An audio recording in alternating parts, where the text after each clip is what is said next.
Welcome to PlanetCon Live 2023. We are celebrating 5 years, folks, 5 years of PlanetsCon Live. And I want you to know that I appreciate everyone's participation either as a presenter, a panelist, and a viewer. We've got a great program coming up here, and it's going to take us about probably 6 hours, depends on how long panels and me talking and Josh goes. But it's going to be a pretty exciting panel on the privateers. Our participants on that panel are Budgie, Calren, Loner, and maybe we might have a surprise visit from our brand new Emperor. If he can make it, he's going to join the privateer panel. So that's going to be really exciting. We've got trivia. We've got the state of the Nuniverse. And I know we're all waiting to see what Josh has in store for us this year. I'm Griffin, your host. Way off camera over there and monitoring the chat is Gideon Braver. If you have any questions for me or the panelists or anybody else who is live, go ahead and put them in the YouTube chat and join in. Some of our presenters will be joining us live as well in the chat. So while there are pre-recorded presentations going on, you may have an opportunity to ask them questions. I'm sure they will announce themselves. Our agenda today is we will open up with a Nectaris war recap from Mursu. We'll then go into the privateer panel. After that, we'll hear from one of my favorite Finns, Commander Koski, on Crystalline Playbook. Then we'll hear live from Olegboleg, an ally in my most recent game, tweaking your gameplay for the next level for beginners and moderate level players. After that, RSK will talk about some Birdmen campaign abilities. Very, very good presentation talking about some of their new campaign features that were introduced about this time last year. We'll see what the state of Nuniverse does with that information once it comes out. And then one of the many vocal posts that go on the feed from Hammer Sickle 59, he's going to talk about all things Backstab. It's an interesting presentation. I'm sure a lot of people are going to have a lot to say about that one.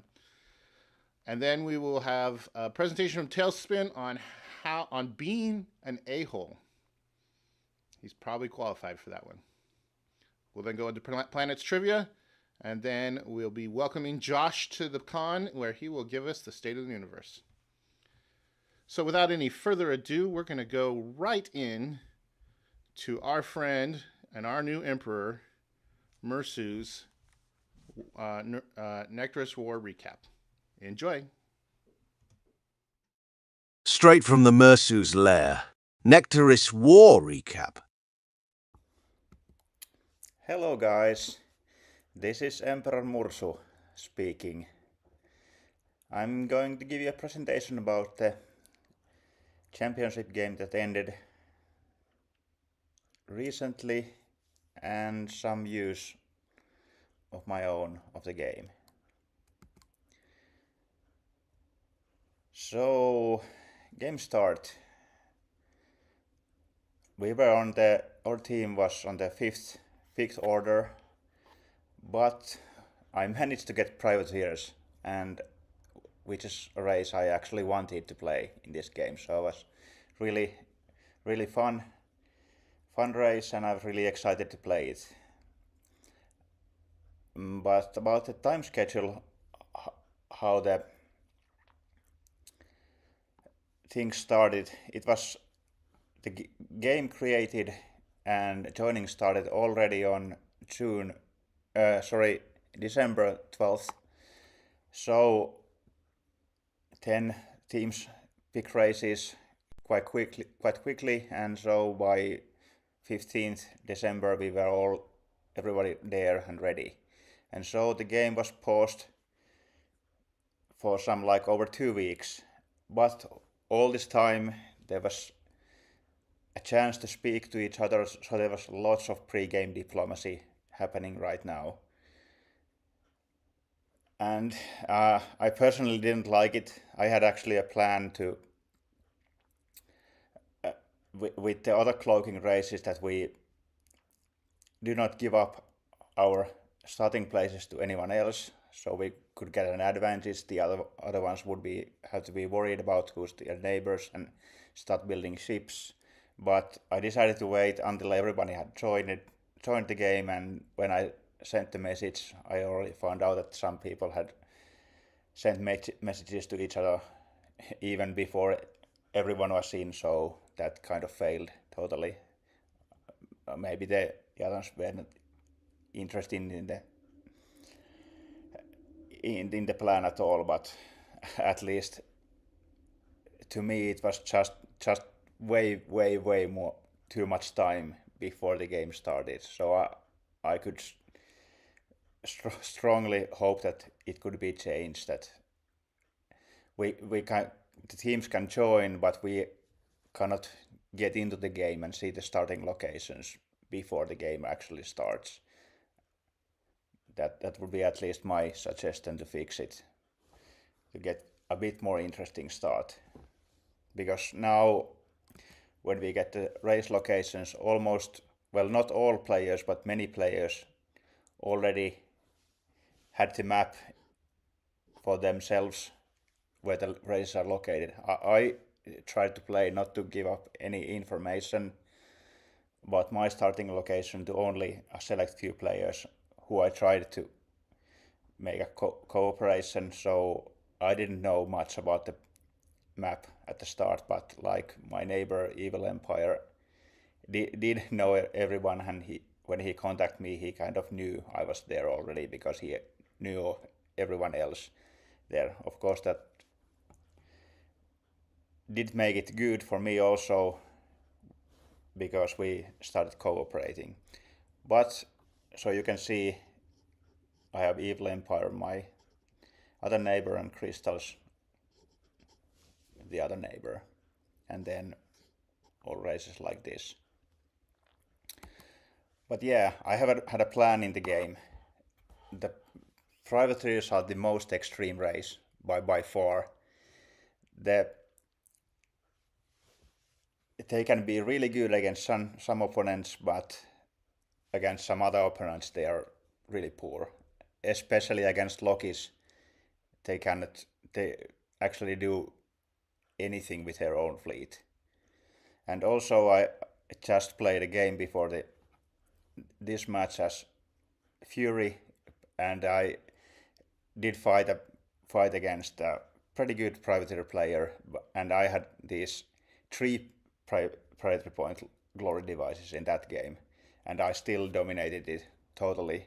And now, when was the more even better 2 priority point glory devices in this game, that's something that privateer cannot win a war, at least a fair war against them.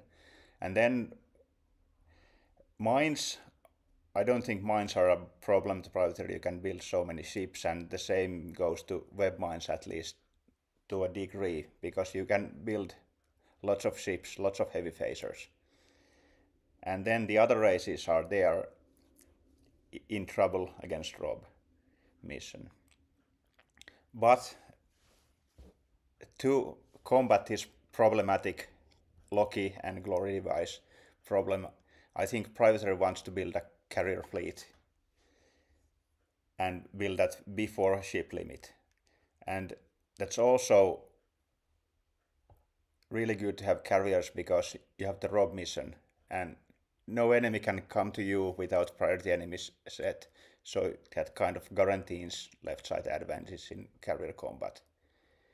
And those carriers are needed to kill traded Lokis by brute force. So if I'm going against like Federation or Lizards and they can build new Lokis,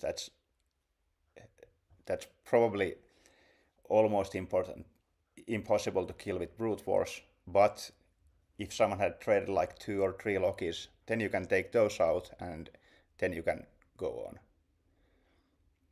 But then also, when I started searching my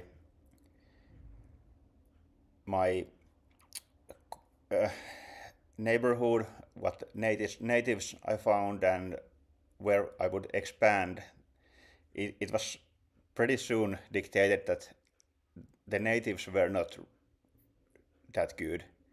So I had money problem, and as privateer, if you want to build many ships before ship limit, you would have to have bases which are at least you need the tech level 10 engines, and those are not easy to build in many places if you don't have money. So that's kind of natural that in this situation I go and build quite a many bases, and bases get me priority points, and then I can build the heavy phasers after the ship limit, because I kind of knew that crystals were close to me. My Evil Empire didn't tell me it exactly, but I had some contact with lizards, and lizards hinted me that the crystals are my other neighbor, and then I was kind of sure that they were there. And then, of course, I had to make some plans how to get the problem races out of the game. So Lizards, Federation, and Fury. And that's kind of dictated how the game went for me. So, but in the bigger picture, what happened early in the game, that I made a pact with Evil Empire, and Evil Empire were friends with Lizards, and Evil Empire also wanted me to be friends with Lizards, but we just couldn't find out some solution how to make it fair. He had some demands that to me were unacceptable, and maybe it was other way around. So basically, I didn't want a situation where we go in the late game and then he can just say that, okay, I'll cancel the contract and start attacking you, because I wouldn't have any chance if he's in any good situation at that point. But what happened early in the game was Fury, they were supported by rebels, and they did a headshot on colonies. It was also almost on their own ships, the headshot, and they took out colonies, homeworld, and then started steamrolling over them. And after got the carrier support from rebels, they kind of decimated colonies. And also Lizards started attacking Federation. They wanted to take advantage of their really good early game, and they had good relationships on the other border and started attacking Federation. Otherwise, there were no conflicts early game. So we got to the ship limit. It delayed until turn 27 because of these two wars. There were some ships taken out during the wars. So what my fleet ended up being only 57 ships. It could be more if you played privateer, but I went more for the private priority points, so I get like 2,250, so pretty good. And some other notable fleets were Lizards and Rebel fleets, and also Fury had a pretty good priority point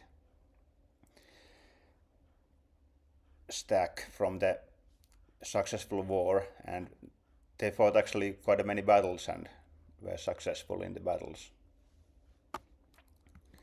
So we got to around turn 40. What's happening here? It's so that Birds joined the war against Federation, and together with Lizards they took out Federation totally. As said before, Fury took out colonies, also some support from rebels.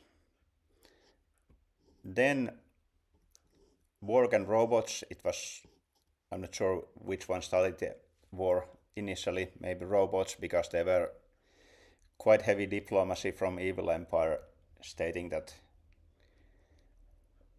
Borg must die, and actually there was an incident that early in the game that Borg sent a probe to form an alliance with Federation, but Federation homeworld was set to nuke, and that killed the probe. Then anyone get to know that they kind of cooperated, and it was pretty easy for Evil Empire to start scheming against Borg and get people there. And also that made it harder for the Federation to get help from elsewhere. What I was doing here was that I started my attack on crystals. It could have started a bit earlier, it was something like turn 39, but there was one giant iron storm in the crystal area where I was going to attack, so that delayed my attack quite a lot. I didn't want to take any risks with the iron storms because those are horrible things to deal with when crystals are around. And also one important, or actually crucial thing for the game was that I managed to get a contact with robots and form a mission to together to try to steal Borg ships. So I got a base in robot area, built some ships there with robot resources and my priority points, and then started robbing Borg ships. It was actually before that I had contact with Fury, and they, for kind of similar agreement, but they, for one or other reason, they just delayed and didn't want to make the contract to the end. And then I got in talks with robots, and that did work out much better. And then what Evil Empire was doing, they were pushing to the middle of the map. They had Gorbies and they had meteors from me, so they had good mobility. They got into middle clusters and took out some Borg which was there. So Evil Empire was in pretty good position in the middle.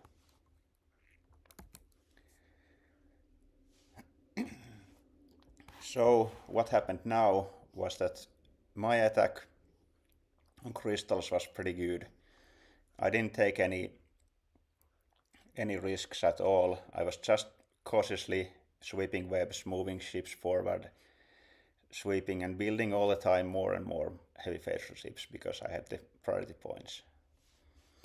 And then with my help, Borg did lose quite many cubes and also 4 fire clouds, and I managed to get those all, and robots started pushing to Borg, and also on the other side Fury started pushing on Borg. And then one really crucial moment happened. It was around turn 50 when, after the Federation was dead, lizards and birds had some kind of non-aggression pact, but then birds launched a surprise attack on lizards and killed quite many ships with the surprise attack, and that started a long war between those two. And now rebels started to support more birds. They were supporting somewhat Fury, but they had sent their own fleets with birds towards lizards.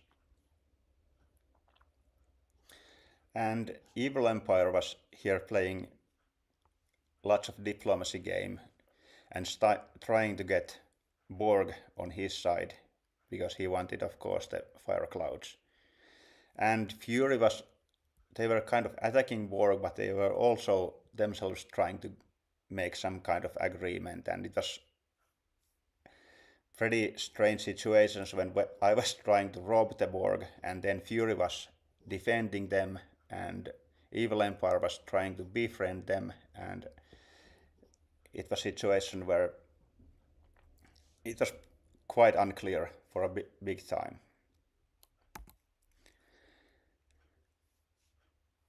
So what happened then was that Borg did agree with Evil Empire that his position is lost otherwise.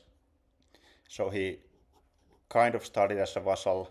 He got transported at the rear of Evil Empire and Lizards together, and Borg got planets to stay alive in South. And then my war against Crystals did end also, at least temporarily. So I made a deal with Fury and Crystals that I will divide the whole Crystal fleet in half with Fury and let the others exit through the robot area to Fury area. So this did result that I got all the planets Crystals had and half of their fleet. And my total losses in the whole Crystal campaign were 2 ships, and those were blown up by 2 glory devices which Fury had given the Crystals. So I was thinking that I might be able to take Crystals totally out, but it would mean that I would have to be a lot more aggressive. Fury probably would increase their support and give more and more glory devices to Crystals. So I would have to do some not safe attacks. I had some Gorbies, like 6 of them, only one with heavy phasers, but still I had lots of heavy phasers I could deal with webs. But if I were to attack the Crystals just by force, then I would lose ships. So this deal was actually really excellent for me. I got what I wanted, and Crystals stayed alive, and robots also got a couple of cloakers for their willingness to let Crystals pass through them. So Crystals became the Fury vassals for the whole game and got planets in the end. And otherwise, the Birds and Rebels were battling against Lizards. Birds were maybe a little bit on the having upper hand, and it was time when Lizards kind of had somewhat low motivation. They had turns missed and didn't play really actively at this mid game. And then also what happened was that first Evil Empire tried to start an assault against Fury in the middle. They had also with Borg fleet and some Lizard ships tried to push to Fury, but the attack did fail quite horribly, and they actually ended up losing many ships. Despite they had fire clouds to retreat, they couldn't take advantage of the situation. They were actually hit even one big iron storm and couldn't deal with it. They had some problems because Borg was controlling the fire cloud fleet, and maybe some, of course, when you're playing as a vassal, you're not that invested in the game, so maybe some orders were not carried as wanted, and that helped to the catastrophic results. So Fury got actually lots of ships, but important was that not a single meteor and not a single fire cloud was captured by Fury. They got other ships, so they had a strong fleet, but they didn't got those really important ships. But Fury started pushing and arrived to the middle sector and were actually pretty successful there also. And the Birds Rebels against lizards, that war didn't progress much. And for me, this was the time that I used the fire clouds to build up the area I got from crystals. I made sure I had lots of clans, lots of resources everywhere. I started building star bases everywhere because, of course, that's the way to defend if someone wants to come to me. And robots would have wanted to kill Borg. It was like their main plan, but I guess they kind of accepted after the Borg were transported south that they can't kill them, but probably were not too happy about it. And with me, I did promise to Evil Empire that I won't attack Borg planets in the south. But still, I hadn't made any agreement with Borg, so that lasted like a long time when we were kind of in war, but I didn't go and steal their ships. But still, it was pretty undecided what I was going to do now. But of course, I made some other plans to how could I tackle the game, because it was starting to look pretty good for me, but not good enough. So we are now on turn 100. The scoreboard says that I'm on top, but if you take a look at Fury planets and add those crystal planets to that, it shows that actually Fury was on the lead, because of course they was the game ended, now they would take the planets from crystals and win. And in their war against Evil Empire in the middle, Fury were transferring many of their ships to crystals, and they were kind of coordinating the battles and everything, but crystals had the ships. But even well before this turn 100, I knew that I had to do something to change what's happening, because there was no one else than me who could attack Fury. I tried to get robots to attack them with me, and they didn't want to do that, and also rebels didn't want to attack them. That was clear. So this was the situation turn 100. I'm in the lower right corner, and also I had the crystal area, and then all those. I knew quite a lot of the map because there were Evil Empire probes scanning the area, so it had some good information from me. And then what you can see from the map is that there are those green circles, which are my ships. So they were around turn 100, they were all already in position to strike. So actually the lower were some meteors cloakers which were going to scout the area, and the other one was Fire Cloud, which was very much out of sight in lots of area. And also in the bottom left corner you can see that there's actually Evil Empire doing the same thing. They are also sending a Fire Cloud to flank the enemies. But yeah, then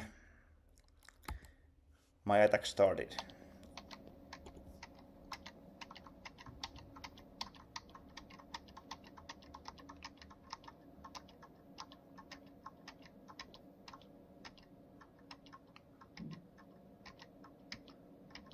Kaboom. Kaboom. This was a video message I got from one of my teammates. I was mostly playing this game all by myself, but of course my league team did have access to the game, and they followed the game and saw what's happening. And at some points I asked advice and got some advice, but mostly this game was myself. But yeah, that video shows how the attack did go. And like you saw in the video, I started the attack from my own area and got so much out of the visible sectors that robots also didn't know that I was attacking Fury. I wanted to do that because I was not sure if robots knew, would they tell Fury, and also I didn't want to put them in a position where they kind of are responsible for the attack. So I totally skipped the robot area and flew around it. So then around turn 110 my attack started, and it did really well. The Fury were in the middle of the map with crystals. Almost all their good ships were in the middle of the map after fighting Evil Empire. So the back area was almost totally undefended. There were some star bases, but I had also SSDs, so I could take the star bases and attack other planets quickly. And it was because Fury didn't have any meteors or fire clouds. They just couldn't respond quickly, and it was word from Crystals in their game end reports that Fury wanted to drop this game, but Crystals did convince them to play to the end, and actually it became, after the first shock and the regroup, it became a tedious fight against the Crystals, who had the complete Fury fleet at this time. So it was lots of webs, lots of web clearing, lots of mining from my side. So it did progress well at the start, but then it slowed down a lot. But I had two attack angles from the back of Fury and from the even more back area, which was in Crystals. So I got from many planets from Crystals, and this meant that Fury had to give more planets to Crystals in the middle so that Crystals would stay alive. And then also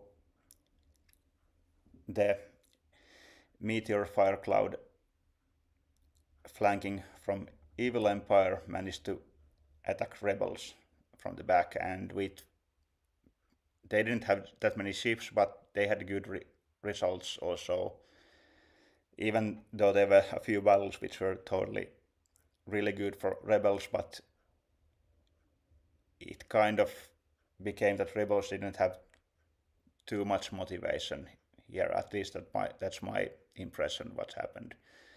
So Evil Empire was successful. And also what happened here is that robots were about to launch an attack on Evil Empire, but I managed to talk with them, and he agreed that he would rather attack birds instead.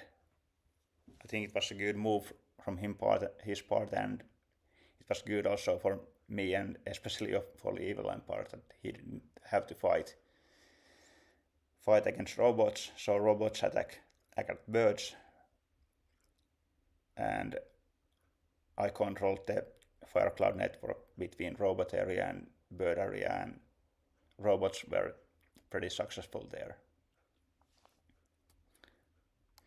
And also what helped me at this point is I finally managed to get a contract with Borg, and in the contract I got a few more fire clouds with help in my attack, and I promised to give Borg a couple of planets so that they can stay alive. So it did end pretty well for me, and I did gather a few game deciding happenings which were crucial deciding how this happened. The first was, of course, really good cooperation with Evil Empire and Strategos.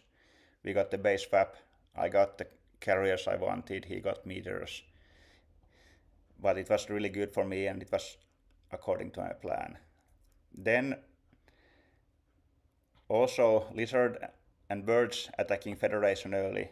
It was not in my plan, but it did help me a lot, because when Federation was out, there was no Federation logis traded to anyone. And then when birds attacked lizard didn't take it that well. He thought it was against an agreement, so it started a game-long war. And it kind of removed my lizard threat totally, because they were tied in that war and they didn't want to end it. And even when the first lizard player did bail out and was replaced by one of his teammates, the war did continue and there were no logis traded to anyone. And then fourth important happening was that I was trying to get the deal with Fury to rob Borg, but Fury didn't want it for some reason and delayed like 1 month of real time.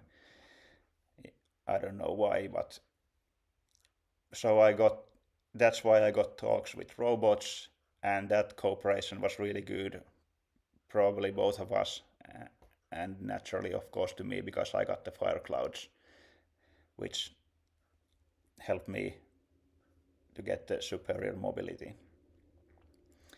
And then during my first crystal attack, I could say, the deal that got me the half of Crystal Fleet and all their area without any losses, or practically without any losses. That was, of course, really good end result. Also, the sixth one was that Fury and Crystal were really successful in the middle of the map against Evil Empire and Borg and Lizard, but that kept their all attention in that area. And also they had a big fleet, but that was there. It was in the middle and it was stuck there. When I attacked the backyard, there was practically nothing there. And that goes to the seventh point. So the late game strike was, again, I had something like 100 ships attacking there in the middle, in the rear. So I could attack in different spots. I could do it without losing ships. I only kind of lost a couple of ships in the very late in the game. I tried to, like 10 or 15 rounds before the end, I made a risky attempt to take out crystals. I was thinking in the middle, because that middle area was not webbed at that time completely, but they kind of guessed or anticipated me attacking right at the time, and I lost some ships there, but it didn't matter, because I was thinking that even if I lose these ships, they are so late that they won't have any deciding effect. So the successful late game strike did work out. And what's important, that many of these happened with very little of my influence. Actually, somewhere I was even working against some of these points, so I tried to get birds not to attack Federation and cooperation with them, so I could get them to attack lizards later, but it didn't happen like that. But the end result was good for me, so I can't say that I'm the great mastermind against all of these. There's always some luck involved in any Planets game. But yeah, that's about it. Hopefully you enjoyed the presentation. And now you can see that it's all very totally dark in here in Mursu's lair. So see you in in battles. Goodbye.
All hail Emperor Mursu.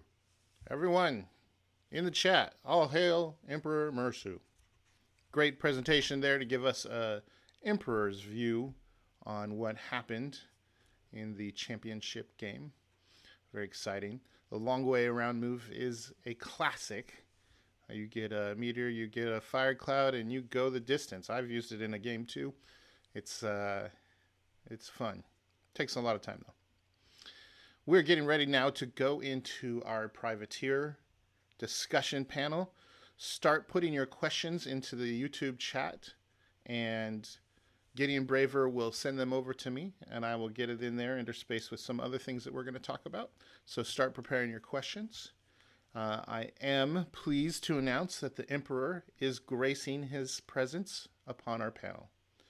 So we're going to take a quick break, and then we will be right back to the privateer discussion panel.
Prepared. Welcome, everybody, to the Privateer Discussion Panel. I'm your host and moderator, Griffin. I have, on Planets.nu, never played the Privateers. I'm pretty sure. I didn't look at my own stats, but if I have, it was a joke. I do want to say, though, for myself, I have a friend who I've been playing with Planets for a long time, Matrix, and he has taught me lots of tricks. So I'm looking forward to this panel instilling some fear in me, because I'm not scared of you privateers. But some of us are. Let's start with introducing our panel. Our first panelist is Rear Admiral Budgie. He's played 18 games as the privateers, including any active games. He's done 1,308 turns and has 5,367 achievement points, the most of our panelists. He has 4 first places, 2 seconds, and 3/3. Budgie, welcome. Say hi, Budgie.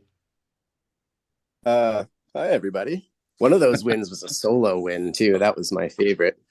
It's just hard to find Pirates games with over a 1.3 difficulty to get any farther in the old achievement race. Yeah, good job, though. You have the most. Yeah, Next up, we have Rear Admiral Loner. He's played in 9 games, has 904 turns under his belt, and 5,172 achievement points, 3 first place, 2 seconds, and 2/3. Loner, welcome. Thank you. I expect that the 2 active games that are open, I will either be winning or I will be the ally of the winner.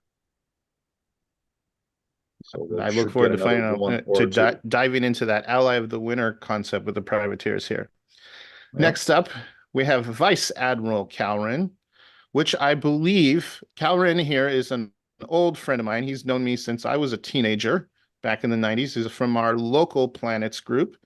And I think in our Planets.nu group, you might be the highest rank of us. You've been in 8 games as a privateers. You have 500 turns under your belt, 3,027 achievement points, 4 first places, 1 second, and Calrin does not take 3rd. Welcome, Calrin. Well, thank you. I appreciate the introduction. And yeah, right now I'm taking a hiatus from Planets until our next 209 game starts up. But thank you for the introduction. Looking forward to the panel. Excellent. And next up, finally, our great Emperor, Emperor Mursu, the Walrus himself. As I was prepping these stats, I was like, well, if he wasn't an emperor, he wouldn't be on this panel. But since he's an emperor of the privateers, welcome. He has only 3 games under his belt, only 224 turns. He does have 2,786 achievement points, and of his 3 games, he is placed first in every single one. So, Emperor, welcome. You have the floor for a moment here. You can go ahead and say whatever you want. Yeah, good evening, everyone. Hopefully you enjoyed the presentation about the just finished Nectaris War, and looking forward to the discussion here. Excellent. Even got War's hands. That's fabulous. Okay, let's jump in.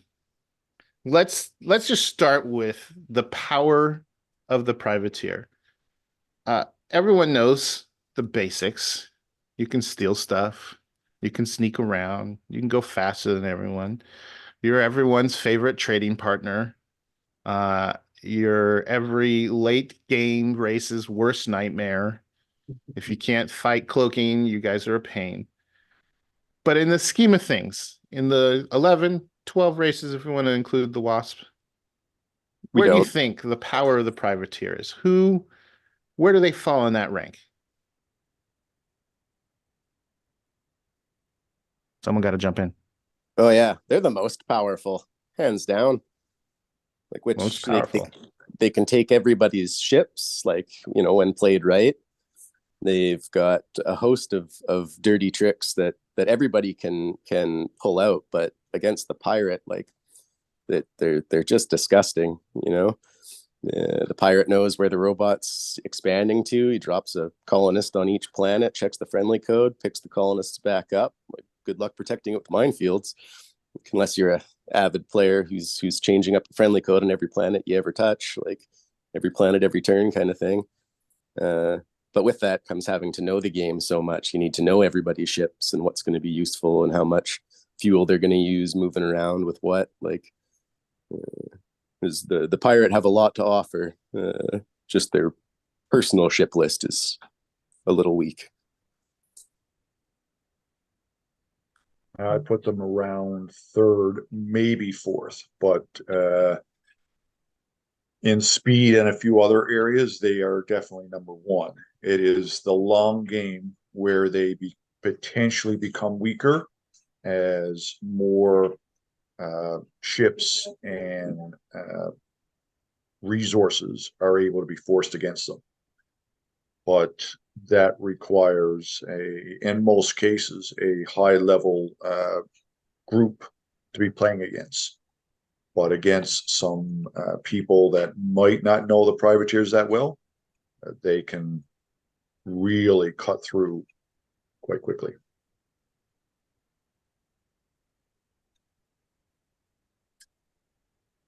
Calvin, anything to add?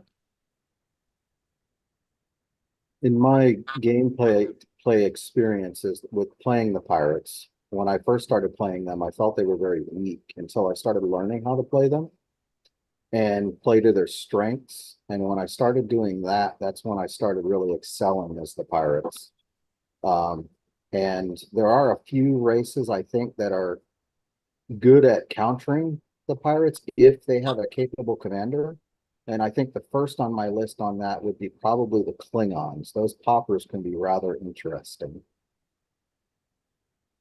They have like a Swiss Army knife of ships they can use at their disposal. Emperor? Yeah, I would say that privateers are somewhere like fifth or something in the rankings. That it's privateers are the race which are really hard to rank because they are good. Like I said in the presentation, they are so good against everyone else except the Loki races and Fury. So if you somehow manage to get the game go that you get the Loki races out of the game and Fury out, then you will do really well. But you have to either ally them or have them killed by someone else. Or of course, in one of my games, I actually did a headshot on lizards very early in the game, and because that was the only solution I was thinking which would help me to win the lizards. So that's one solution, of course. But otherwise, I think the Loki races, if the player is equal, you can't beat them. I think one thing that lends itself for the pirate's strength is right out of the gate. And Bungie mentioned this earlier in our pre-show chat, is being able to build ships and command the ship limit or the ship queue, and being able to field ships faster than anyone else because of the lack of expense of the meteor costs. Especially if you use like Mark IVs and disruptors and just pump a bunch of those out, build star bases and just punch a bunch out, you can, and then grow your planet count very quickly because you're now using those. It really helps a lot.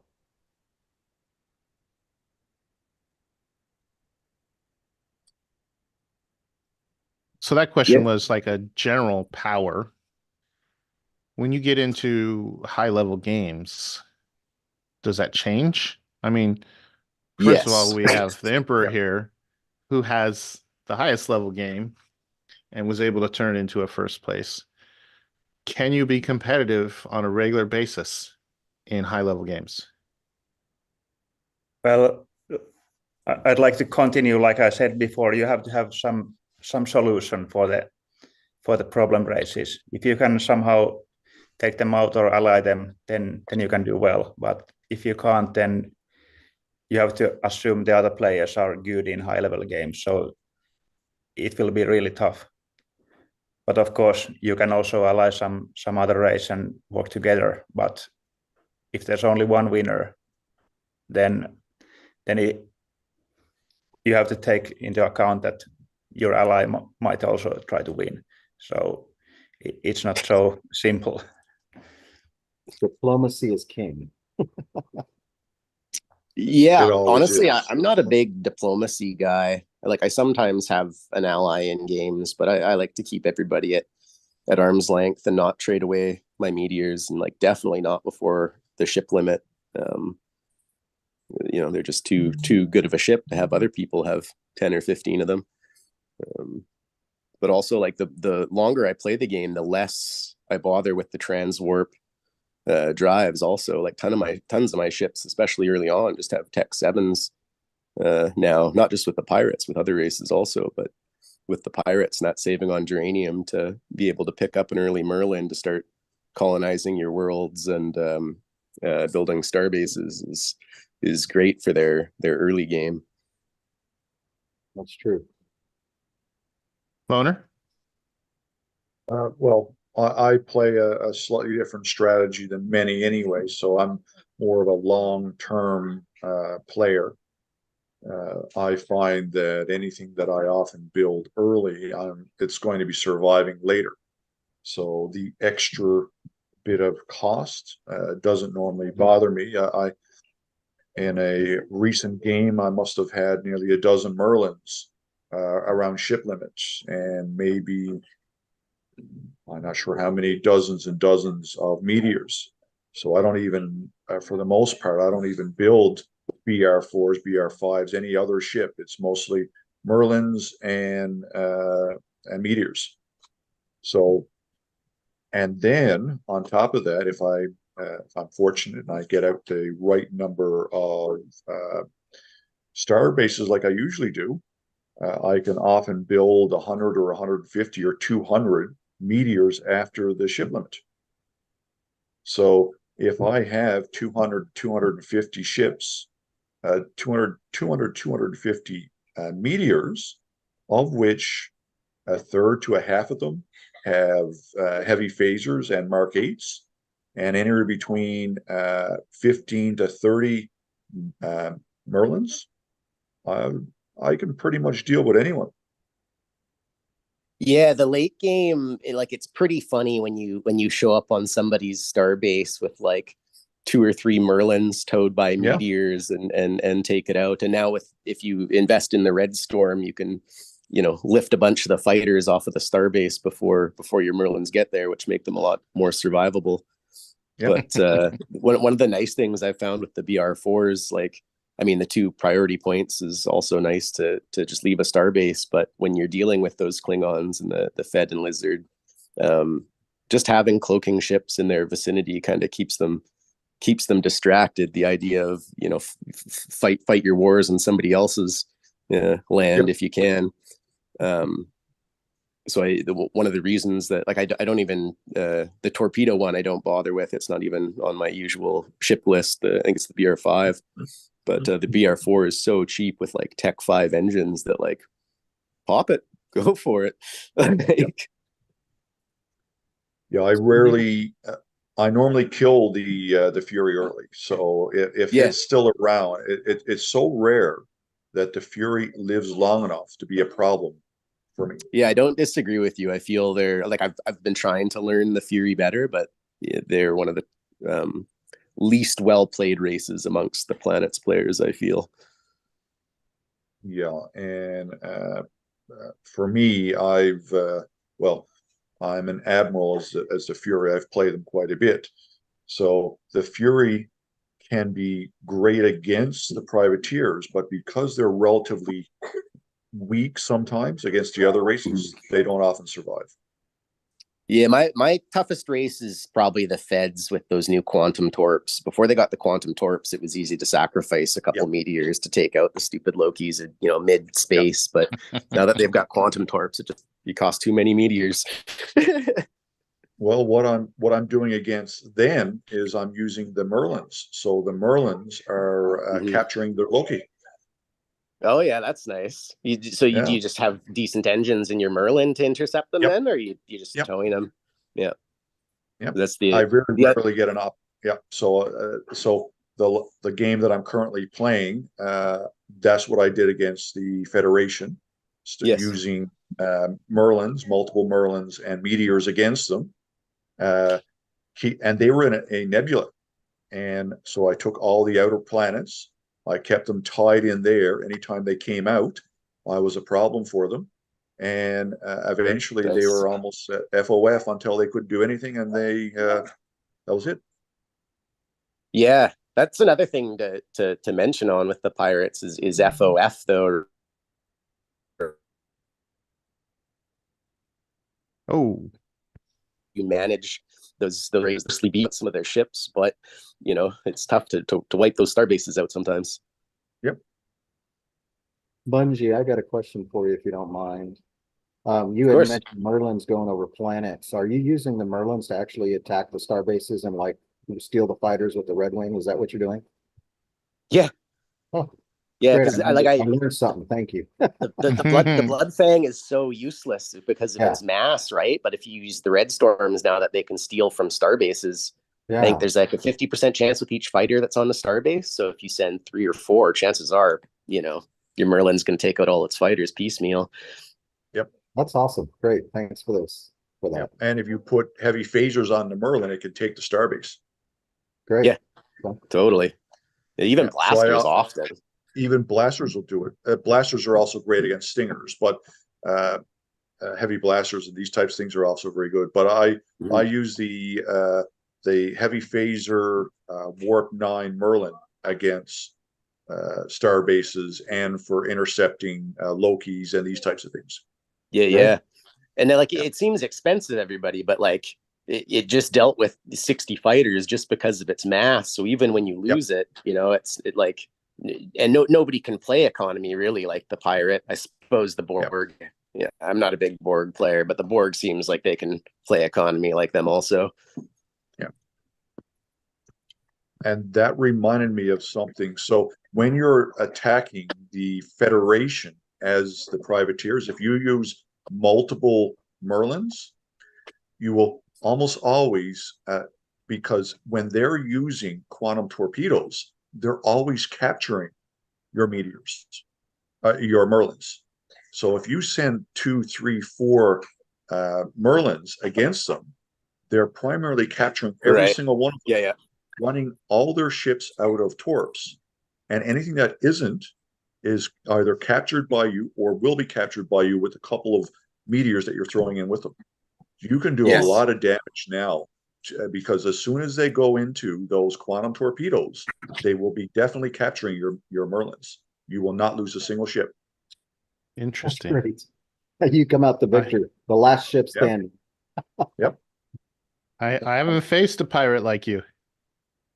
Well, I just added a few things to my arsenal, Griff. Yeah.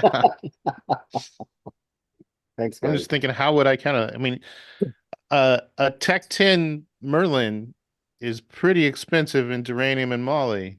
800, 900, over 4,000 credits. But you got so much of that laying around. Yep. Well, you got because supplies. you don't need them.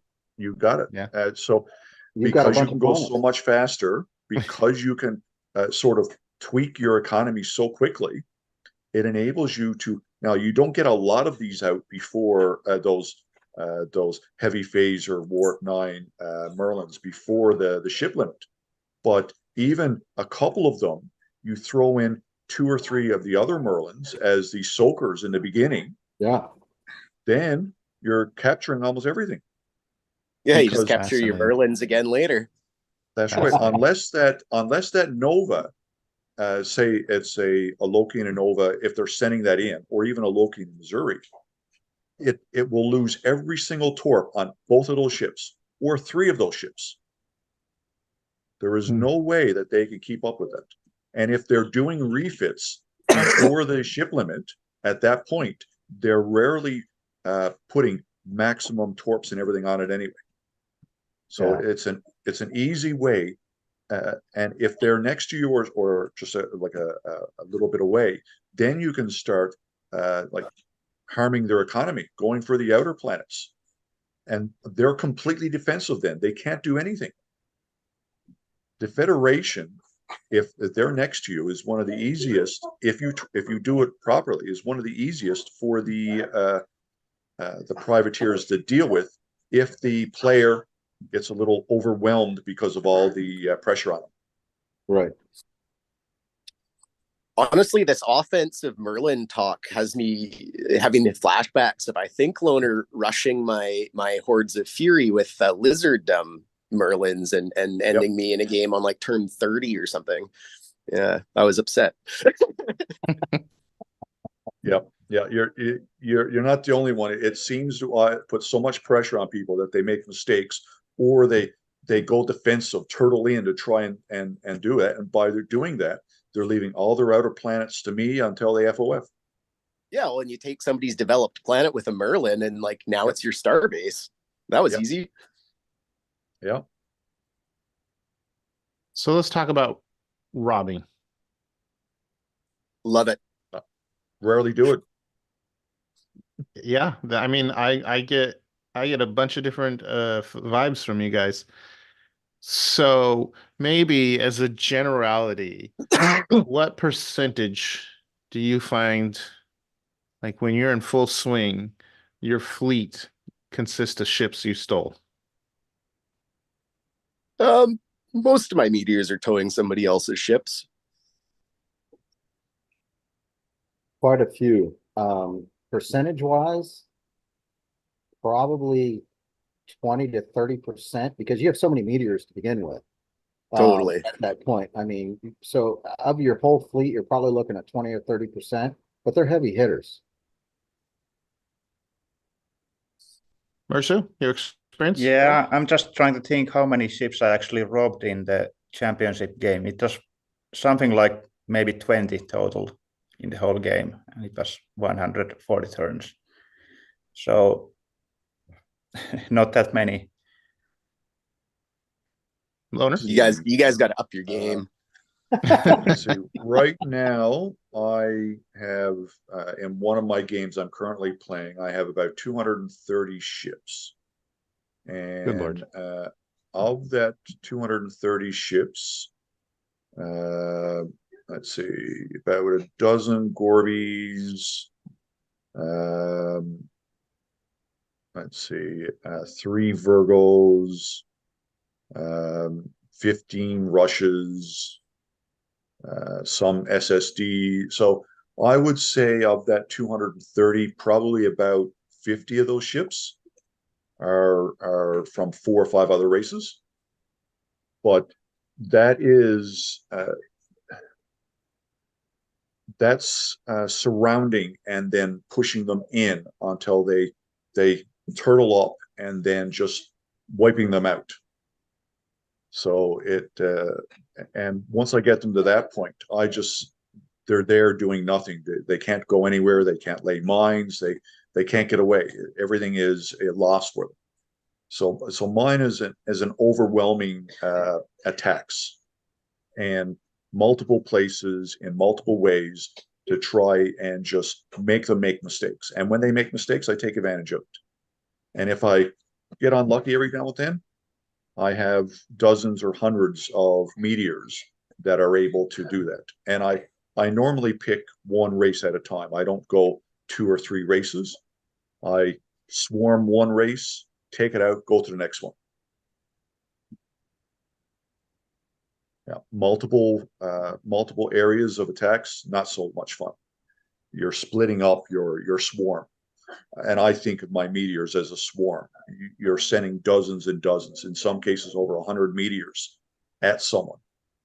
You're bothering outer planets. You're attacking their ships. You're robbing. You're ground assaulting. You're doing everything to turtle them up, and which is exactly what you want. Yeah, I totally agree that you have to attack with lots of ships. Like 100 is the attack force you want to do. It depends on the game. I kind of have to get a feel for it, but like I do love sowing seeds of chaos. Like there's nothing I like better than sneaking a BR4, 4 races over and stealing the, 1 large from a Birdman and then not showing up again for 50 turns because, I'm busy dealing with my neighbors. And just the idea of making people worried about you, like the measurement tool is one of my favorites. Like I'll leave 9 or 10 meteors just in space all around either 50 or 81 light years from a planet, like on the 9 hexes around it, and just like leave them there because I've got 200 ships. Like who cares about those 20? And eventually something shows up there. You put it in a crossing between 2 warring races or whatever. Like you don't have to move them very much. They've all probably got 120 Tech 8s on them if they're if they're late enough in the game that your economy is rolling, because that's just how meteors normally roll. It can countermine the robot if you have 50 meteors with Tech 8s on them. That's exactly. But just leaving those little floating island traps, like it's the same idea as your empty Lady Royale on a planet. It's just that instead it's in the middle of space, and really the key with the pirate is to get them when they don't expect it, like to come at them from an angle that people aren't expecting. Because if they're expecting, that's when the mines drop, or the web mines drop, or the pop ship shows up, or whatever. But you know, they're often not set to trig in the middle of space. Yeah, I'll tell you one of my worst pirate experience was can't remember who I was playing, but there was a rebel race that dropped to the north of me, so I was mining the dead body, and I arrived at his homeworld. The privateers on the other side of the galaxy, and I pull up into his homeworld, and there's a bunch of rushes owned by the privateers. And I was like, well, there goes that fleet. Yeah, bye-bye. That was the worst wake-up turn. I was like, what the hell? That's why I like to have a few enemies at once. Like, you only have to put your main force towards one, but it's nice to have a few other people that are all concerned, but it doesn't do you any good. And he was so far from me, there was nothing I could have done about it. You know? I couldn't go back and get him. Yeah, just problem if you just remember for next time. This random robbing from everyone. It's just people just kind of don't like it, and they might team up against you. So yes, that's the line you have to draw. That's why it's nice to like grab the one ship and then get out of there and be far enough that you're not really a concern. Like your neighbors, you dedicate most of your force to, but yeah, 4 or 5 wolf packs of 6 or 7 ships floating around the galaxy, like just get you a few larges, or you know, that coveted SSD or that fire cloud, like SSD. Yep. Who is the privateer's worst enemy, assuming equal skill? Equal skill? Lizards. Yeah, I'm normally I would say Fed because those quantums. But you know, next time I'll try Loner's Merlin strategy and see. You know, that might swing me towards the lizards because they're also pretty annoying. The Federation can't put out the same number of ships, so very often their Loki only has 1 or 2 ships to protect it. That's the thing. So I don't put the Federation. I put the Federation as number 3, but the lizards, the number of ships, the number of Lokis they can put out there, and their cloakers, those things alone, it makes it almost impossible. Well, I shouldn't say almost, because I've done it, but it's very difficult if the other player is very good for you to have the same opportunity. In most cases, if a lizard is next to me like that, I will work on either a non-aggression or a border pact or something, because the 2 of us attacking one another will pretty much decimate both of us in the game. Yeah, you can't use your colonists to an advantage. Correct. Yeah, but I totally agree that lizards are the worst enemy, especially, well, they are problematic in early and also in late game. So, but the one game I did a headshot on lizards because I wanted to get rid of them. I realized that, okay, I took out their homeworld, I took out even a couple of other planets. But then if the player would have wanted to continue harassing me with their cloakers, it would actually take quite a long time to take him totally out, and he could cause so much trouble that it's not probably a wise thing to do anyway. But luckily in that game, the player just decided to give up pretty soon. But he could have been a lot more problematic. Yeah, it's hard to go late game if somebody strikes your home world early. Like, just you can't get the colonists. Like, yeah, just totally. He was out of the game, but he could have ruined my game also. Yes, he could have still messed with you. Yeah. Aaron? I hate the lizards. One game I Okay. remember many years ago I played, I was planning a strike against a neighbor to my east, and I didn't see because they were cloaked, the lizards to my west, and I sucked a bunch of clans off of my home world to move them east, and the lizards brought in and clan dropped my home world. I didn't last long after that. I hate their clan drop capability. That was bad. Okay. Who's the privateer's best friend? I just had a game that I ended a little while ago, and I think if it's a campaign game, even with 500 points, a Federation player that has advanced recycling capabilities is wicked deadly, especially if they're on your side, because you can give them all, like, because you're gonna have a bunch of Merlins, and those Merlins recycled are worth 15 points to them, and then they can clone your meteors and keep pumping them out as well. So if you have a tight ally as a Fed that has advanced recycling, and then they can retrofit all your meteors and everything. That to me is the golden duo. It is a slower one. The best duel that I've had is lizards. So they're your worst enemy and your best friend. Yeah. Explain. If you have two good players, lizards and privateers, You've got and 400 ships by turn 100. Yeah. well, you don't even last to turn 100. You will Yeah. last turn 60 or 70 on average. Yeah, I could see Like, it for sure. The amount of speed, even just a few arrows over privateer planets, pumping out additional resources and mega credits by ship limit, which you are pushing for by early 20s. Now everyone else can never keep up with you. Mhm. There's just no possibility. So you're wiping out your first race, like really fast, and your Yes. second race is not much further. Like you're talking at around late 20s or early 30s for the first race to be killed. You're talking at around early 40s, late 40s for the second one. By the time you're in your 50s, you've already killed 2 or 3 races and have enough planets to win.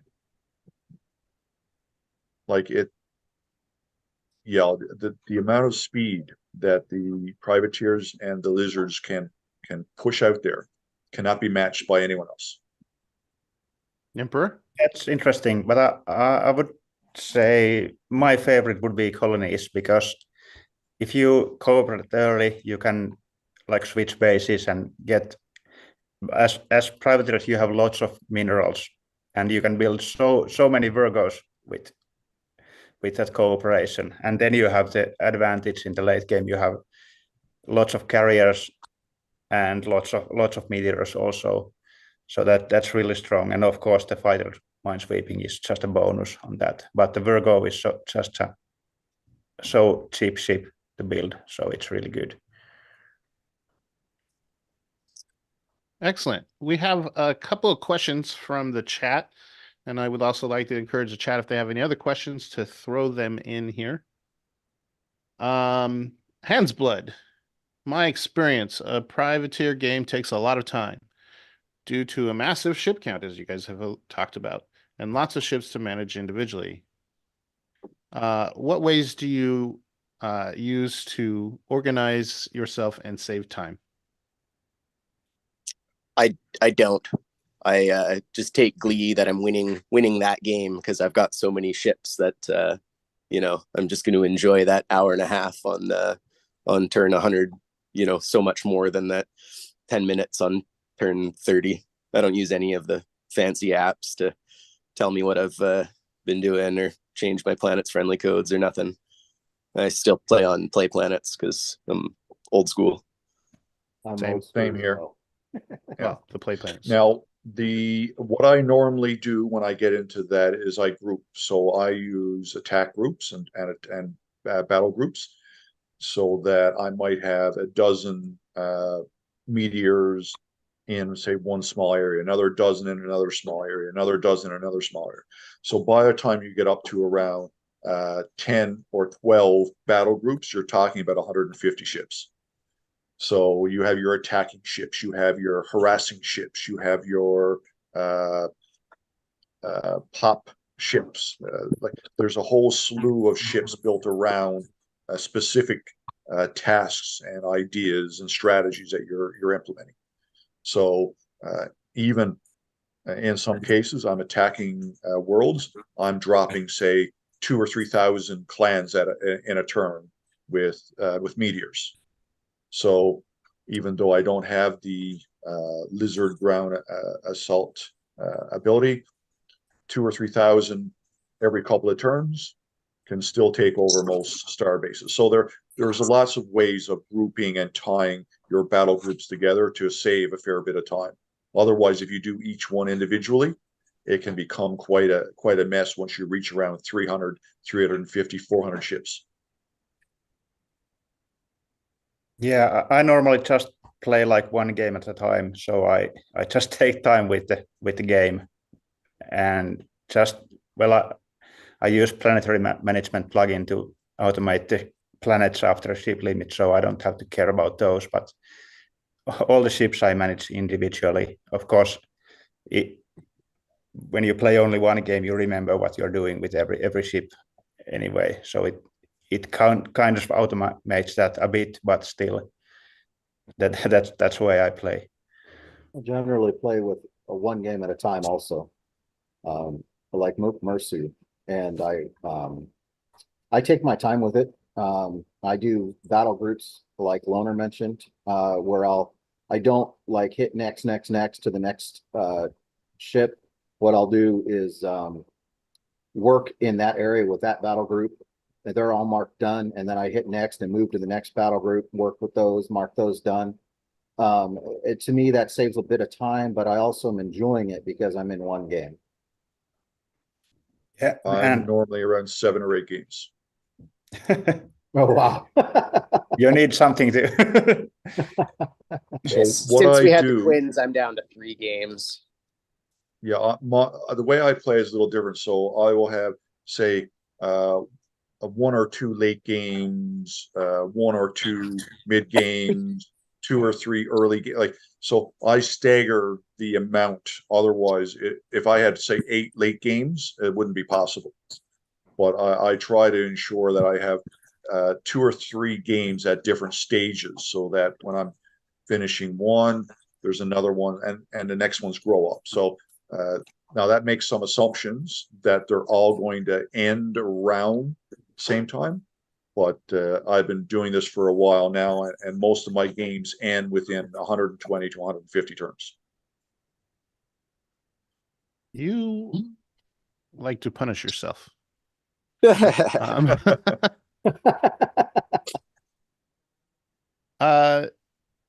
Let's see. I'm assuming this is a question from Gideon. To trade or not to trade a meteor? Not to trade. I trade them like they're gold. It depends on the scenario for me. So if it's a campaign game, I don't trade. If it's any other game, not only so I will trade, but I put conditions on the trade. And for the most part, I don't have any issues with the people that I'm trading with. Don't have any issues with the conditions. If they do, I don't trade. I have a number of agreements. So I have 4 stage agreements, and normally a ship trade agreement is a stage 1. So the basic outlines will be, okay, you cannot trade it to anyone else. There's X number of clones. If you do have them, if something was to happen to you, they come back to me, these types of things. So it depends on the person that I'm trading it to as well, and the race I'm trading it to. So I'm more likely, say, to trade them to someone that might not be able to clone or doesn't have advanced cloning than I am to trade it to someone that has those abilities.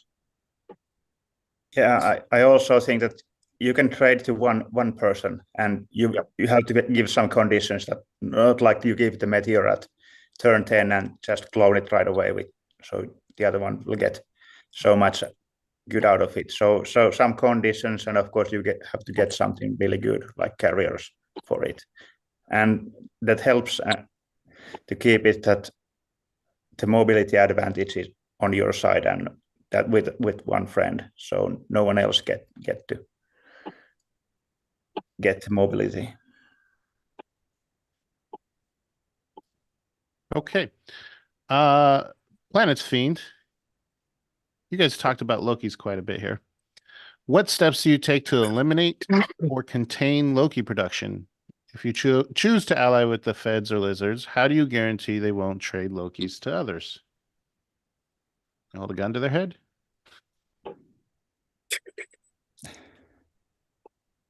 I guess you just got to feel out your diplomacy, you know, like paying attention to the complainers on the forum group for people who aren't great allies. Yeah, I have a list of trusted, untrusted, unknown, and so on. And I also have a list of every one I play against. So anyone that I've played against, of which I have that I've played more than once, I have a list of them and their stats and my stats against them and everything else. So I pretty much keep track of every game and every player that I play more than once. Yeah, I also at least look up a bit about the history of the player and ask maybe some opinions on people I trust. Should I trust someone or not? So that's the process. I'm not going to ally anyone. Anything you're trading for, you could just steal anyways. Have you done that? Have you traded and stole it back right away? No. Like, just when somebody offers a trade for my gravitonic ships, normally like, well, like, no, I'm just gonna take your fire clouds. Thanks. Oh, okay. Yeah. Sorry, Birdman and me. Yeah, Birdman's like the one, the probably one of the harder races that they're playing well to fight. Feel we forgot them earlier. You can't steal from them if you can't see them. That's true. Yep. Well, you can actually. You just have to, have the right timing or be lucky enough. Yeah, I normally I get a them around feeling fourth. one of the things that I do as a Birdman, you guys do, which is to create opportunities. You be as many places as you can and wait for someone to present you an opportunity. Yeah, it's a lot how I play the pirates. Just having ships floating everywhere. Yeah, it's harder for the birds because they don't have any economic advantages. So Yes. so you can't get out as many ships, and your better ships that you want, unless you're building X-ray Resolutes with no torps, that's the only way that you can start producing some of the things that you need. Now, they're still useful later on because you have enough, but that's talking about the birds, not the privateers. Right. Yes. Yeah. Karen, anything to add on it?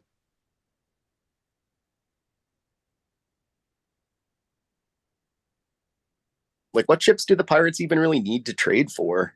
Like the fire cloud. Well, this is a great like, segue to another question. Yeah. As far as to add, it really for me, it's a feel. I'm not, this sounds dumb to say, but I'm not super aggressive when I play as the pirates. Like I'll pick somebody to go after, but usually it's I'll open a dialogue with them first, and whoever I feel like is the least willing to work with me is who becomes my target. Right. And then I might be open to doing a trade. And again, that depends on the race that I'm trading with. If I can trade for a carrier or two while I'm focused on somebody else, then that's going to be worth it to me, potentially. But like by mid game, you're gonna have a carrier anyways. Like, True. why give up like arguably the best ship in the game for a 20-turn head start on having a carrier.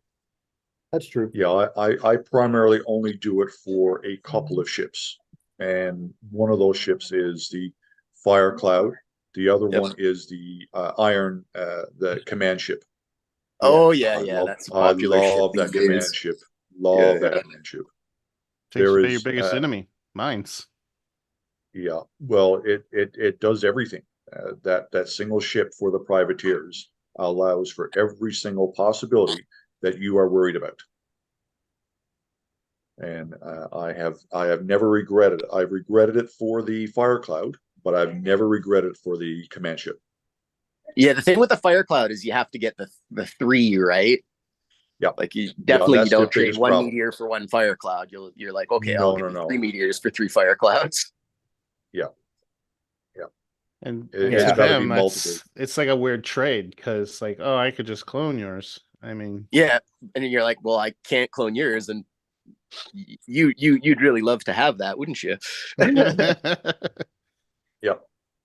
Yeah, Yeah. my opinion is that you have to make base swap if you trade your meteors. Well, maybe some like one command ship might be worth it to trade one by one, but otherwise you want to build the carriers with your resources because you have the resources. So in that situation, you can trade Yeah. Fire Cloud. Yeah, that's a good way to do it. Hans Blood actually asks, will you offer Rob services to get additional ships as a trade? Have you done that? Very occasionally with the robots, although that's like another like race that's pretty nice if you have to pair up with somebody, or if you're playing a team game, playing with the robots is pretty nice to be able to lay those huge minefields everywhere, With a golem, and then have your ships able to move through it and get onto all those planets and check them for ships, and then move on and drop another swath that nobody can compete with unless you're playing against a robot lizard, really.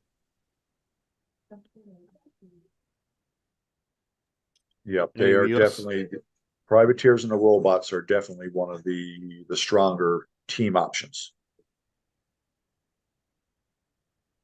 Talespin asks, at a high level, do you feel the privateers can win without carriers in your fleet? Yes. Yeah, definitely. But you're gonna have you're gonna find some regardless, though. Yeah. And then he makes it You don't- even more insane and asks, and can you win without having hundreds of meteors? without Yeah, without. So No, because that's your strength. yeah, that would require you to hobble your economic advantages.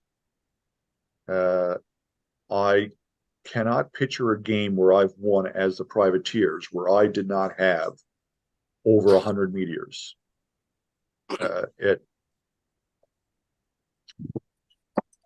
Well, yeah, there's one game, but that was a few years ago. But still, you're talking about the economic advantages of the privateers means that by late game you have an awful lot of meteors. Just if you're just building 1 or 2 a turn after the ship limit, and you reach turn 100 in standard game, you're already at nearly 100 meteors.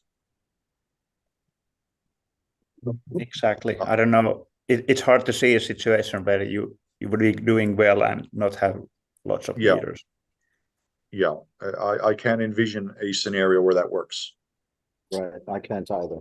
Not against you might game after lots of them have run into mines or whatever, but you're going to need them if you're going to get late in the game. Yeah, because you're expecting significant casualties to your ships. Like you're losing dozens and dozens of ships to planets, to meteors, to other ships. Like there is no way you cannot be doing well and not have a lot of meteors. Like I said, and like the rest say, I can't see a scenario where that happens. The rest of the gravitonic ships just don't have the fuel to tow stuff. No. or robbing capability. Mhm. Like you put 10 meteors in one place. You're talking nearly 3,000 robbing ability. You don't need to be taking carriers or doing any of these other things. You have the ability because you have so many ships. I've robbed 4 rushes on a single turn by having enough meteors there to make sure that they don't have the fuel. Darian Strumfils asks about the Rob Fighter power to steal Can you fighters. speak Super up, fun. please? Or Griff, can you speak up? Sorry, how's this? Better. Thanks. Darian Strumfils says, I'm trying to find out the fighter steal in a test game with 3 Red Wings. And he says, I'm not convinced that it's so good. Do you have a different experience? Yes. Just like any other pirate strategy, you need a bunch of ships. It doesn't work with one Red Wind or Red Storm. And like you pretty much got to have the Red Storm. It's just so much handier than the original ship, adding its fighter bays to any carriers that you've taken. But having, say, 3 to 5 of them on a star base and robbing before you attack it makes it so the pirate are able to kill a star base without significant losses. Or Loner's Merlin Warwog. Hey, wait Anybody until you else try used, it. You'll Steel never Fighter go to back. good effect? I'm going to try that, Loner. You got it. Like I said, because you can put out so many ships, a few Merlins will overwhelm the capability of a Federation being able to not only kill them, but they just don't have enough torps. You're not going to see a Missouri or a Nova with 200 torps on it early game. It's just not happening. So they put, very often you'll see the Loki with just enough, or say two banks or 3 banks of ships of torps to be able to handle 1 or 2 Merlins, two meteors. Then you'll have the support Missouri or Diplomacy or Nova with it. None of those will have that many torps. It's just not possible. So 2 or 3 or 4 Merlins will just suck up every single torp, and your last or your second last Merlin will capture both of them. And only the Merlins that the starbase kills are not going to be yours anyways, because with your capture bonus, you're just going to capture those Merlins again on your next ship. Yep. And not only that, because the capturing significantly lowers the number of crew I have on the ship, it makes it even easier to be captured the next turn. Yes. So like I've jerry rigged and towed because I had, say, limited ships in a certain area, so that a meteor tows a carrier, as an example, and gets captured, and then it gets robbed again, and then the next meteor tows it to another place and gets captured, so that in 2 or 3 turns I don't lose a single ship, and I capture every bit of fuel on the carrier with only using, say, 2 or 3 meteors. So you get that crew down as low as you can, as quickly as you can, for certain meteors, because those are going to be the ones that'll be the towing. Those are going to be the ones that'll be captured. Yes. A lot of people don't think about that, but it's a critical advantage that the privateers can use in order to make sure that their ships are captured and not destroyed. Yeah, I think people think about it, but they go the opposite route, right? Like they repair their ships all the time so that they've got full crews, thinking that they don't want to lose their ships. But in reality, if they lose their ships, it's going to be easier to get back if it's not fully crewed. And if it is fully crewed, it's like probably going to get destroyed. Yep. Yep. Carry enough supplies to repair them, you're set. Yeah, of course you have to know what you're doing because the chances of failure are really possible. Yeah.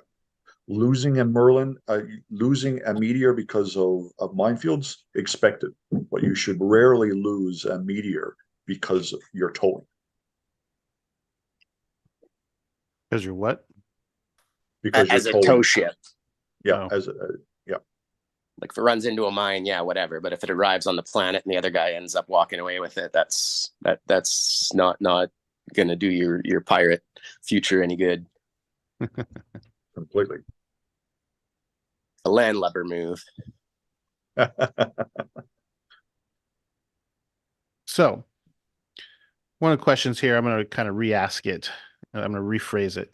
Okay. In chat is basically, do you prioritize your economic development towards an early attack or towards the goal of pumping out lots of meteors? Like, are you gonna tool yourself to go and kill your neighbor, or are you going to set yourself up for the long term, assuming you make it? Well, I think if I can chime in on that, and I think one equals the other. So if you set yourself up for pumping out a bunch of meteors and working on your economy, now you have the meteors to go against your neighbor. So I think they're complementary. I don't think it's an or. Yeah, I wanna hear everyone's first 10 ships. Go Good ahead. question. So I'm a little different, like I said, than most of you on how I plan and attack and do all these things. But normally by turn 10, I will have like 4 or 5 large deep space freighters, a couple of mediums, and probably about 5. So about half of my first ships are meteors. If I'm being aggressive, maybe 6. But normally by turn 10, I know not only my neighbors, but I know everyone else in the galaxy. And that determines how aggressive I'm going to be. So I need to know not only my neighbors, but their neighbors, because are they likely to ally with them? So a lot, it really depends on 2 races on both sides of it to determine what I'm going to But do. like in general, like when you go in and you're thinking about your start, you're gonna say like 5 meteors, 5 larges are your first 10 builds. Approximately, but I like to get in maybe 1 royal, but I like to have 2 or 3 royals at my home planet by the ship limit. I don't do a lot of them. Yeah, those are from your second star base though, or whatever, like. Yep. So normally my second star base is by turn 3, 4 at the latest. Yeah. And in some cases, I will have 4 star bases by turn 10. Yeah. All right, Calvin, what are your first 10 ships? Probably 4 large freighters, the rest meteors, or even split 5 large freighters, 5 meteors. Yep. With the aim of building star bases, and also how quickly can I get my first Merlin out, depending on, like, if I find a Bobnoid planet, I'm going to want to get that Merlin out sooner rather than later. But there are a few games where I've built a Merlin by turn 10, but usually it's turn 12 that I get a Merlin out. Yep. And, Emperor, your couple pirate games, what have you built your first 10 ships? Or what's your plan to build normally? Yeah, I think normal start is with 2 large freighters, and then maybe 2 meteors after that, and then you kind of run out of money, so you have to build at least 1 Lady Royal, or maybe 2. And I also try to build more bases quite early. At least, even you can build like mediums in the other bases, or just for the priority points. But two large freighters are the first two ships, and then after that. And of course, that's depending a bit on who your neighbors are. You have to kind of find out that if you are not in fear of getting attacked, then you can, of course, concentrate more on the economy and more freighters. Yeah, there's really only one or two races that are attacking the privateers early. And the worst of them, of course, is the birds to me. The lizards, I don't find them as big of a threat if they don't have Loki. So very rarely will you be attacked by the lizards early because they don't have Loki. But the birds don't care. Yeah, so like when I'm playing the pirates, my first 5 or 6 ships are BR4s with Tech 7s, and then is my Merlin, and then is my then is my Meteor, and then is my Merlin. I rarely build a large because I'll steal them. But then I will get my second and third starbase kicked up in that first 10 turns after my Merlin's built. And then once the Merlin's built, it takes a bunch of colonists somewhere, drops, lifts up the supplies, makes the starbase, moves back, gets a bunch of colonists. And then by turn 20, I've got maybe 3 Merlins towed by meteors. And at that point, it's just meteors and Merlins, and the odd red storm are all I'll really build. Maybe on some new star bases, I'll build some Lady Royales, but I want to save my Duranium until I can get that Merlin and then use it as though it was a large. And that's almost always my strategy in my first 10 turns. Yeah, do you get enough money to build that? Because if you don't move colonists away with freighters. Yeah, well, I'm moving my 200 colonists at a time, but because I'm only getting Tech 7 engines on BR4s, I'm not really spending any money. It's less than $300 a turn. I don't level up my engines until after I get my Meteor. My Meteor's probably Tech 7, my first one also. Okay. You'll recall Budgie mentioned his love of Tech 7 engines. Yeah, and I'm premium or whatever, and it's the last couple of years I've really figured this Tech 7 thing out. But you get everywhere you need to go. You keep your economy even more roaring, and having that Merlin so early, especially if you find a Bulvanoid planet or whatever, your supplies are just going up every turn. Yeah, makes sense. I have to look your games a bit to see how it goes. Yeah, I think a lot of people are going to be looking at your games, Budgie and Loner.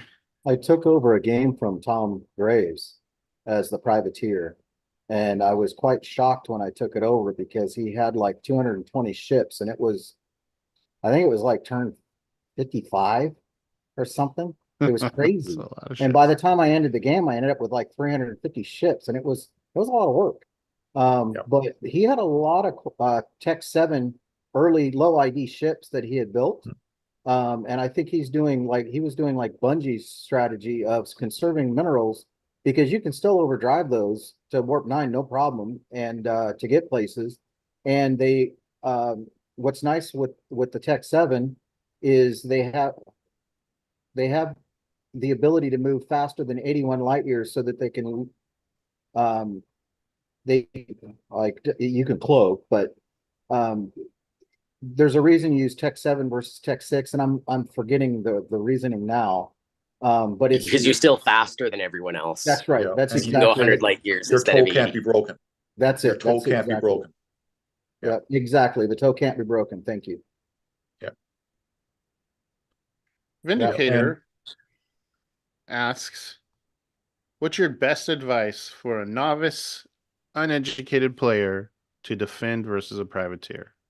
I think you gotta first remove the uneducated Get out part. of here. Actually, I do have one that I would mention is if you're, for example, the lizards or somebody, you have a cloaking capability, is run that cloaker with your large freighter and use your large freighter. If it's a low ID freighter and you're not worried about getting robbed, you're more worried about getting towed, that large freighter getting towed away and then robbed or captured. is to tow your cloak ship with your large freighter, because towing ships move before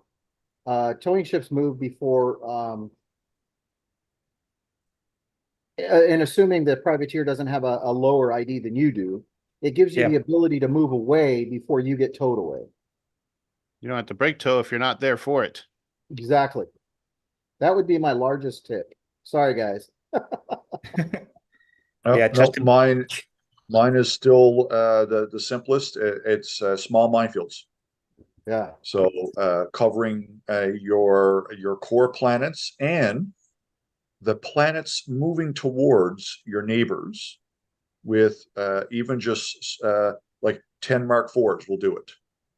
And it costs very little minerals, very little mega credits, and it is enough to, I won't say deter a good privateer player, but they're less likely to take the risk if there's someone that is not putting them up.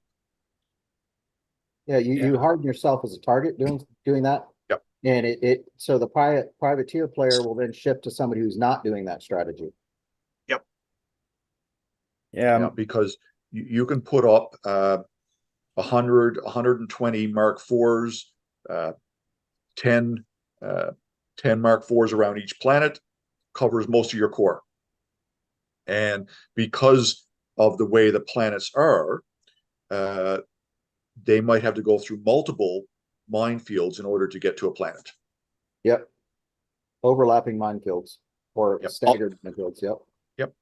And not only that, in some cases, when I have, which is one of the best options against the robots or even the colonies, I've overwhelmed 4 and 5 Virgos with privateer minefields, is just make friends with someone. So if you're making friends, you're sharing just safe passage, you can get out with several meteors. You can get out up to 60, almost 70,000 mines just by having a couple of friends. It'll overwhelm them. That's another key to playing against the pirates and going into any game is sharpen your diplomacy skills, especially as a new player, and stick to your word. You break your word, you're going to wreck your reputation. That goes really quick. Reputation we is have a presentation on that matter later today. But also remember that you can talk to the privateer, and maybe you can find out some solution that benefit both of you. And of course, the very much so. Basics. Remember the beam of fuel mission and set primary enemy all the time. If you fight. That is a very good one. One fuel on your ship, matching the planetary code, and then beaming up. Yeah. Really, the trick is to remove the word uneducated from that question. I think, like every race that has lots of complex tricks, a really solid understanding, and even with that solid understanding, a regular reference to host order. Excellent. Yeah, I refer to the host order frequently just to, I think I know it and I got it right, but I'm still double checking. Yeah, I click on host order in the index probably at least once every turn.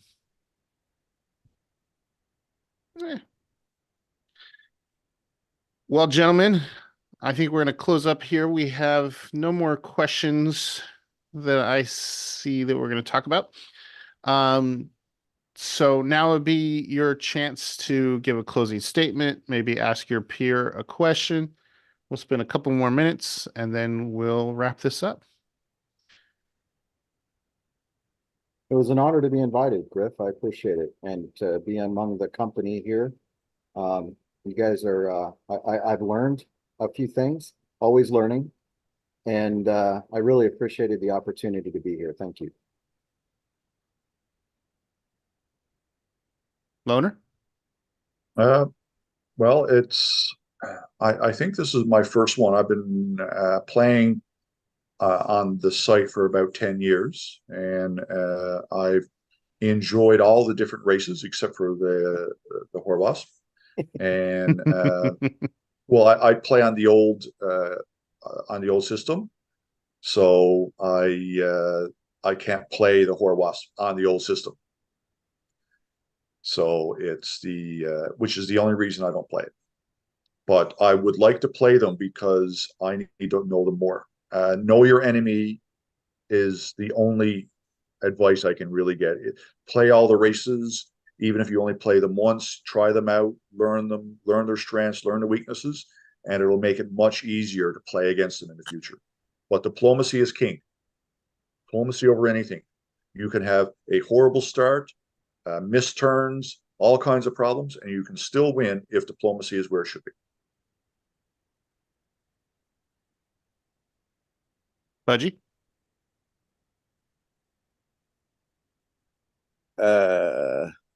Yeah, go Pirates. Closing comments. Yeah.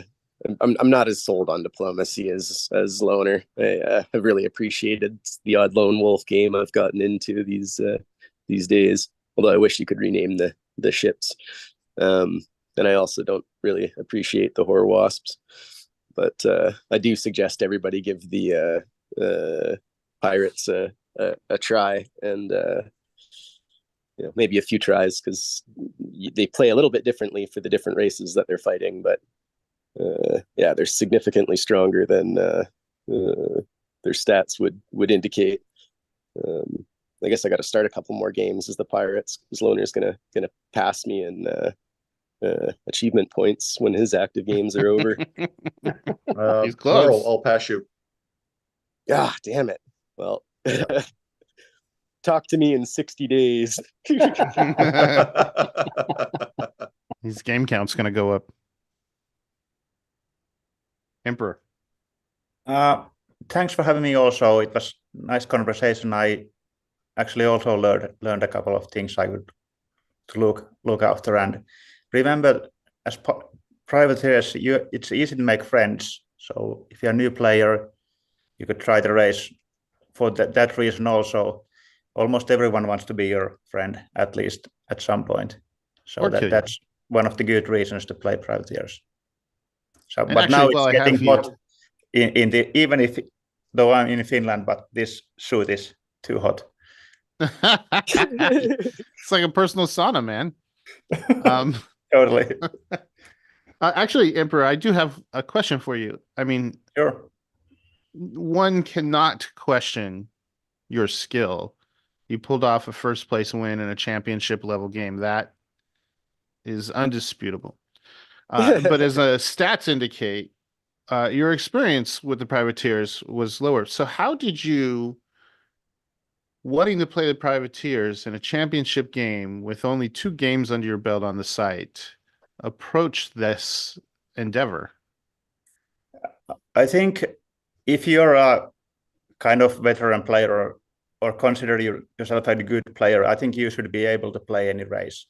And so that's my opinion. I could play any race quite well. So it's just a matter of what you want to play at the time. So I don't think it's, after you have played one game with every race, you kind of know how they work. So that's kind of enough experience. Of course, you can hone the details little bit, but still you got the basics, which are enough. The basics are also build ships, build a good fleet, have friends, kill enemies, do not lose many ships, and that's a basic with every race. Oh man, did it ever take me a few tries to get a feeling for how to play the hordes. Well, gentlemen, thank you very much. I started this by saying I'm not scared of the privateers, but I worry about you too. Cameron and I've been playing around a long time, so I kind of know him as a privateer player. But if Loner was coming at me with a fleet of Merlins, I mean, I think I know what to do as the Birdman, but if I were anyone else, this would be a problem. So thank you for sharing. Hopefully our audience learned some things. I think these panel discussions on races are interesting because if you're like really passionate about the race, you get to share that. But then afterwards, you're like, man, did I tell them too much? Did I give away too many secrets? Nobody mentioned the MF friendly code. I think we're Oh, he just gave away a secret while his internet was breaking up. How Hey there, convenient. we missed that. Oh, go away. That's probably totally intentional. Yeah, he did that on purpose.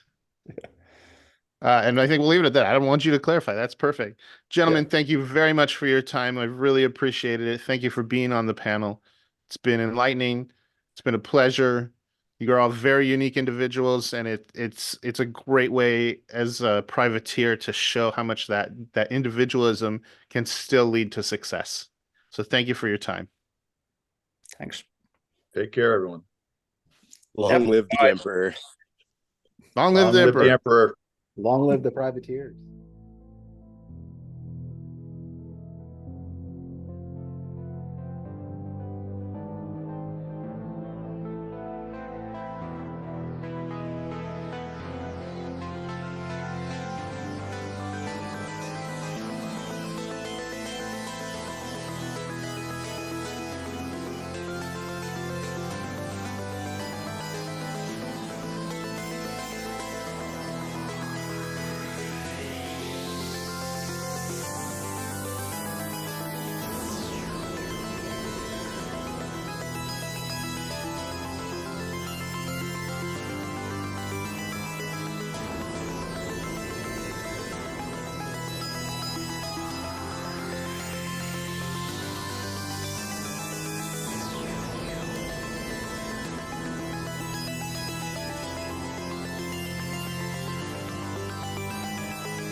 Welcome back, everybody.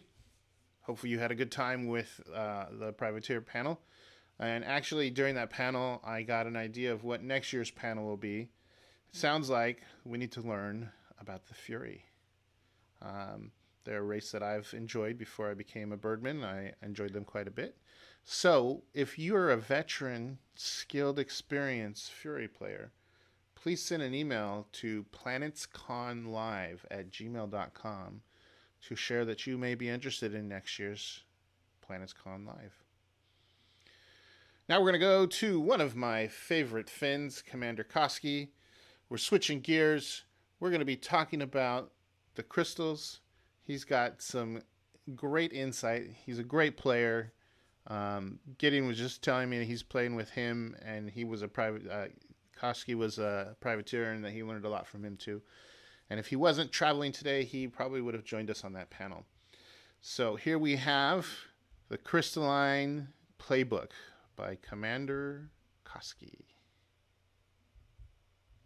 Enjoy. Greetings, Echo Cluster. I'm Commander Koski, and I'm here to invite you on an epic journey to expand your mind. Let's begin by diving headfirst into the hard stuff. Love. What I love about planets, what's most fun for me, is to figure out the winning strategies. And as the great Emperor SMN once said, what's unique in planets is that with each race you truly get a different playing experience. You test the ship lists, you test the abilities, and suddenly different things become possible and more effective or ineffective. And what happens is that it's like the whole paradigm changes. So for me, looking for the best strategies is really an endless quest in this game. You change not only the races, but the players, the terrain, the rule sets, and everything. They make every game unique and different experience and an adventure than the other. But this is something I'd like to challenge you with this presentation. I've seen that some players have this one strategy, one size fits all strategy, this model, how to play this game. And then they play with different races and they try to do the same thing. And I claim that that is not the right way to do. So the Crystalline are an excellent example for that. And so this presentation is about the special things in Crystalline. And as I usually nowadays do, I start my presentation with some tenets that I feel like what Planets is about. I think this game is won by being able to do as much as you can in as little time as possible. So every turn you try to do as much as you can. No idling things, as ISO-T once said in the con. No idling things, you try to get maximum efficiency each turn. And here is the true superpower of Crystalline. They can hit exactly there, the main thing in this game, the ability to move, to do things. They can stop movement and they can basically steal time from the enemy. So, when I talk about the common ways how to play this game, this here is what I usually see in people's games, and I claim that if you win a game this way, you are fighting actually uphill and you are winning for other reasons than your strategy. You are, for example, winning because you are more skilled logistician, industrialist, you are able to build bigger fleet than your enemy.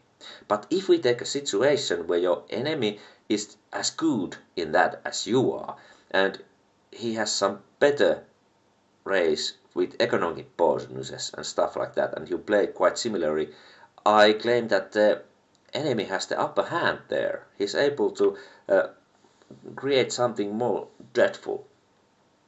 And let's go more in detail into the reasons why this approach shown here doesn't work. First of all, when you check the ship list, Crystalline has actually quite a good ship list. They have high-end torpedo ship, a medium carrier, they are quite versatile, but their high-end ships and all in all are still, they've got less firepower than the best ships of the other races, especially if you add the abilities. And even privateers, they can rob you blind because you don't have that anti-cloak technology except web if they are on your planet.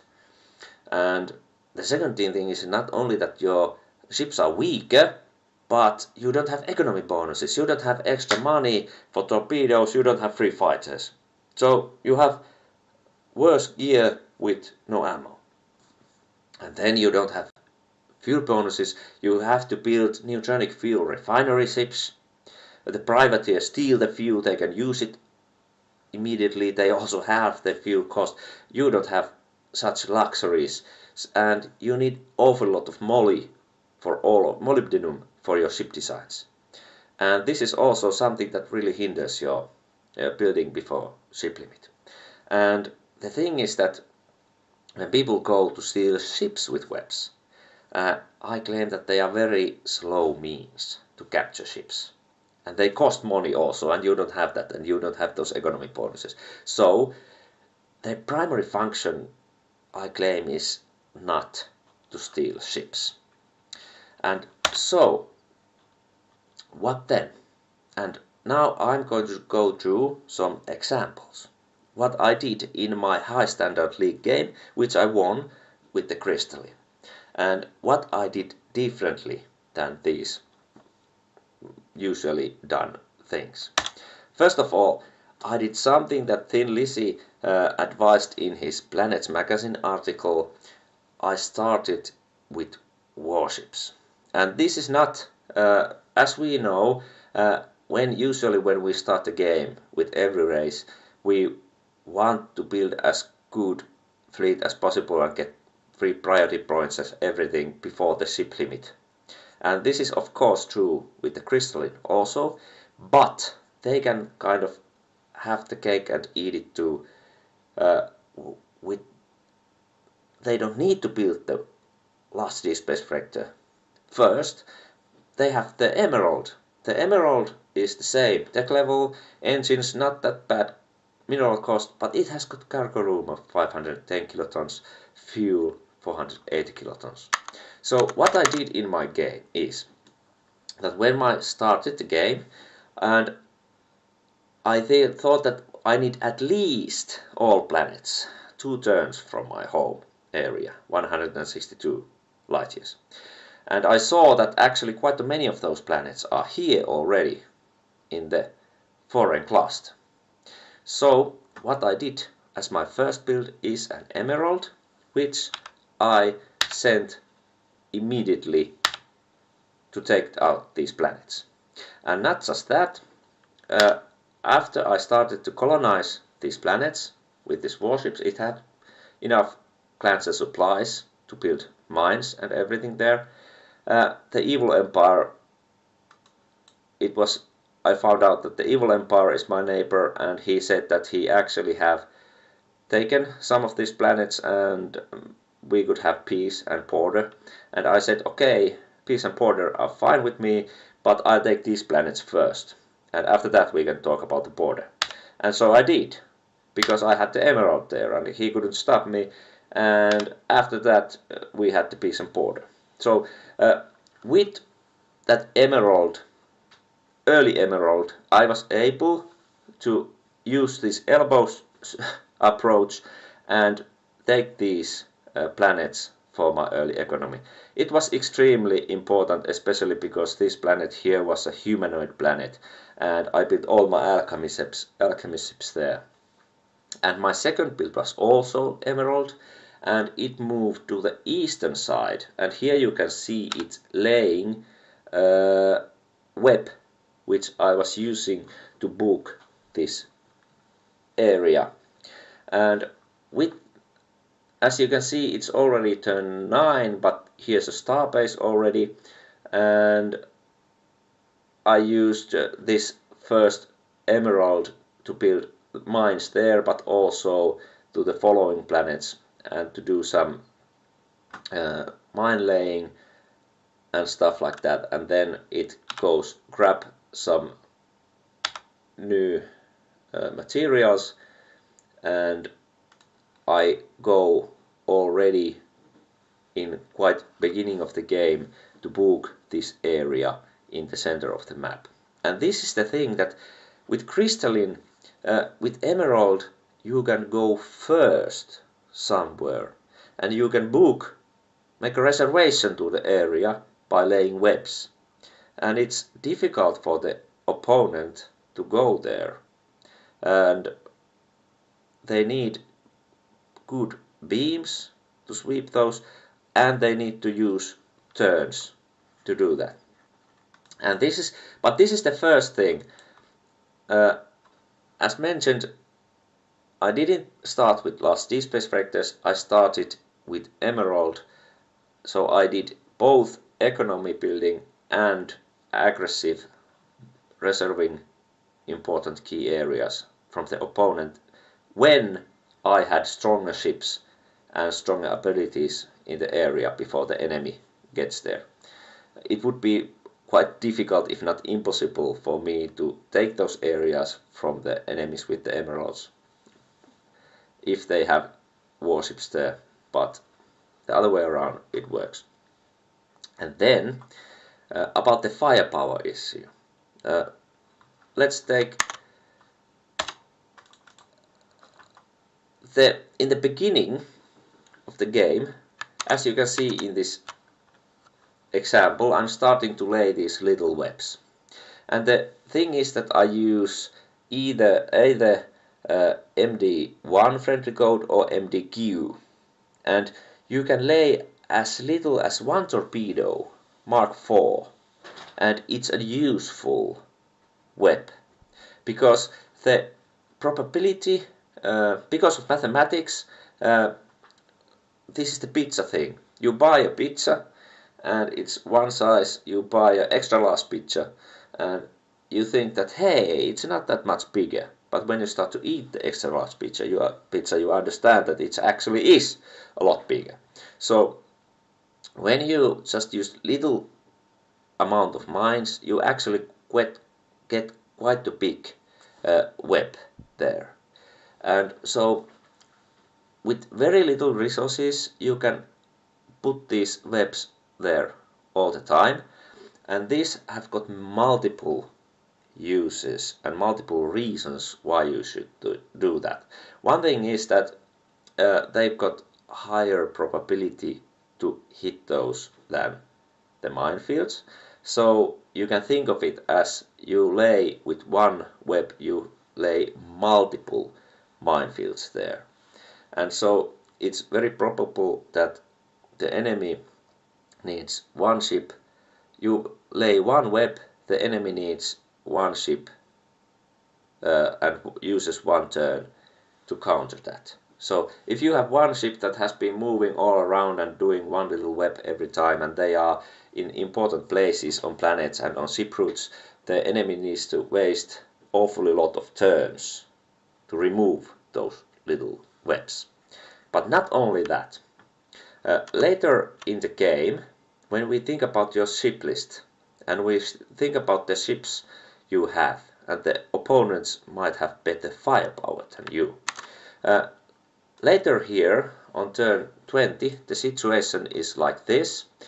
I've been going around here with little Opal class torpedo ships. And I've got the Ruby here that has actually got only one Mark 8 torpedo tube. And these have got lower IDs than enemy rushes. The enemy rushes are here with heavy disruptors and transwarp engines. Here are a couple more. And what happens here is that he tries to come in and scoop and minesweep, and I scoop with lower IDs and lay new webs all around between those ships, behind them, and then I can use this Ruby to lay bigger webs and scoop, as it has got lower ship ID number. So what happens here is that if you compare the resources needed for these ships and for this everything, a transwarp heavy disruptor rush costs awfully lot of minerals and money, and also fuel here, whereas these are almost free, these opals and rubies. And as I've got multiple star bases, it's actually a question if I should take +2 priority points or a ship like this.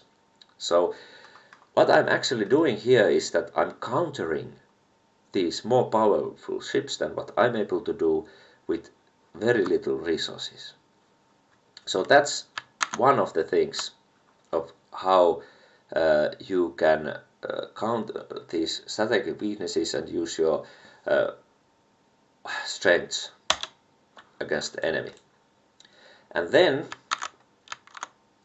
in the beginning of the game, I claim you should be using those little webs mainly, but later on you can start to use, when you have reached the ship limit and you start to have those resources. What happens here is that here is a big stack of Federation ships with heavy phasers and quantum torps and everything like that. And what I have here is low ID rubies, capable of scooping these bigger fields, and then I have awfully lot of Sky Garnet ships. They were excellent in the league this year. It costs only 2 priority points. I built about 40 of those after ship limit.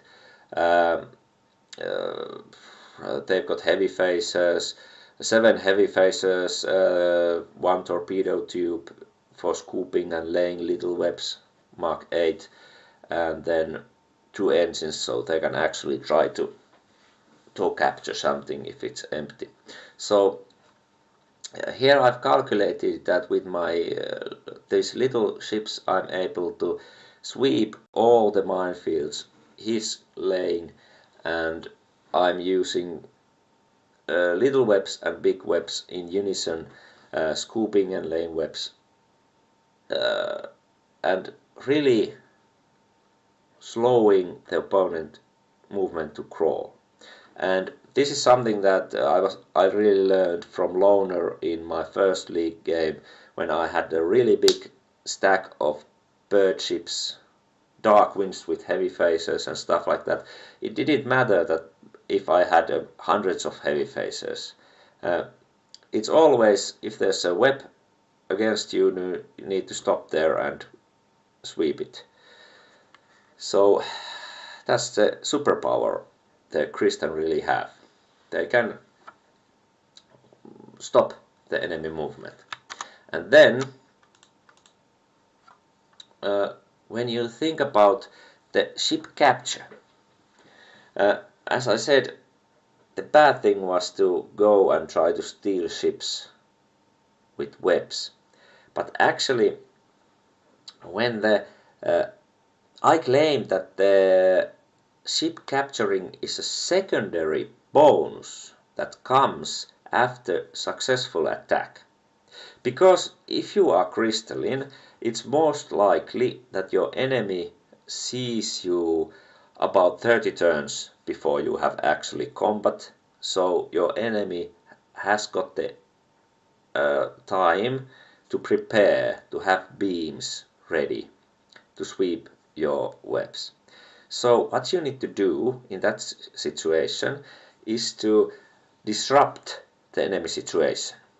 And if you have a very large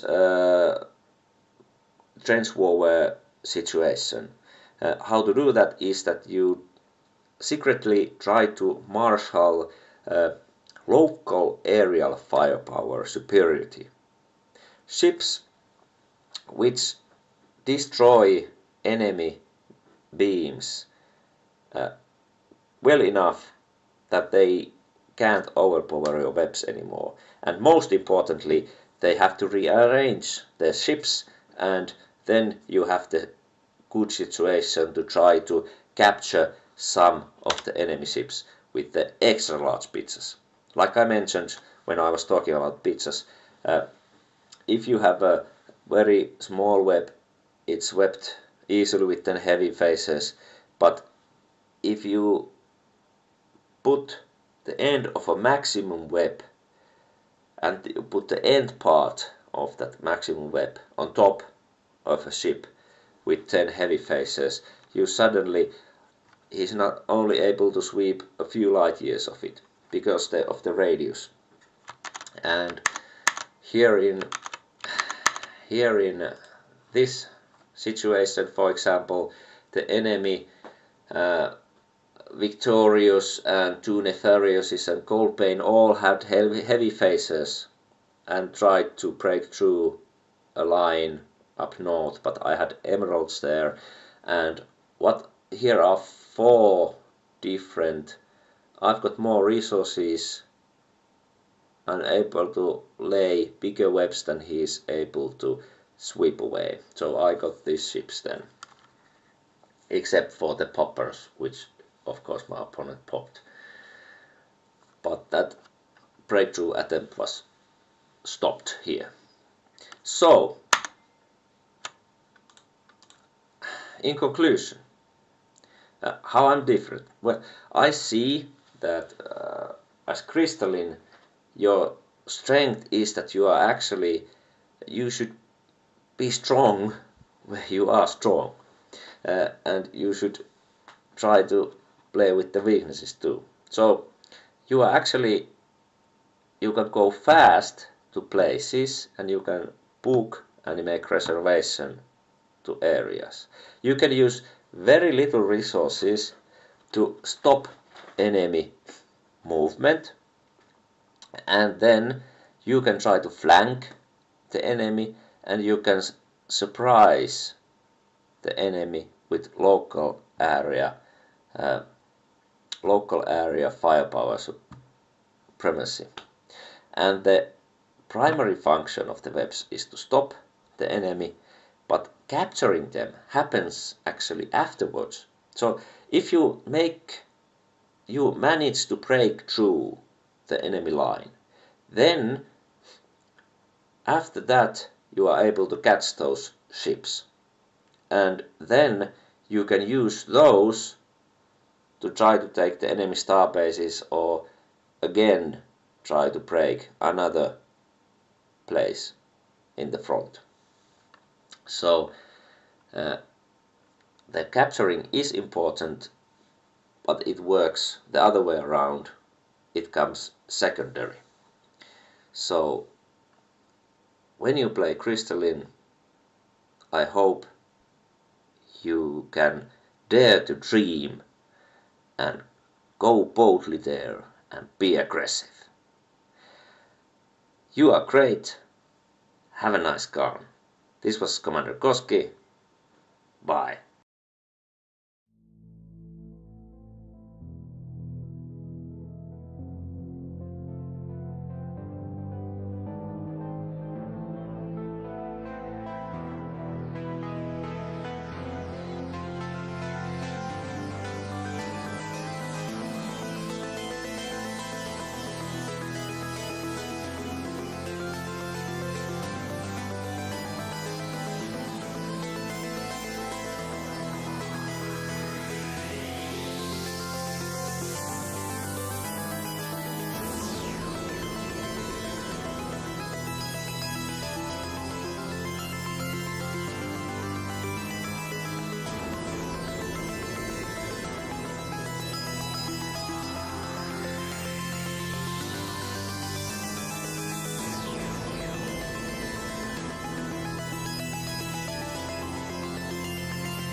Welcome back.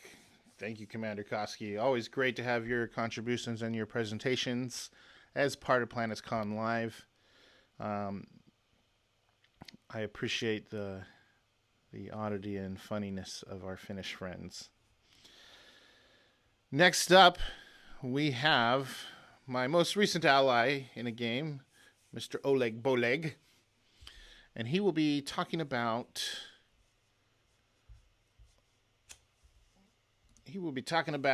tweaking your gameplay for the next level. And he is giving this presentation, improving your game. Thank you. He put it up on my screen for me. He will be talking about what you can do to move yourself up from this level to that level. So we're going to take a quick break here. We're going to let him come in. He'll introduce himself. If there's some questions, put them in the chat. Gideon will forward them to me, and if we have time and interest, we will do a little Q&A at the end. So we'll be back in 1 minute.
Hi, good morning, good evening, good afternoon to everyone over at the screens. Griffin just said so to me, so I guess you all can hear me.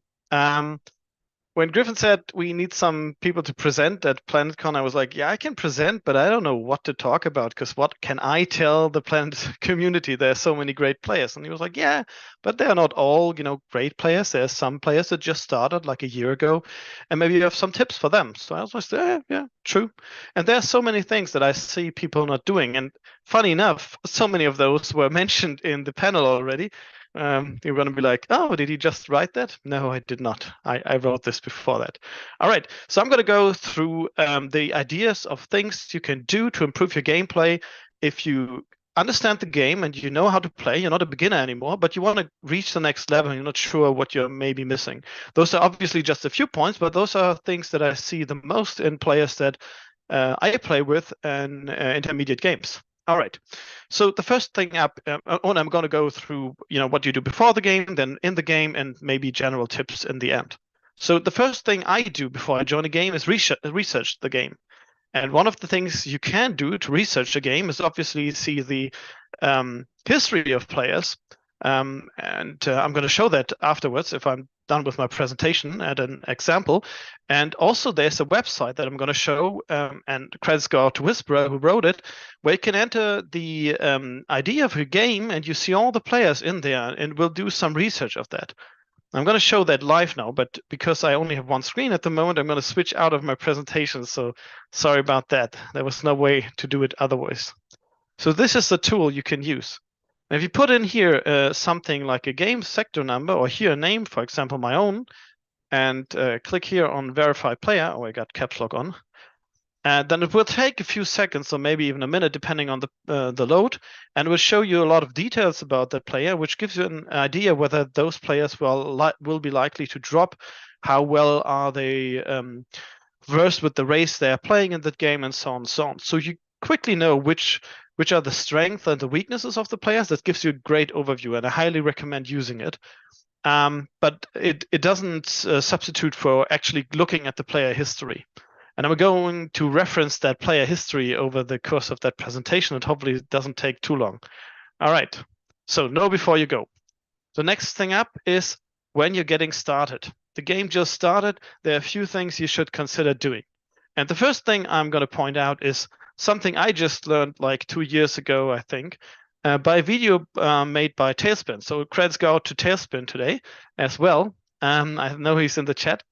He made a great YouTube video. If you search for Planets.nu and homeworlds, he'll have a great video explaining how to find homeworlds. There are different methods. I know Griffin uses a script that will help you. I'm not sure if Griffin is it or Minas is using it, but one of those two I just recently played with is using it. That will also do the same thing, but you can do it manually, and this is one method shown here.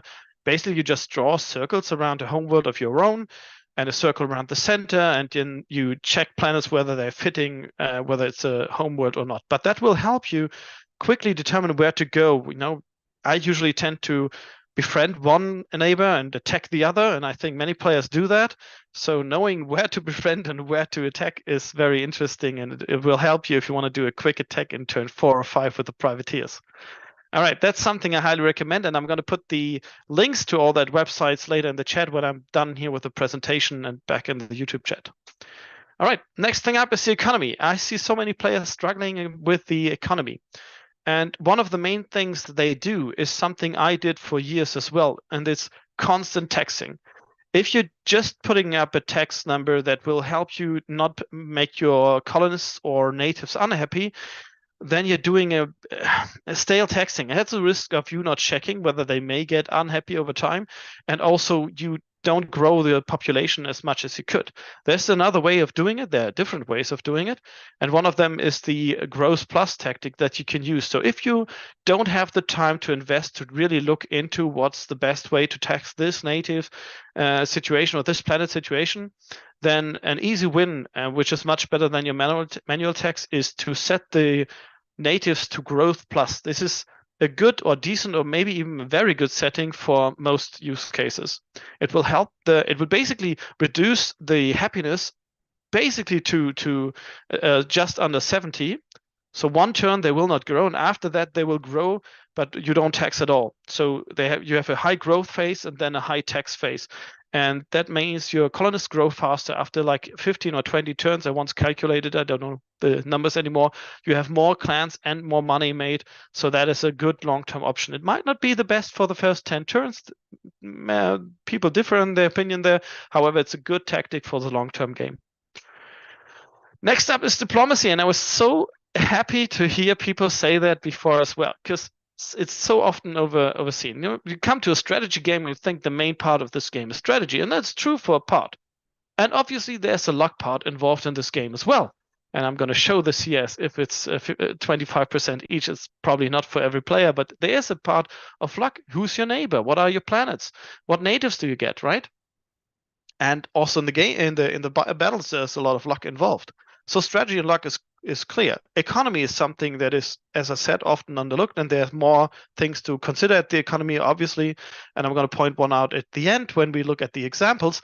But and I see I have a typo there. One of the major parts you can use to win the game is diplomacy. Obviously, you can regret it, put it aside, like Alona said he often does, or Budgie even said he sometimes does. But I highly recommend investing in diplomacy. Giving everyone a little bit more than you receive will result in you receiving much more than anyone else in the game, and will really help you get the goodies of other races and stuff like that. And as someone else mentioned, reputation is a big part. So I'm very interested in the next presentation about backstabbing, but if you backstab once, you might be scarred for life. All right. Next, and turn 1, send those ambassadors to all players. You will see any high ranking player do that, and turn 1, or if they forgot on turn 2, do that so you can communicate. And if you are like me and you don't like the chat in the game too much, I also recommend every player to join us at Starport.nu Discord channel, which will help communicate much faster with your allies or enemies. All right, next up, getting started. Last part is knowledge is power. What do I mean by that? Now, you probably know that there's something called a military score. How it's calculated is something hardly anyone knows. There is a formula there, and it's basically how much minerals and money you invested in warships, planetary defense, and base defense. And it is calculatable. However, there are 2 tools out there, and props go out to Whisperer once again. One of them is written by him, where you can just configure a ship and you will see how much military score it does. So if you go into the history of your game, you can go via the time machine in the game. You can go to any turn back in the past, and you can see how on the scoreboard how much military score someone gained. Then if you play around with these tools a little bit, what they probably have built. So if you have a third player in the beginning spending 2,600 military score points, then it's most likely a Missouri that they built. So that's something that helps you find out what they did and then adjust your strategy accordingly. So if they build a warship, then you might want to be prepared for an attack. If they build something like a Bohemian, and you're golden. Don't worry about it. All right. Next up is a general thing. Many of the things that I said are knowledge is power, and knowledge is power is something that is really true for many games, but Planets.nu or VGA Planets in particular. And one great help that was mentioned before is the host order. And I don't know how many people know it. There's an annotated host order that gives you lots of comments about things. It does not just state cloaking fail and transfer of cargo or something like that. It will tell you that also means X, Y, Z, and that is very important because that other one was before that, and that means this and that can happen. So I highly recommend reading through that once, or looking it up if you're unsure what that means. If you don't know what a host order is, that means you are a beginner. Don't worry about it. Just hit us up on Starport.nu Discord or in the game chat here, in the live chat, and we will help you out. All right. And then there was something mentioned as well, which I see so many players not do. And I think it was Budgie who said, but who does that? Yeah, well, I do it, Budgie. I do. I change my friendly cards not every turn unless I'm playing against the Birdmen, but I do change them every time I conquer a planet or build a ship. And I'm going to phrase it as do not use MKT. And what I mean by that is there are some special friendly codes that are used to do certain things in the game. MKT, for example, is something you use if you want to build torpedoes in a torpedo ship in space. So you're not building them on a base, but you give the minerals and money on your ship. So if you do use the modern client and just say build torpedoes, it will automatically put those minerals and money there and set the friendly code to MKT. Now it's notable that those are all lower cap letters, right?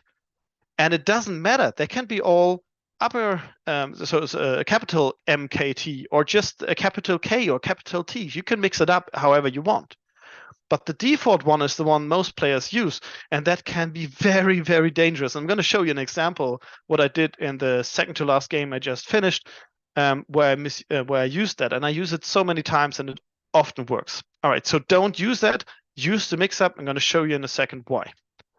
Almost last tip is waypoints. Now, this is taken out of a game, and I think the brown dots are actually Lona, who was on the panel just now. And you can see two ships on that. One of the ships is just seemingly standing in space, while the other is obviously flying from that gray planet to that brown planet. Now, we know the waypoint of the one, we don't know the waypoint and direction of the other. Why? And what can you do? Now, if you set a ship from one planet to another, which takes more than one turn, and you send a straight line through open space, anyone in scan range will see that ship not only where it is, but also where it is going with what speed, similar to a storm. I mean, you can use it to trick people that you're going somewhere, but usually it's just laziness that you're doing that. So don't do it.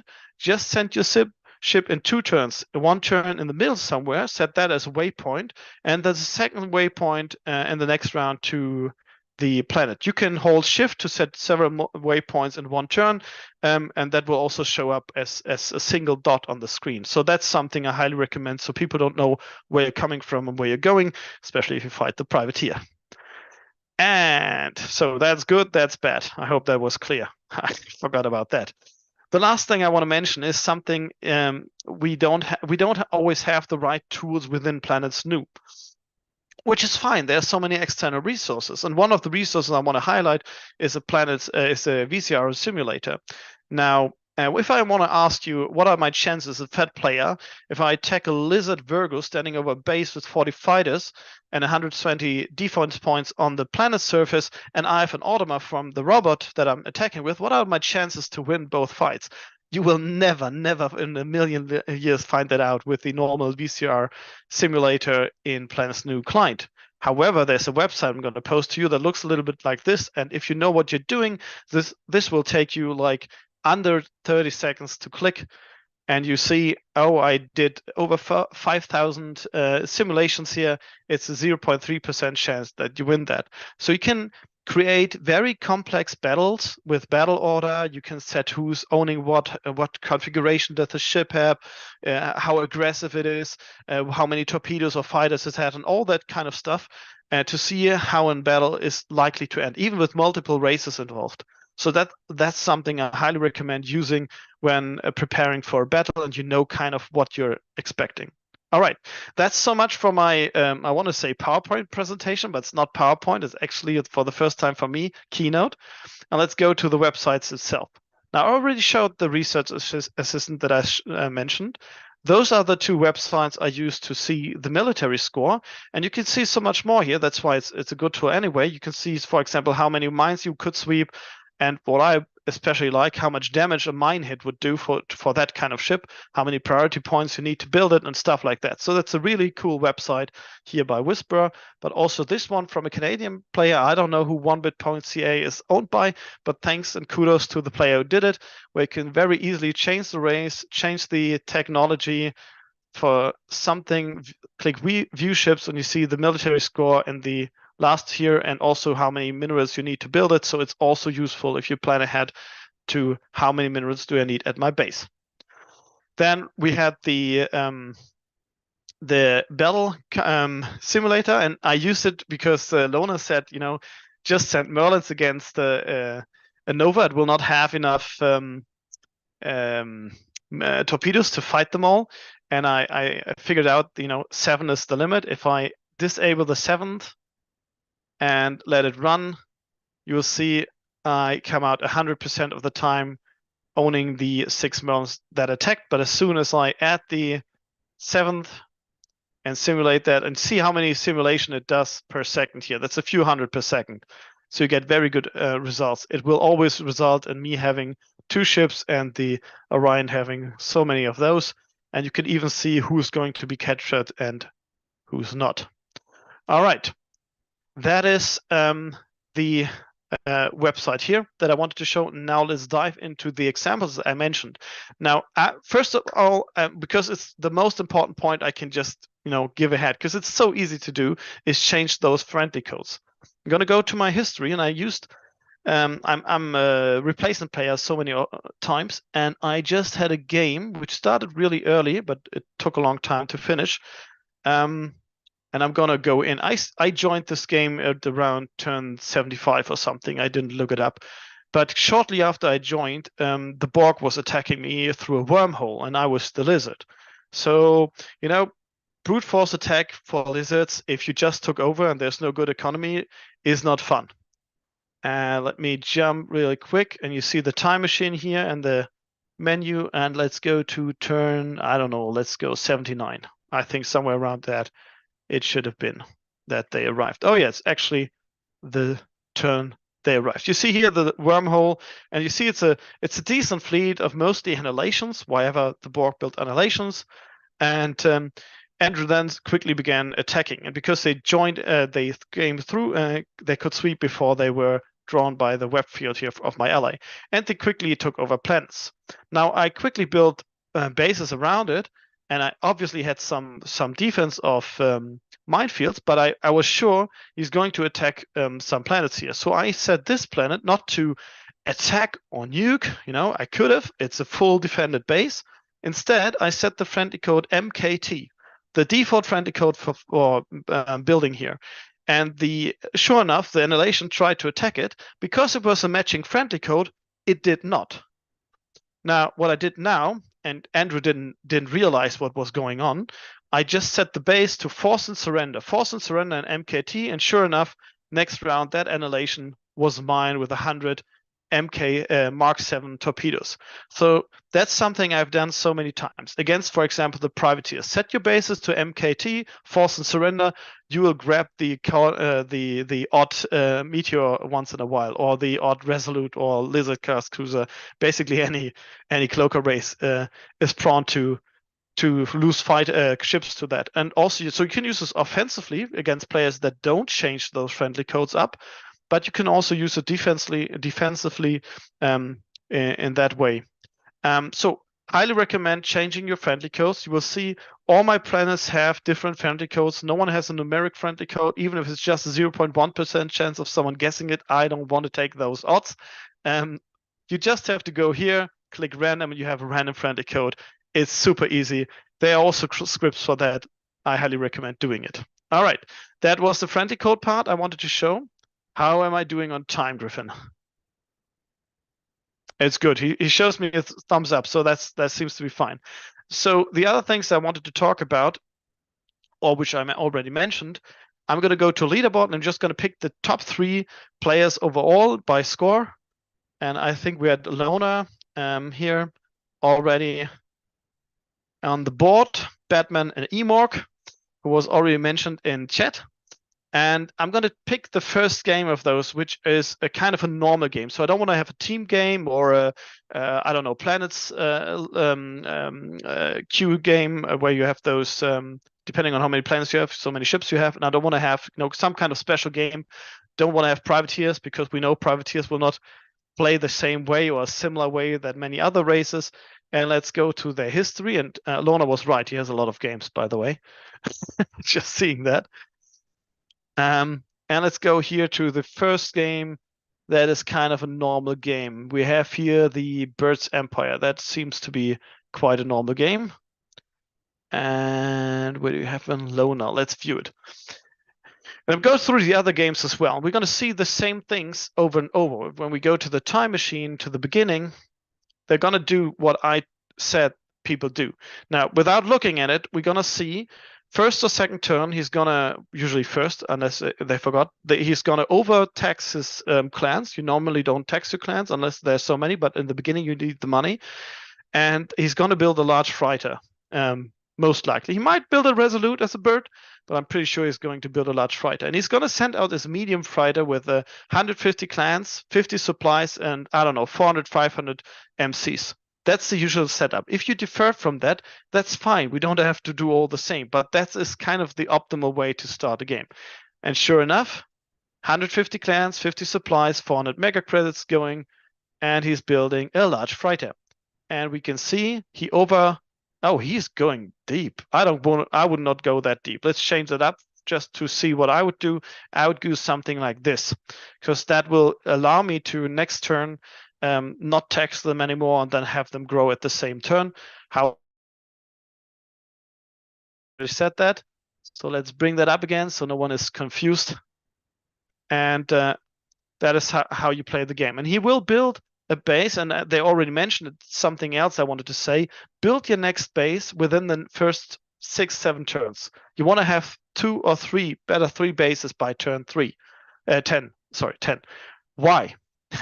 Well, depending on your race, you want to pump out some ships you can build on a cheap base as well. But also you want to have the ship limit reached rather fast. And also, if there are not so many great players, then you can leave a shipyard not working, but giving you priority points. If you have a race like the Privateers, then it's really cheap to build ships on priority points.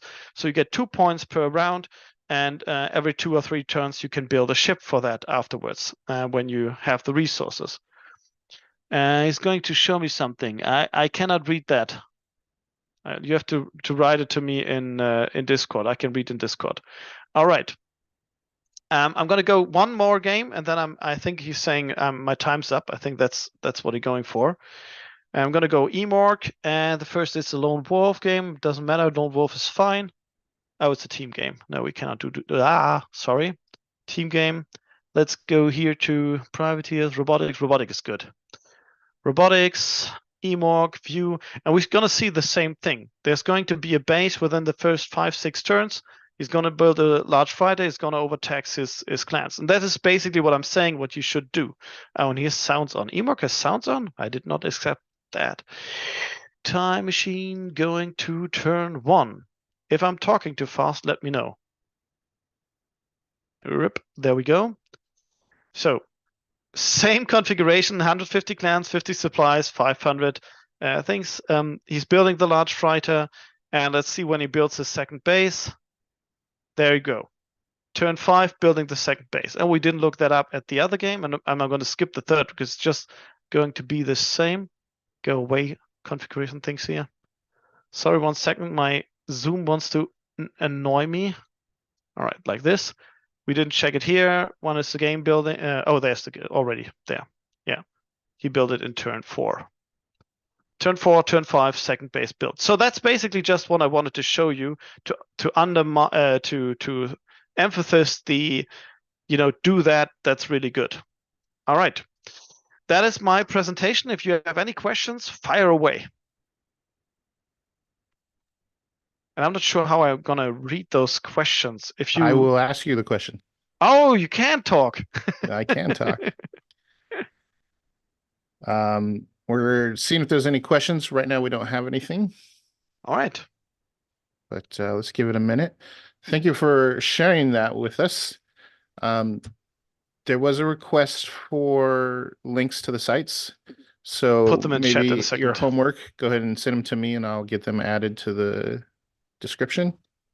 Oh yeah, I can do that. I'm going to put them in the chat in a second. Okay, that works too. And I don't see any questions, so thank you very much, Oleg. Appreciate it. Great ally. We've allied twice, and both times that I've allied with Oleg, we won.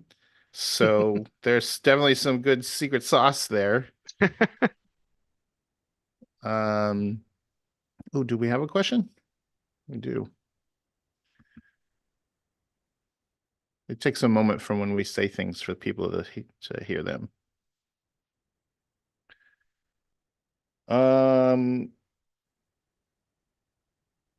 Is there a way to look at military score cont? I don't know what that means, cont. You can see the military score in the game. You go to, oh, I'm not sharing the screen. Sorry, one sec. Going back to Zoom. Sorry. So you can see the military score of that turn and any turn that was before. If you go to the scoreboard, and so sorry, was a little bit fast. If you click that button here and and this home screen thingy on the left side, you'll find the scoreboard, and you'll see that for this turn, if you use the time machine, you can see it that way. But you can also, if you're in this screen, go to a game, and I'm going to use my current game for that. Go to the game, so not enter it, but go to the game and hit score. And then back down here is history. And you can see for each turn, for each race, the score for different things. For example, down here, you can go to military. So here you can see the military score of every race for every turn, and thus the change in military score. I love this graph thing. I use this all the time. Yeah, me too. And actually, on the subject of military score, SciDev had kicked around the idea of doing a video or presentation on military score. So SciDev, there is an interest. We'd love to have you on the next PlanetsCon to do that. There's a lot of insight that a score can give you if you understand how to read it. Absolutely. Absolutely.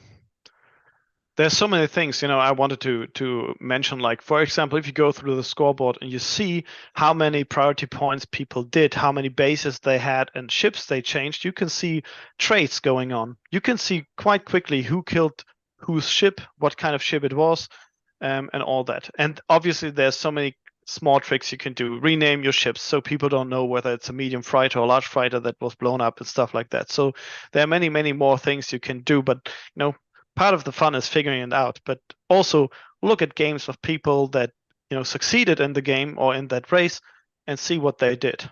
Learn from them. We got a couple questions related to friendly codes. Yes, fire away. Planet's Fiend says, what ways do you use to introduce universal mind code friendly codes into enemies? Sorry, I'm not sure I understand the question. Yeah, it's a little bit oddly written. So maybe Planet's Fiend, you could put a clarification on it, and we'll jump to this one. What is the best friendly codes to use if you're against a bird player? Well, just random friendly codes, and then change those friendly codes on the front line at least every turn. Because Birdmen can, with Super Spy, get your friendly code and even set it. So you want to change it actively on planets every turn. And when it comes to the friendly codes like MKT or LFM or whatever, or even the nuke on a base, just change up which letter you capitalize, and don't use it all the same time. Just don't capitalize it all the time to have it different, because people will look in your history and see, you always use the caps. People like me will do that. Oleg called me and our other ally in our last game out on this. Like me and the other player was a little Silver Swing, and we've been allies a couple times. And then Oleg came in and made us change some of our practices. So the great thing about this game is people who really get analytical on history, and if you're a creature of habit, Oleg will get you. Most likely. Any more questions coming in? Looks like maybe we do have one. Yep, here it comes.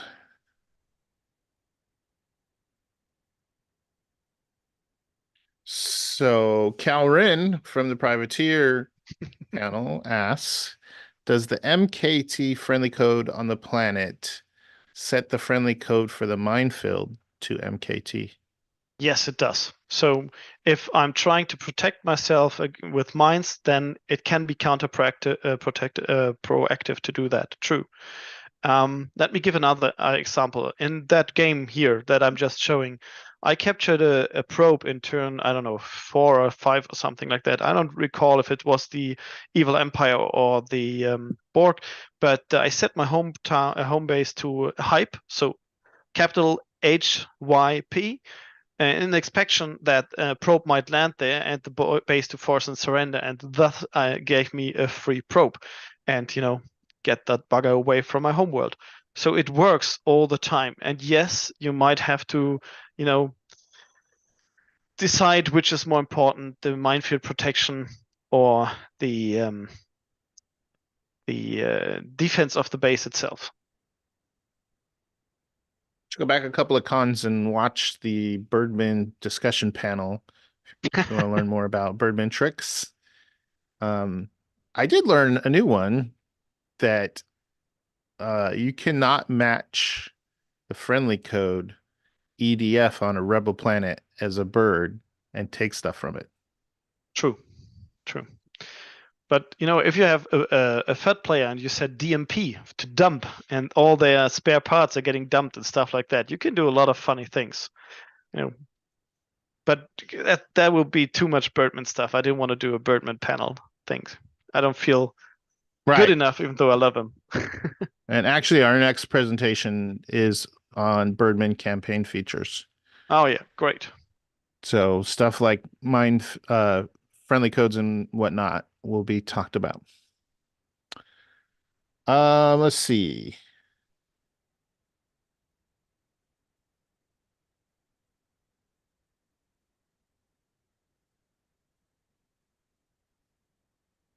It was asked if you've been noting what ships your enemy has, but you don't know all of the ships, is there a way to guesstimate the rest of the enemy's fleet? Yeah. Basically what I said before, go to the history and you see all humans are creatures of habit. People will have some kind of tactic for that race in place, and you see what they usually build. Now, if you look at what the scoreboard says, not only military score, but also what kind of ships they build, freighter or non-freighter, you kind of can guess what they're building. And also there are some ships no one built, right? Like the BR with Star Drive 7, would no one would build that. And what I mean by that is if you know your enemy, you can very well guesstimate what they're building, and you can confirm that, or the order in which they build it, and confirm that with the military score. Obviously, there are more tactics. There's the way to see if you know the ID of a ship, and you kind of guesstimated where the homeworlds are. You can make sure it's the right homeworld, and you can then say which turn it was built and stuff like that. So there is much more to learn and to do. But I only had 30 minutes. Griffin said I can only talk for 30 minutes. There's also another tool on Planets.nu, the Planets.nu ship calc. Did you show that one, the ship calculator? Yeah, from Whisperer. Yeah. Yeah. So that one will also calculate the military score, so you can see how much that puts on there. Yeah, and that's one of the tools that can calculate that. It will show you more. There's also another page I wanted to mention, while we're waiting for the other questions. I'm going to show it real quick. I think I still have it open. This is a page I use all the time as well. This page is from old page, but it has the open. Always open. Yeah. And it will give you the ability to calculate a lot of things that are usually done by the game itself, but you might want to proactively know what the enemy is going to be consuming at fuel, or how much fuel will consume towing the enemy ship away. You don't see that yet, and if they're dropping fuel and stuff like that, and how your planet will, how a ground attack will work out and stuff like that. So you can calculate a lot of things in this page here, which is really nicely done. Kudos to whomever did it. I have no idea. It's been around for a while, and it was made by someone knows the answer. Oh, James Heinrich. All right. Great. And this is actually like a super powerful tool. I frequently use this for minefield calculations, especially if you're playing a minefield race or you're playing against a minefield race. Yeah. You can also use it to reverse engineer what beams someone might be sweeping you with. Very useful there. Mine hit damage, which is also like I often will go there just to kind of like calculate not just a mine hit, but like how long will it take me to fix a ship, or how long would it take an enemy to fix a ship that got damaged? Absolutely. And the decay. I mean, obviously, it will already be shown in the new client, but that was so useful when if you really have time to do it. Where do I send my ship so it's just out of that minefield, so I could pop an overlaying minefield. Stuff like that is really useful if you're going to be like, oh, what's 13 gonna do? And if I'm, stuff like that, that's really good. I use it for ground combat. That's a good one too. Absolutely. No way to calculate it any other way. And then the last one I use a lot is colonist, native tax, happiness, growth, and death. You put all the variables there, you'll figure out exactly how many clans you need to keep alive on a worm planet. Yeah. How many supply clans you need to make sure you get the most supplies out of the bobs. And another I can one is never to find out when you've reached the max growth. Yeah. I can never remember how many clans you can put on an Arctic planet or a desert planet. So just looking it up here, what's for most races at 9 degrees is 209. Stuff like that. I can never remember that, and that's really helpful having or being able to do it here. Okay, and then a softball question: is it best to load ships up before a high-level ion storm hits? Well, it really depends on the ship, but yeah, I usually do it if it's a ship I want to keep, and I think it can survive it.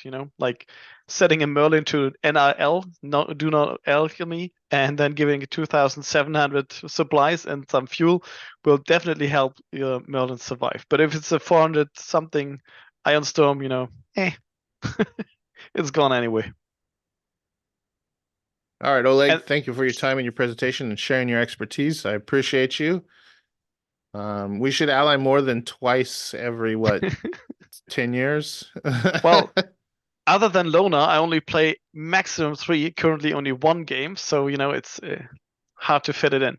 Yeah, 2 game max for me. Yeah. Well, thank you very much for your time. I appreciate it. We're going to take a quick break. Care. And we'll be back. See you in the chat. Bye-bye.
Welcome back, Planeteers.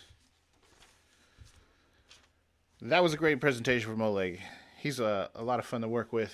I really enjoyed my last game with him, and he has some great information to share. He's going to get those links to me, and they'll be in the description of the video in the next few days when I update it with timestamps and everything, chapter markers. So thank you for joining us. Sorry to my Linux-loving friends for not including your option in the poll. Oh well. Keep making the internet go, but the rest of us, we'll do personal computers. Next up, we have a presentation on Birdmen campaign abilities by RSK. And obviously, as a bird lover, I was very interested in this, and RSK had a couple of conversations as the lead up to this. So he's got a great presentation for all of us to watch. Hopefully you enjoy and learn something. And that's it. Enjoy. Greetings, fellow Planets players. I hope you're enjoying the 2023 PlanetsCon so far. I am RSK. I will be presenting the latest Birdmen campaign abilities, including Super Spy Infiltration, Covert Data Link, and Harmonic Weapon Modulation. Some of us noticed in the .nu activity feed and the Starport new Discord server that there is some uncertainty as to how these abilities work. And I've been able to play through them in a test game, in a live game. I'm going to present how these abilities work to the best of my knowledge, and then I'll try to, toward the end of the presentation, offer up my opinion on whether or not these abilities are any good, and some possible counters. Before I get into the abilities, though, there are some terms that you need to be familiar with. If you're newer and you want to visit these links, you may want to screenshot this, or you can message me later for the links. I think experienced players are familiar with these concepts, but for newer players, I just wanted to run through what you see here on screen. First of all, we're talking about the campaign mode. This is a game mode where a player can enable additional abilities or ships. Every race has unique ships and abilities that can be researched and then enabled, and most of these have a value known as advantage point, or AP. Most system-generated games have a max of 500 AP, so what you might need to do is disable some of the standard ships or abilities to make room for the ones you want to enable. Essentially, this allows you to tune the race you want to play, to try out new tricks, new strategies, or just better fit your play style. Now, friendly codes, this is another important concept. Every single ship has a friendly code. Every planet has a friendly code. It's a 3-digit alphanumeric sequence. It's also important to know that minefields have friendly codes. And the Birdmen, out of all the races, probably can make the most use of friendly codes. One way they do this is by using the Super Spy mission. I'm going to mention Super Spy a lot in the presentation. This is usually performed by a cloaker, and it automatically includes cloaking that ship. The Super Spy mission also includes the ability to try to change the planet's friendly code. There's a 20% chance per ship. 5 ships allow a 100% chance to control a planet's friendly code. But it's important to note that the gathering of the friendly code and the controlling of a friendly code happen at different points in the host order. And speaking of host order, it's always good to bookmark the host order page, because that's a very important reference to know whether or not the strategy or tactic you have in mind is actually going to work the way you think it's going to work. Let's go ahead and go through Super Spy Infiltration. And the Planets documentation team put together a nice summary of how this ability works. You can see the description there on the right-hand side, and the link to that is below. Essentially, Super Spy Infiltration extends the base Super Spy mission along with the Super Spy Advanced ability, which is now part of Standard. And it will allow you to gather information on ships orbiting a starbase. It will gather weapons, engines, fuel, cargo, damage, and the friendly code for all of the ships in orbit. As I mentioned, it only works at starbases. And the ships that you're gathering information on, they have to be from the same owner as the starbase. And then it's also important to know that it does not work on cloakers. So if you're spying on a race that might have cloaking ships in orbit, it will not reveal those cloakers to you, which I think is important. I know I'm interjecting my opinion there, but that would be quite a lot if it also revealed cloakers. So very straightforward. It's going to get all of the ship information of a player's race ships that are matching the same starbase in orbit. So how do you know if Super Spy Infiltration has actually worked? It's part of the same Super Spy mission, so you might have a little uncertainty if it's actually giving you the information that you're hoping to get. Well, the most obvious place for the Super Spy Infiltration information is in the star map user interface when you click on a ship. And here we see that there's a Ruby class light cruiser. It's got Mark IV torpedoes. It's got the MD2 friendly code, 55 fuel. So it definitely looks like I've been able to gather Super Spy Infiltration information. This is not information I would normally see. But if you want to confirm that you have gathered this information and it's current, you can go to your reports, and if you look for the ship section and then scroll down to anything from the ship that performed the Super Spy mission, then you can look for the ship that you're interested in. And yeah, we can see Ruby class light cruiser number 4. It's got transwarp drives, yep. X-ray lasers, yep. Mark IV torps, yep. And you can scroll through it, and just that's a nice confirmation that it's working.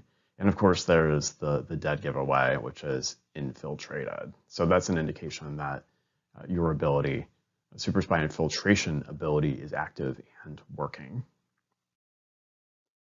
Now let's go through harmonic weapon modulation.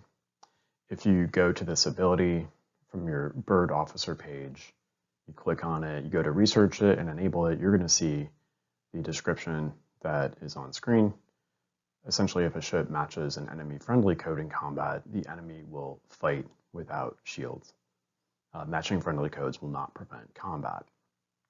When this was first released, of course, it sounded really good, with one giant asterisk, which we'll come back to later. But let's go ahead and take a look at how that works in action from a brief screen recording here. This is from the test game.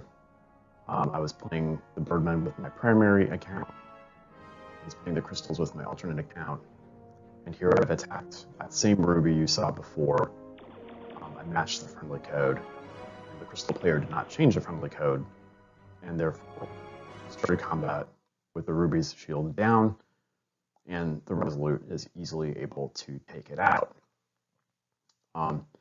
The Resolute would have won anyway, but it walked away with no damage.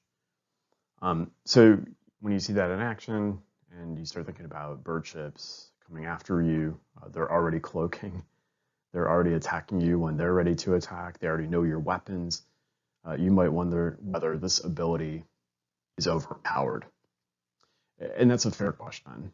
So what I wanted to do was look at some simulations and see whether or not the numbers from the simulations indicate this is tilting the bird camp or combat ability way too far. The table you see here on screen has simulation results for 3 to 4 Darkwings attacking a number of different hostile ships. I didn't include every possible top-end battleship. I excluded the T-Rex, the Victorious, the Diamond Flame. I did exclude the Crystal Thunder, probably shouldn't have, because it does have a pretty good percentage against the Darkwing. So sorry about that, but you can run those simulations for yourself. The simulations on the slide were all performed in the PCC2 Play VCR application. I used the offline version. The link that you see on screen is a link to the web version of that simulator. And if you do use it, you just want to make sure to set new host in the options. And I've generally found that this simulator matches the results from the .nu simulator. But the nice thing is you can simulate multiple ships. And so that's what I did here.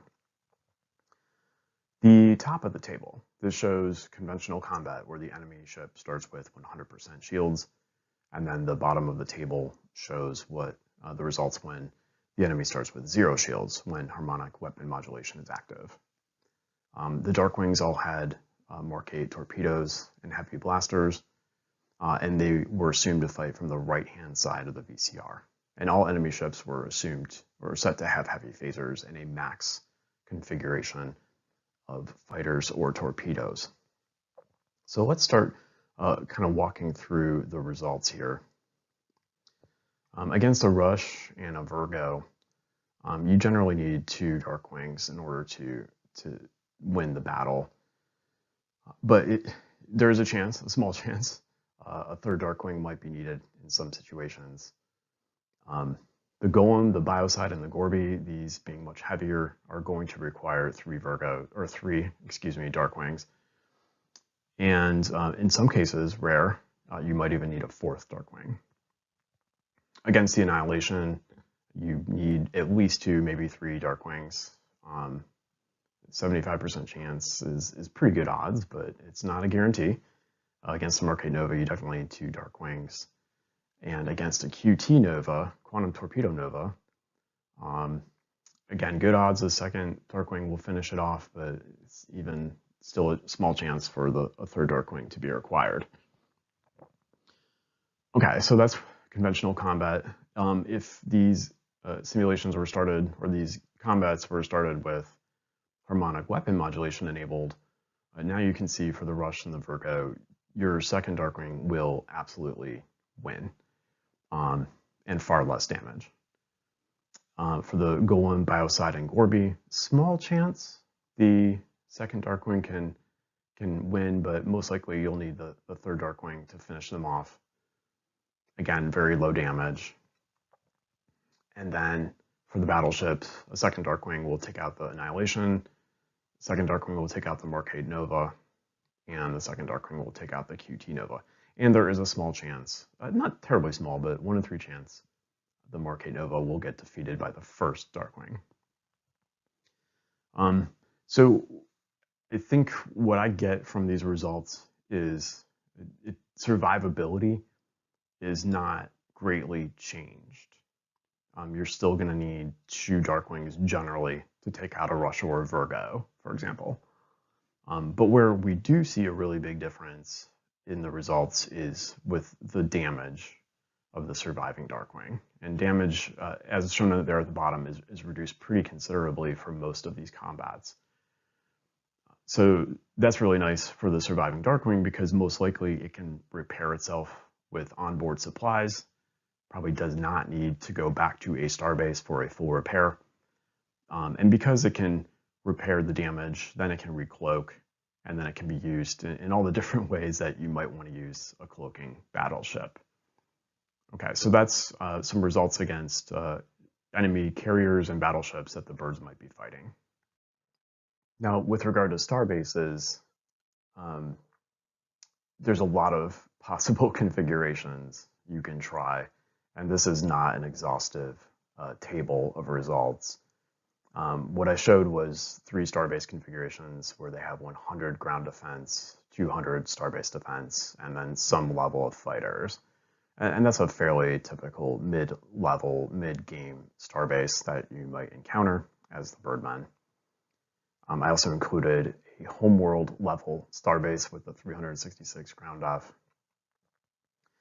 With conventional combat, Oh, before I go into that, let me just note that these simulations were done with the .NU VCR, only because, first of all, I didn't have as many ships to simulate, and second of all, the PCC2 Play VCR simulator cannot simulate a base or a planet starting with 0% shields. So that's a limitation there. So I switched simulators, but was able to confirm the results being very similar for single ship combat against the starbase between the two. Okay, so just wanted to get that out there. What you see with the Darkwing is once, and again, a Marquet Darkwing, once you get to about 37 fighters on the starbase, its survival is in jeopardy. And by 42 fighters, it's only a 6% chance of survival. If you have a full complement of 60 fighters, one Darkwing only has a 1.7 chance of survival, so very, very low. And against a homeward level starbase, of course, that first Darkwing is going to die. But in all cases, the second Darkwing should survive, and against a homeward level starbase, it may walk away with some damage, but otherwise probably no damage. With harmonic weapon modulation enabled, combat results start to tilt in favor, of course, right away. But it's probably at the 42 fighters to 60 fighters where the survivability really goes up quite a bit. So a standard mid-level base with max fighters, you're going to get about a 30% chance of survival. That's pretty good for a single Darkwing. So again, you still need a second Darkwing to guarantee victory, but a 1 in 3 chance to not lose any ships, to take out a mid-level max starbase. That's what harmonic weapon modulation gets you. So does this mean the birds are stomping all over starbases and dominating combat there? I would say the results indicate no, but there is some increase in survivability there. So we've seen harmonic weapon modulation. It's nice, right? It's not overpowered, but it gives the birds a little bit of a boost. But if you're like me, when you first heard about this ability, you were probably thinking, yeah, but there's an easy counter. And so the counter is, if you're fighting against the birds, you know they have harmonic weapon modulation enabled.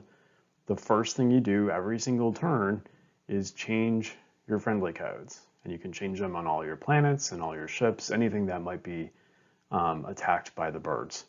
And because of that, harmonic weapon modulation will never be enabled for the Birdmen to gain that advantage during combat. So for the Birdman commander, they might be a little sad about that. They just spent their 25 AP. They're not getting any benefit out of it.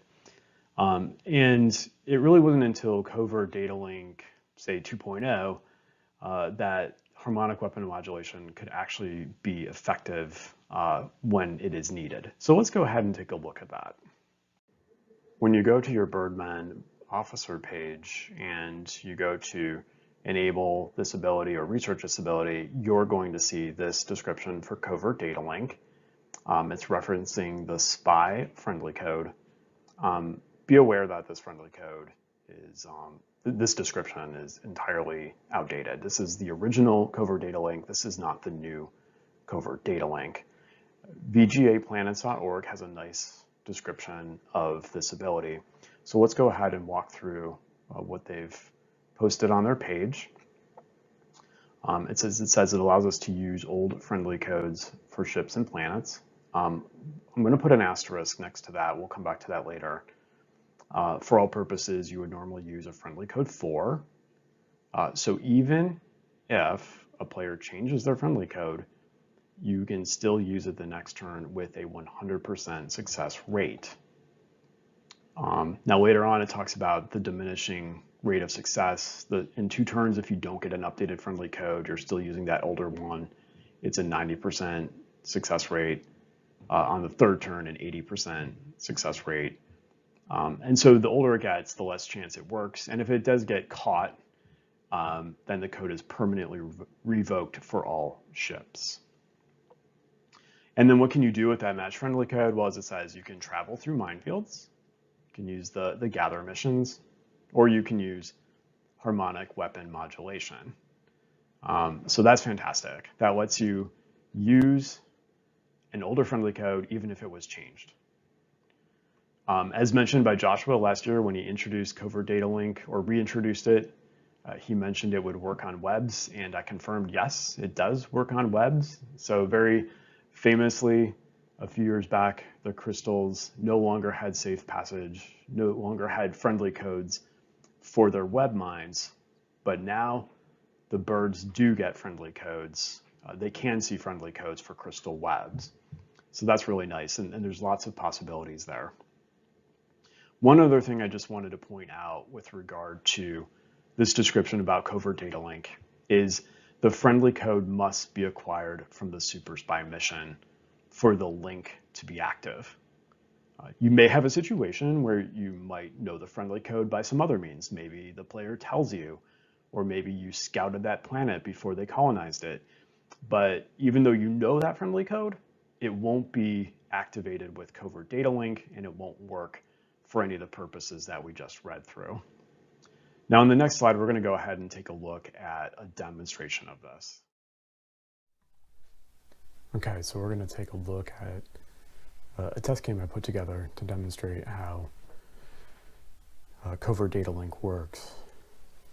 And I'm playing as the Birdmen with my primary account, and I'm using the crystals as my alternate account. And here on turn 5, we see one of my scouts has encountered a hostile ruby. The planet is not owned yet. So what I did with the scout is I set it to Super Spy. And if we advance to the next turn using the O hotkey, we'll see here that I've been able to get the friendly code of the planet. It's 555. And that 100% next to it means that I can use this planet's friendly code 555 with 100% success. Now this next turn I actually didn't move anything. I wanted to minesweep with a resolute I have here. Resolute number 9. And in the next turn, the crystals had changed the friendly code of planet 25 to LH1. And I know that this opal is about to lay a minefield. So this resolute sets friendly code LH1 is going to move to P25 safely. So let's take a look. Here we are, resolute, no damage. But how do we know that it actually successfully used covert data link? If we go to the reports, go to ship, scroll down, look for resolute number 9. There it is. We have attempted to use an old friendly code based on our intel, and that is your confirmation that this covert data link friendly code is working. Now the first few times you use it, it may feel a little bit risky, but over time you'll start to trust it a little bit more as you get familiar with it. Now on this next turn, I know that this opal is about to lay a web mine. However, because of its location, it's going to be using the friendly code of this planet, P25. P25 still has LH1 friendly code. So ship number 9, I want to move it. I want to keep forward momentum. So I set friendly code LH1 and I set the next planet. Let's advance a turn. And yes, the resolute has made it there. Now I didn't have an updated minesweeping information, but there is a web minefield there. Let's take a look at our reports again. And this time you're going to notice something a little different. Actually, the interesting thing is we know there's a web because the scout hit the web. If we go to the ship reports, we're going to notice resolute number 9 has 1, 2, 3, 4 messages confirming that friendly code worked. Now, one of those messages is for the regular minefield. One of those is addressing traveling through the web minefield. One of those is also for web drain. But honestly, I don't know what the fourth one is for. So that's a little bit of a mystery. But the nice thing is the interface will actually keep track of whether that friendly code is used at 100%, or perhaps if we go over to one of these, we see that this friendly code's a little out of date. Now it's only 90%. If we advance to another one, we'll see that now that friendly code's only at 80% since I'm not getting updated super spy information. So the interface can definitely help you keep track of whether the friendly code is recent or not. Now, with regard to ships, let's advance one more turn so that this Resolute performed a super spy command, or super spy infiltration at the starbase. Now we see that all these ships have their friendly codes exposed. But one thing you'll notice is there's no percentage next to this. So that's a little bit of an indicator it's not working. I did correspond with Big Beaver from the Planets.nu development team, and he said it should be working. So there's a little bit of correspondence back and forth. Hopefully we can figure out why its covert data link is not working for ships, but at the moment it's not working for ships. So harmonic weapon modulation can work against a ship, but if they do change a friendly code, there will be no covert data link to ensure that old friendly code still allows for harmonic weapon modulation to work.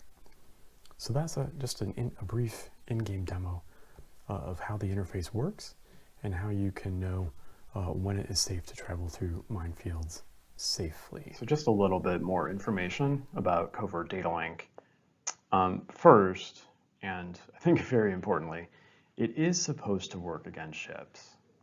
At the moment, I've not been able to make it work with regard to ships. So you saw that in the interface, it doesn't show you that percentage.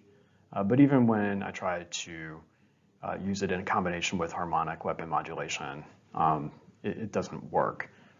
So I've had some correspondence with Big Beaver. Hopefully, between the two of us or the development team, we can figure out why covert data link doesn't appear to be working for ships. So stay tuned on that. With regard to the universal minefield friendly code, it doesn't appear to work for webs. The web confirmation, the webmine confirmation that you see is a little confusing to me. Sometimes you get extra messages and I don't know why that is. However, the universal minefield friendly code does appear to work with covert data link for regular mines. And I don't know how much of a use case there is for this, only because if you're controlling the universal minefield friendly code because you've got Super Spy Deluxe in play, then maybe you don't really need covert data link to help you in that situation. But just wanted to make note of that.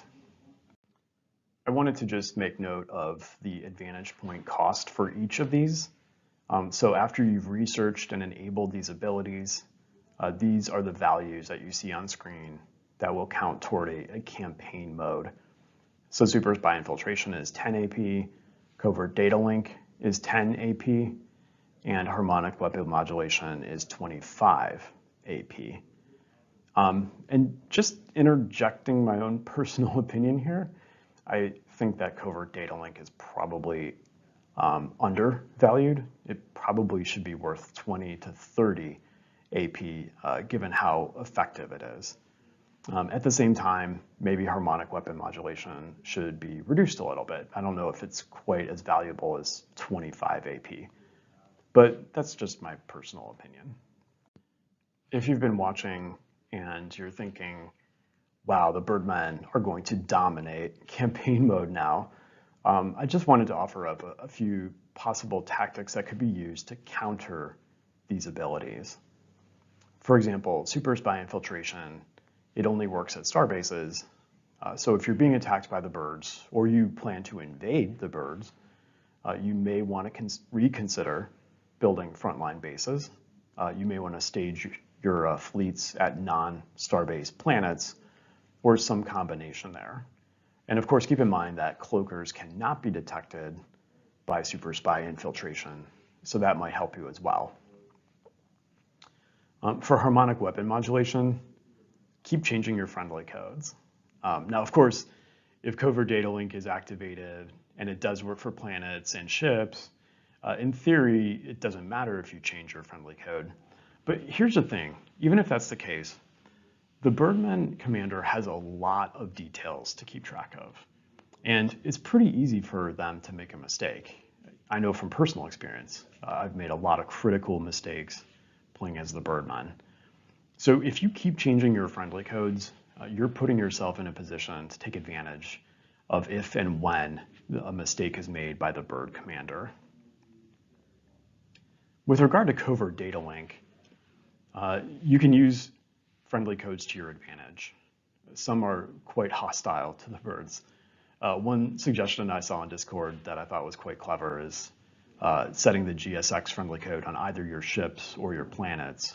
And of course, if you're the lizards, for example, you would set that friendly code to be GS2. And then just make sure you've got clans on board.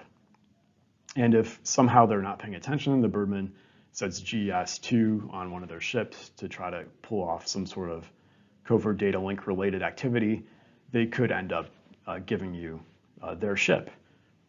You can also use Starbase Force Surrender, and if they're not using the Super Spy mission and they match friendly codes, then the base will force surrender that ship. So keep that in mind with regard to friendly codes. With regard to them traveling through minefields safely, you may want to consider using multiple smaller minefields instead of one large minefield. Remember, every minefield has its own friendly code. And if you have them linked to different planets with different friendly codes, then the Birdman commander is going to have to make choices as to which friendly code they match. They might slow down their traveling through the friendly or the minefields. They might take risks that could lead to them hitting mines. So again, this puts you in a position to potentially capitalize on a mistake that they make. And of course, you can always rotate the location of minefields by laying one turn, scooping another turn, laying it in another location. Just the thought here is keep them guessing as to what friendly code matches which minefield. And just wanted to offer some personal opinion in addition to what I've already offered with regard to these campaign abilities. I think Covert Data Link is just excellent. And I do hope it makes its way into standard eventually, provided it gets the appropriate AP value, and once we get clarity on whether it is actually supposed to work against ships. One thing to keep in mind is it may even offer an indirect economic benefit. It's widely acknowledged that the birds have a tough economy because they have to buy so many levels of tech. So you can think, like, if you're going to be able to travel through mines or even webs relatively safely, you might be able to get away with lower technology beams. Now, I don't know how comfortable I am taking that on as a definite strategy, but it's just something to make note of. It's also interesting to note that, as Joshua said last year in the PlanetsCon when he introduced this ability, or the new version of this ability, that this would allow the crystals and birds to be able to collaborate. And that is a nice possibility that Covert Data Link opens up. Now, Super Spy Infiltration by itself, I think it's useful in the early to mid game, even if you don't have harmonic weapon modulation. Now, if Covert Data Link does work against ships like it is supposed to, and then harmonic weapon modulation works against ships, obviously it becomes a little more valuable, but even by itself, it's okay. I do think as the game goes on, you're generally going to just make assumptions that enemy ships have high tech levels, high levels of fighters, etc. And maybe this isn't quite as valuable as the game goes on. Harmonic weapon modulation, it does open up the possibility to break bases without loss, about a 1 in 3 chance. That's pretty good. So that's definitely helpful. And I think if it does work against ships, it will definitely aid fleet logistics. And let me just clarify that. It does work against ships. It's just if Covert Data Link works against ships, and then you can definitely use harmonic weapon modulation against ships, this will aid fleet logistics. Just wanted to make that clarification. And that is it. Thank you for watching. As I mentioned earlier, if you want any of the links that were shared, please feel free to direct message me, whether that's at the Planets.nu page or on Discord. You can see the information there. And just wanted to say huge thanks to Griffin. He does a fantastic job with these PlanetsCons. I think this is the 5th year in a row he's hosted it. Again, really thank you, Griffin. And now let's give our attention back to Griffin. And now let's give our attention back to Griffin.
Welcome back, everybody.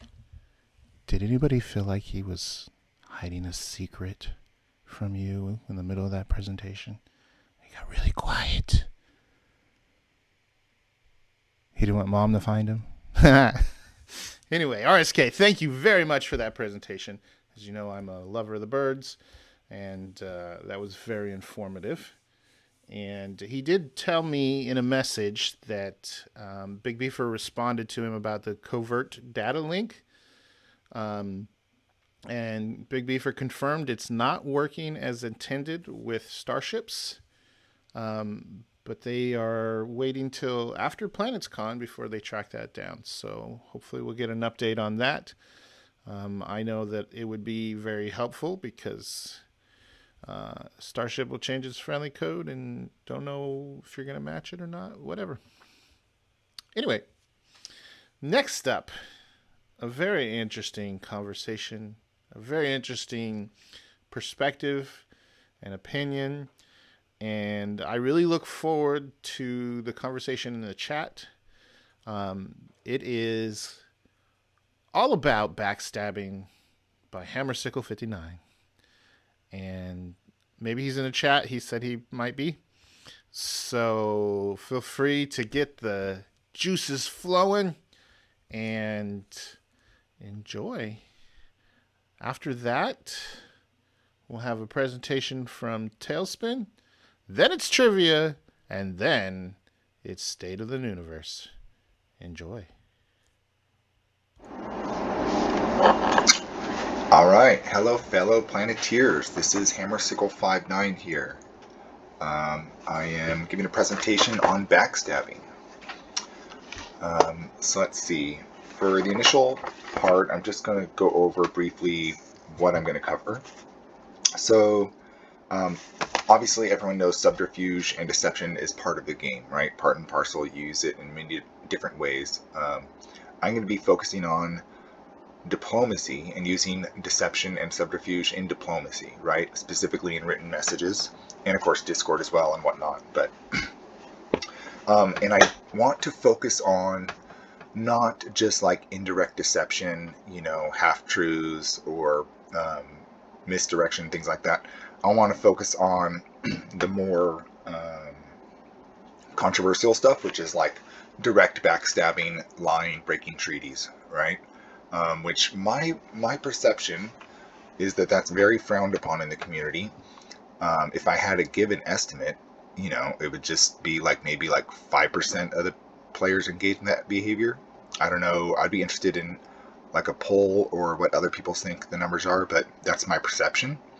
I mean, I only know of one other player that engages in the kind of behavior I do. So I am the definitely minority here. Okay, so there's a culture here on the Planets.nu website of like this space honor, right? Like, you know, never break your treaties. This seems to be the MO that everyone operates off of, or like most people I encounter, to various degrees, right? But that seems to be the case. And I think it's interesting how that developed. But I want people to consider the negative effects that can have actually on the game, how it makes it less dynamic, less interesting, right? I think it actually helps the game if trust has to be earned sort of almost in every individual sector, or at least with personal interactions between, you know, a commander and other commanders. The idea of, you know, getting to know other players' behavior before having ever played with them via the forums, to me, is not as fun. I mean, I like to think of the movie trailer analogy. You know, it's like some people might love a movie, hate a movie, but, you know, you don't want to spoil the movie, right? You don't want to spoil the movie for another person who doesn't want it spoiled. So I'm not going to, you know, tell others what they have to expect, whether that's an honorable or, you know, duplicitous or whatever behavior from other commanders. It's sort of like, you know, just play the game and see what happens, right? That's sort of the spice of it is of this game, is like, in my opinion, is that you have all of these different personalities interacting, and I mean, maybe what I'm trying to say is my view of backstabbing really is within the context of sort of aggressive diplomacy and grand diplomacy, right? So maybe I should start there. Many players don't engage in much diplomacy, right? They either don't send messages or keep it minimal, maybe make an alliance, but it's not like you can make an alliance and, you know, share intel and all of this stuff, but still not be cooperating and interacting and synergizing all of your resources as much as you could, right? So there's degrees of that. But my point here is that part of how I play this, or what I'm proposing here, is, you know, I'm engaging with usually at least my neighbors, but really any race or faction that I can manipulate for my benefit, right? I mean, sometimes they're too far away, or, you know, it's not necessary, they don't have anything I want, they're not an enemy or an ally yet, blah, blah, blah. There's reasons to not contact people, obviously. But in general, pretty early on, I'm in contact with various races, and part of that is figuring out, you know, who, not just which factions and races, you know, give me better abilities and things like that, that are good traits, but also, of course, whether the player is competent, how much they communicate, if they, you know, how easily manipulated they are. That might sound bad, right? But I mean, this is from the context of trying to win a strategy game, right? This isn't like, oh, this guy's a lying, you know, person. He doesn't care about hurting other people's feelings. Not at all. Not at all. It's not that at all. I'm trying to hopefully get people on the other side to see the point of view of, like, you know, this breaking treaties is within the game rules, and, you know, in a competitive game, which I assume this is, right? You know, I guess I'm talking game theory, right? You have competitive games, you have non-competitive games. I assume we're not playing co-op sims, so this is a competitive game. Within a competitive game, you're expected to use all your tools at your, you know, all your tools that you can to maximize your position, right? So really, I mean, that's the position I'm coming at it from, and I do the argument that oh, well, if you engage in this kind of behavior in the long term, no one's going to trust you, and you'll have, you know, this will affect your ranking and performance in other games. That's a legit argument. See, that's a legit argument that I will tackle and engage with. But that is not the same as simply saying, well, backstabbing is wrong, and we're going to rage on the forums, or we're going to rage in general. I mean, you have no reason to be upset from a backstab any more than if a ship, you know, rebel ground attacked you or whatever. It's literally just part of the game mechanics, right? So I would hope that that's how people see it.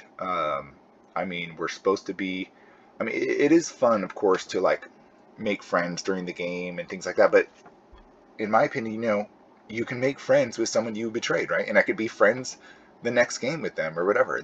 That's if you separate the game, right, from your player from your commander, you can make those moves. Okay, so rambling on a bit here. I want people to consider also that the sting of being backstabbed, right? The sting of being backstabbed should not be associated with the view that backstabbing shouldn't be involved in the game, right? Or that we should somehow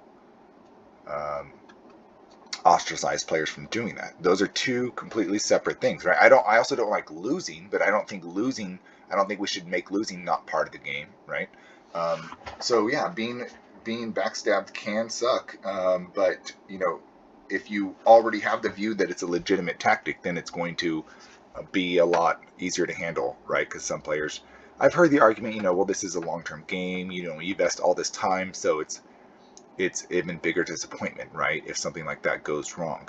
And I agree, but you have to mitigate those factors, right? In other words, it just makes it more exciting, in my opinion, right?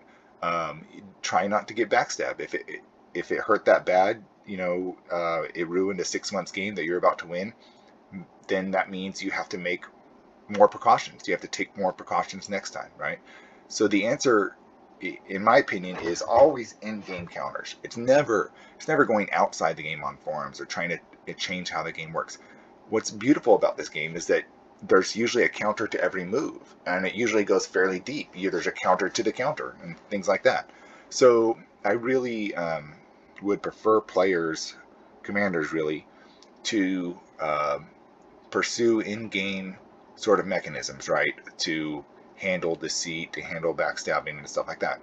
And it's just going to make their gameplay more realistic, more dynamic, more interesting. Like you have these, in other words, you have these complex relationships, right? It's not this vanilla, you're either my ally who I can never betray, or you're an enemy who I'm just going to attack, right? It's not that at all. As a matter of fact, you can go from enemy to allies multiple times in the same sector too, and I've done that, right?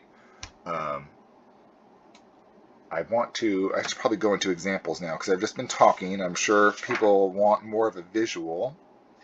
So, okay, this is Arcturus sector, a sector in which I was the Birdmen. It's a Finnish sector. I'm just on turn 47 here because I wanted to point out something. Okay, not all players who get backstabbed jump to the forums, right? Because I know some people had the impression that, oh, this would just be blasted on the forums and everyone would know. But actually, about half the players who are backstab or more never go to the forums and complain. So respect for that, you know, respect. So let's look at this here. I am the Birdmen. My starting homeworld was here. I took out the pirates down here to the southwest, and with the help of the rebels, we crushed the evil empire as well. And I had this sort of pseudo-alliance going on with the colonies of man the whole game, right? Most of the game. So we have safe passage. We've never shared intel.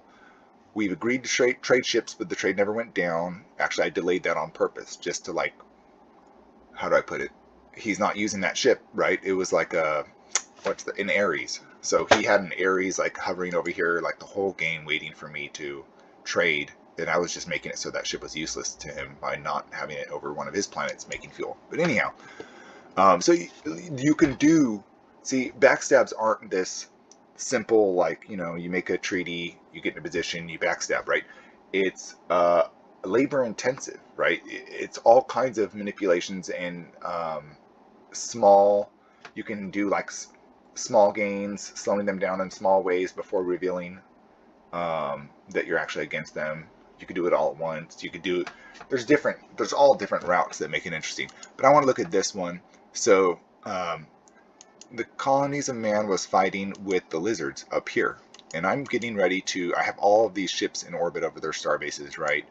Darkwings, Resolutes, etc. Waiting for my time to strike. Of course, he has safe passage on, so these minefields didn't matter and all that. Now, he was fighting with the lizards, so I was waiting for the forces to sort of collide and kill each other more before I popped out. But the following turn, look, bam, the lizards dropped from the game. Oh, is it not showing it yet? Where is it? Why is it still showing his name for the lizards? He should have been dropped by now. I just checked. Is it the following turn? Yeah, open. Okay, the next turn. It had said he had been dropping from the game, like it had showed him in red or something, so I knew he was dropping from the game. And I decided, okay, now's my time to strike. And as you can see, I towed, he still had safe passage on, I towed basically all of his Virgos and everything out to deep space, while simultaneously taking out all of his star bases. So as you can see here, the change, right? Bam. It was like a single turn. I took out like, I think it was 20 plus planets, 6 star bases, something like that. Some ships, some of the weaker ships, but I left the Virgos, you know, mostly intact.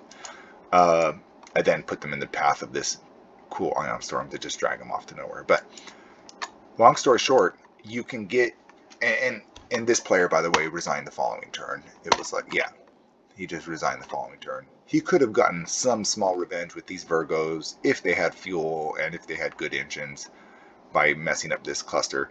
But he was pretty much, in a single turn, he went from, let's look at this. Let's look at the scoreboard here. So he was here, you know, 39 warships. That's respectable. That's up here with everyone else, right? I mean, practically, maybe not, maybe third-ish, fourth-ish in planets. Anyhow, he's where is he? He's respectable, right? And then I wipe him out. Bam, one turn. So that's like the kind of damage you can do with the big betrayal, obviously.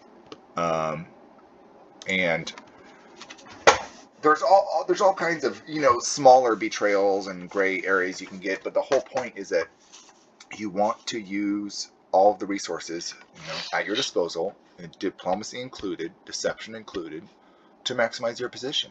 And let's go back to the whole, well, if you do this, you know, if you do this often, people are going to get wind. I don't try to hide how I play the game. You know what I mean? I assume when players engage with me that they've heard of me on the forums and they know how I play. And the more I play, the more that's going to be true, right? So I'm not going to run from that. Never was the plan. Actually, I want to convince them that this is how they should play, right? And some have started doing that, which is interesting. So I don't mind if I would be backstabbed at some point. Now, I always, of course, it's hard to backstab me because I'm always, you know, on the lookout for it, countermeasures, you know, everything. I can go into details of how that's going in some of my current games, but that would give away things to certain players, right? So if someone did successfully backstab me, I would congratulate them. I would then ask, you know, sort of, I would analyze and reflect how it went down so I can prevent that from happening again. I would probably try to get revenge in that sector, unless offering myself as some kind of vassal would improve my rank. Again, I'm always trying to improve rank, right? So I might get revenge in another sector, or I might just be more cautious and wary. Or I might have more respect for him and be like, hey, you got me that other sector. You're obviously competent. You want to gang up on these other guys, you know, or something like that, right? You might think, oh, that's a reason to never ally with him again. I think the opposite, actually. In fact, when someone's too trusting and they're just like going along with whatever I say, that's sometimes a sign for me that they're not quite competent, and there might even be another player who could tell them what to do and manipulate them, so then they become a vulnerability, right? So let's see, I want to make sure I covered some of these things because I know there's a lot here. So why should you occasionally engage in this deceptive diplomacy, the dark path, I like to call it? Well, I mean, it has lots of in-game advantages, right?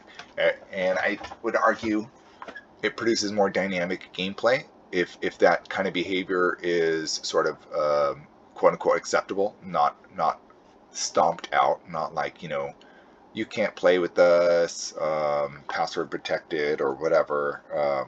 Yeah. So let's see.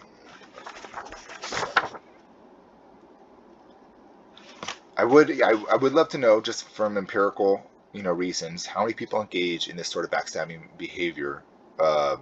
Like, I guess you could ask by admission, right? You could also ask how many people have been backstabbed. That might be another way of measuring things. But you might ask it as, even those numbers can be deceptive, right? Because someone who's played 500 games, well, maybe they've been backstabbed once, versus someone who's played 2 games and they've been backstabbed once. Well, that's a very different measure, right? So you might even ask as part of this polling, if we do it at some point, like, how many games have you played in and how many times have you been backstabbed or something like that. Okay.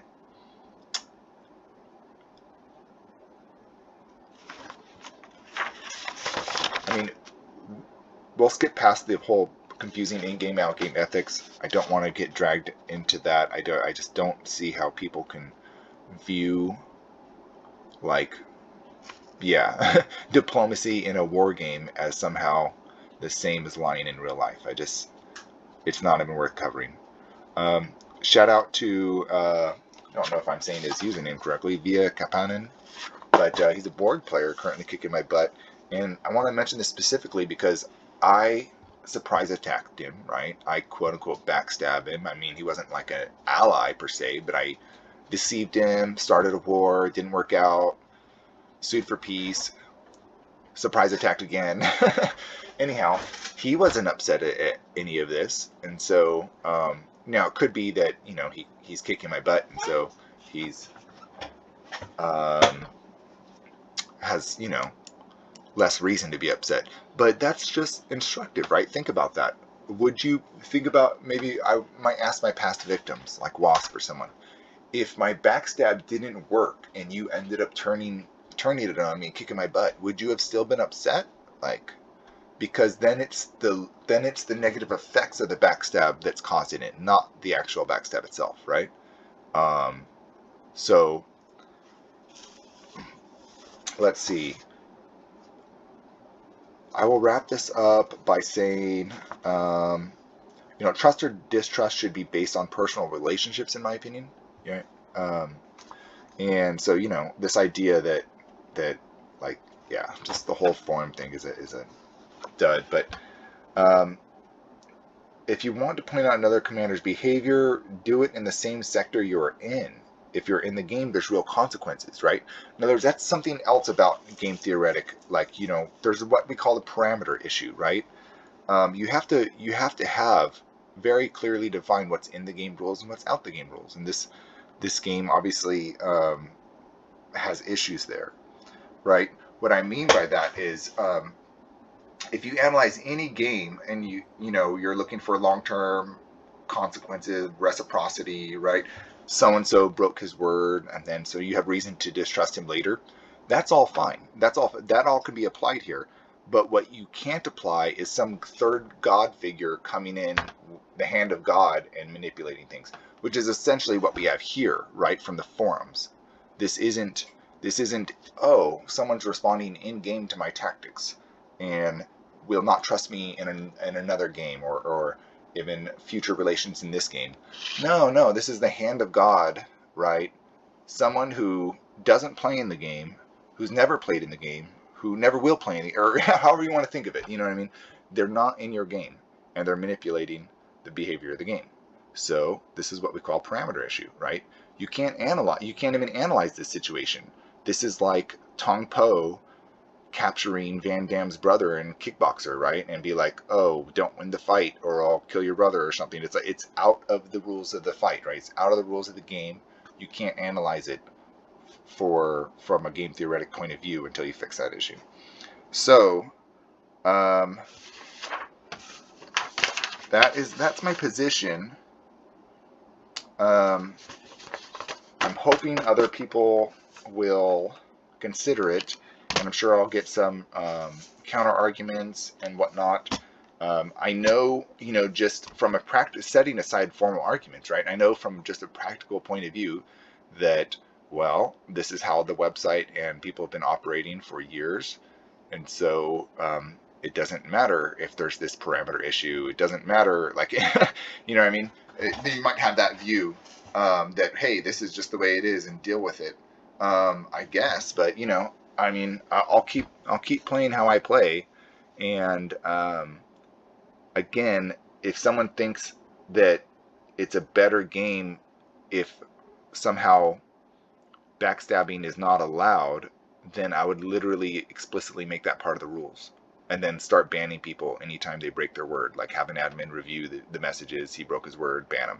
I mean, that's the only routes I could see as a solution. You either actually make it against the rules, or you stop ostracizing and headhunting people who engage in it. And actually, because it's a legitimate tactic, people should be the opposite of ostracized. It should be like, whoa, have you seen how good this guy is at manipulating people? Have you seen how good this guy is at making treaties, at talking, engaging in all kinds of diplomatic relations at the same time, seamlessly, without revealing, whatever falsehoods to the other guy. I mean, there's a lot of complications, right? Social skills are social skills. The idea that someone said on the forums, you're just unskilled, that's why you have to backstab. It's like, what? Think about that. You could apply that logic to anything that works, right? You're just unskilled, that's why you have to play one of the more powerful factions. You're playing the pirates. You're just unskilled, that's why you are using the best ships, because you need them to, wait a minute, operating on every dimension you can at the highest level you can is not a sign of being unskilled, right? So in other words, you're presupposing that you shouldn't backstab when you make that argument. So it's just a non-starter. Okay, this has probably been going on too long. It's been about 23 minutes. I will end it here, and I look forward for everyone's feedback. Thank you.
I knew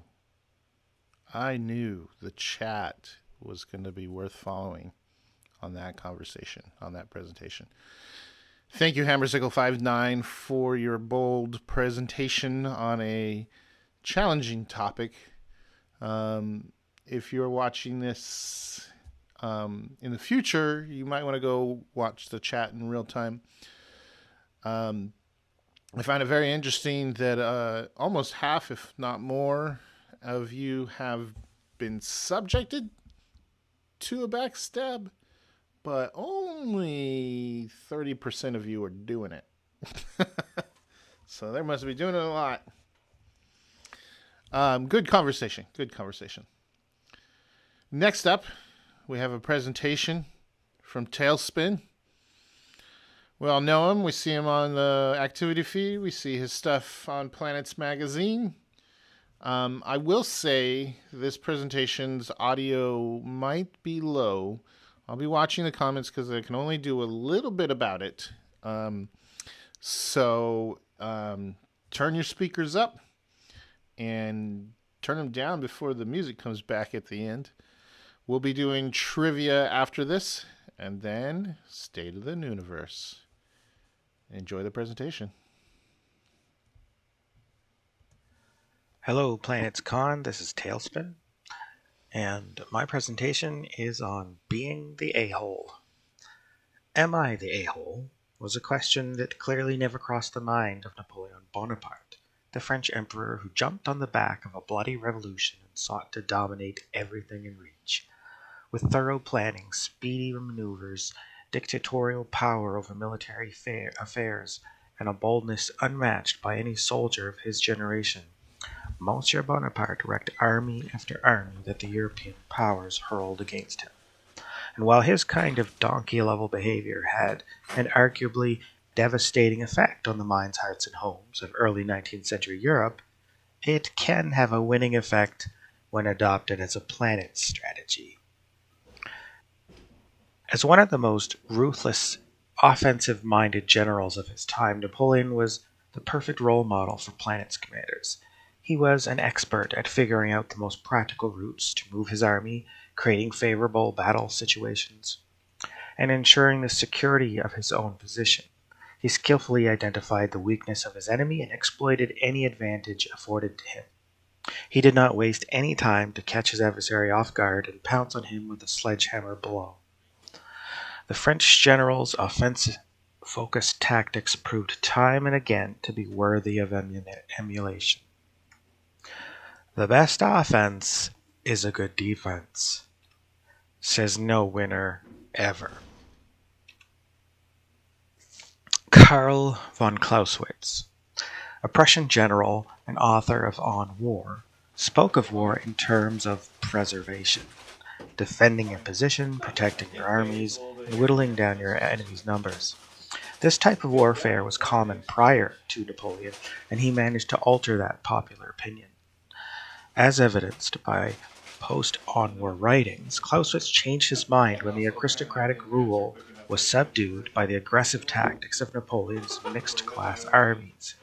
And as a Prussian leader expanded his thesis on warfare, he drew upon and perpetuated the offensive strategies of the French leader.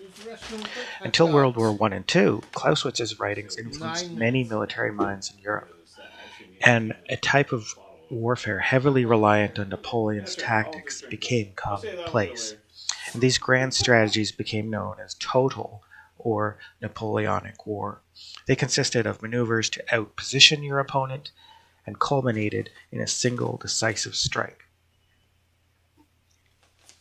Post-1945, military leaders turned to the humanist ideal of preserving life above all else. Defensive, cautious maneuvers became the go-to tactics, even in war games. In Planets, the tactic of preserving your fleet and slowly grinding your opponent down might be useful at times, but more often than not, it leads to a loss. If a planet's commander wishes to win, he needs to go back to the 1800s concept of total war. Waste no time, capitalize on weak points, strike hard, and without mercy, destroy the enemy's ability to fight. Winning players always pursue this course of action. To become a Napoleonic a-hole, there are a few tactical maneuvers which nicely transfer to the game. The wide front, the advance of envelopment, strategical penetration, and the central position. The wide front. Situating troops into organized groups was used throughout human history. By the musket era of warfare, military leaders organized their armies into one wide line of troops in the front and one support line behind them. In some cases, formations were 3 lines deep, and the use of your infantry was often the deciding factor in a battle. And so, the essential use for lines was to ensure all your troops were able to fire their weapons. As a credit to his military genius, Napoleon used his lines in a few unique ways. When Napoleon used a wide front, he aimed to deceive his opponents, and his enemy commanders were never sure where the main thrust of the French army would fall. Additionally, it afforded Napoleon's armies the flexibility to outmaneuver their targets. The enemy was compelled to also extend the placement of their troops, which left them in a vulnerable position. and they were unprepared when Napoleon rapidly redeployed and concentrated his forces. In Planets, the line combat mostly unfolds within the battle order, so it's best to learn how to use friendly codes to manage combat. Beyond which ship fights first, the idea of driving your fleet into open space and setting them in a straight line will not gain you many advantages, if any at all. Your best bet is to consider the thinking behind Napoleon's use of that tactic. One translatable example is the French general's goal of hiding how many troops he has deployed into each position. An offensive-minded Planets commander moves his warships without being seen, and he makes a show or feint at one position and strikes fast and hard at another. In such a scenario, the battle lines are not formed with ships, but with planets. In this image, there are two white horizontal lines with planets along both. When warships maneuver into these positions, they form a flexible front, 2 lines deep, and this allows a commander to deceive the enemy about where the main strike is coming from, launch attacks from multiple locations, respond to enemy pushes, and probe the enemy's front line for information. Tactic 2 is the advance of envelopment. Napoleon's favorite method was to completely envelop enemy forces. He aimed to find a weak point in the enemy's lines, quickly crush it, and move around behind. Advance of envelopment was also known as la manœuvre sur les derrières, and its goal was to catch the enemy out of position and gain a swift victory with little manpower or effort. The trick was to avoid a full frontal attack by goading the enemy out of position. After a convincing diversion, a line or column inevitably strayed too far forward and was cut off from support. This vulnerable moment was what Napoleon was waiting for, and the weak point was quickly overwhelmed by a maul of French soldiers. In Planets, advance of envelopment is exceptionally useful for torpedo races, where the key is to dictate battle and not fight on your enemy's terms. If the maneuver goes well and the damage significant, opponents are often rattled and make rash decisions. The pincer attack, seen in this image, is a variation of the advance of envelopment. The attacker sends warships to 2 flanks of target territory, and as Napoleon often did, one side is overloaded to capitalize on weak points. In the image's example, the defender, represented by the red color, surrendered after losing a large quantity of warships, freighters, and planets to a Birdman colored light blue pincer attack. A single turn strike was enough to throw the enemy into disarray. While the reward is great, there is also risk. Making pincer or enveloping attacks can sometimes leave your center without enough ships to hold off a strategical penetration. See the next tactic. Napoleon was very skilled at using just the right amount of troops for the job while still maintaining strength at the core of his army. Strategical penetration. This tactic is often a preliminary step to gaining an advantageous position or a beachhead inside enemy territory. The key is to target a weak point in your opponent's fleet distribution and break through the front line. To create this opportunity, Napoleon would move his armies in such a manner so his opponent would feel obligated to reposition his own soldiers. This deception would either thinly spread the enemy's lines or create a single weak point. Once a crack in the armor showed, Napoleon pushed through, struck at hard vital points, and threw the opposing lines into chaos. The strategical penetration tactic is well known in Planets.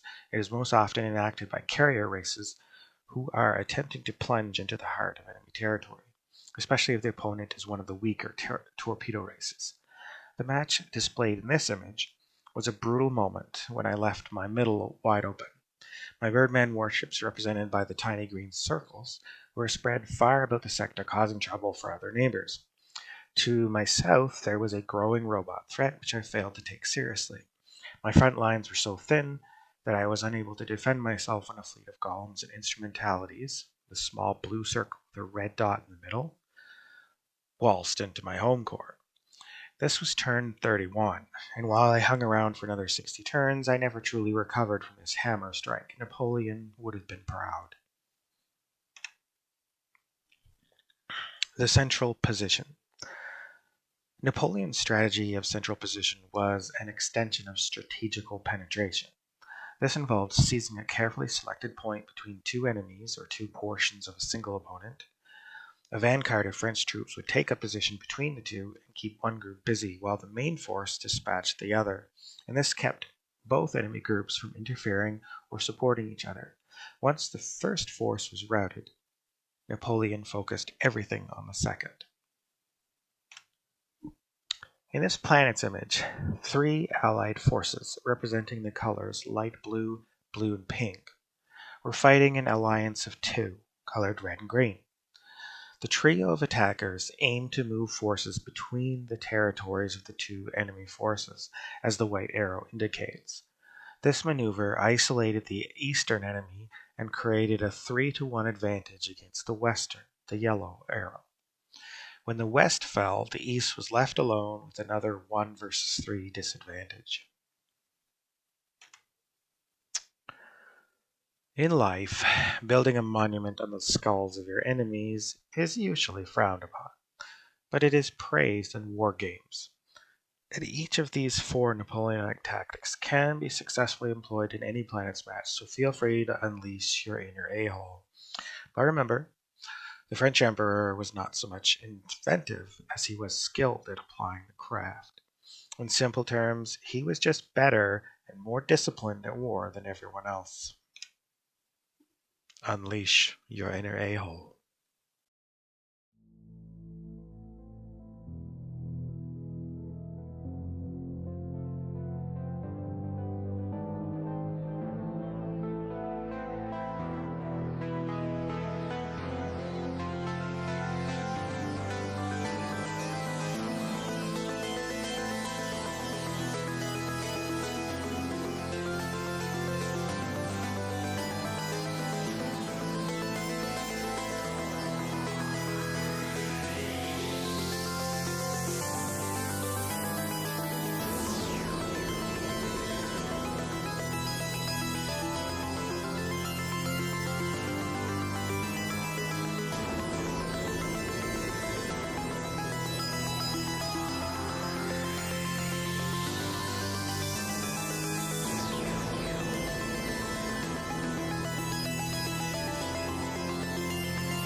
All right.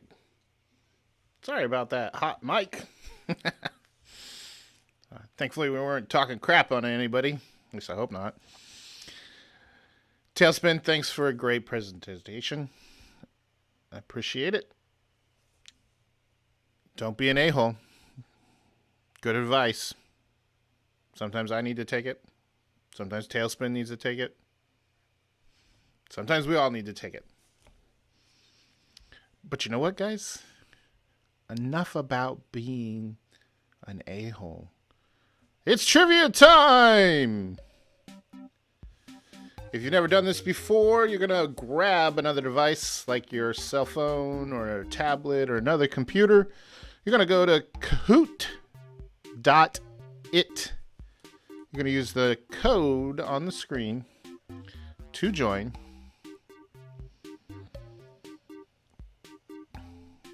The questions and the answers should appear on your device while you're playing. Now, trivia seems to be quite popular.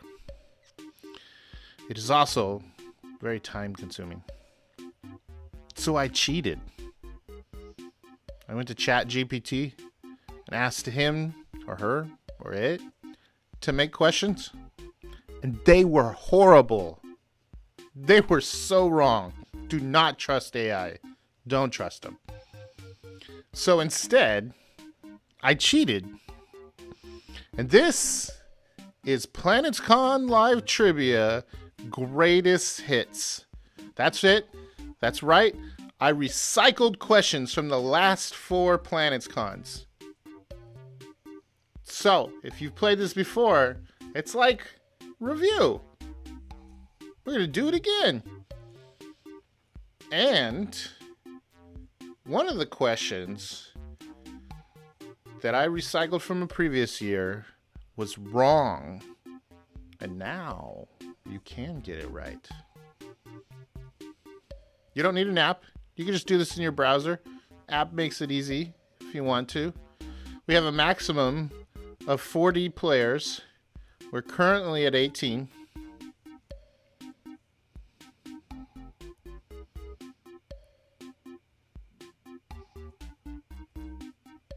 Hopefully the music's not too loud.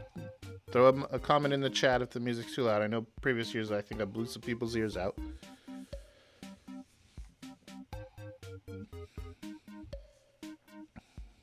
Again, go to www.kahoot.it.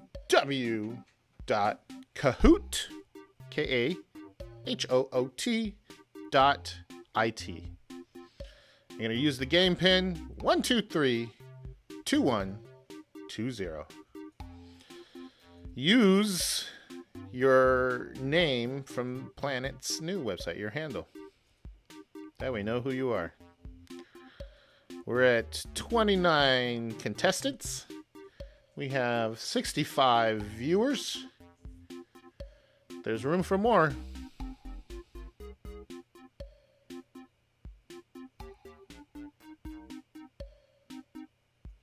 No, I don't know if anybody's played against me as the birds, but my favorite thing to do is to name my Dark Wings names of Bond's books and movies. Yeah, I do it all the time. I just have a list and I just name them after. I think that it's a great ship naming scheme. And then usually the Resolutes I'll name after Sherlock Holmes novels.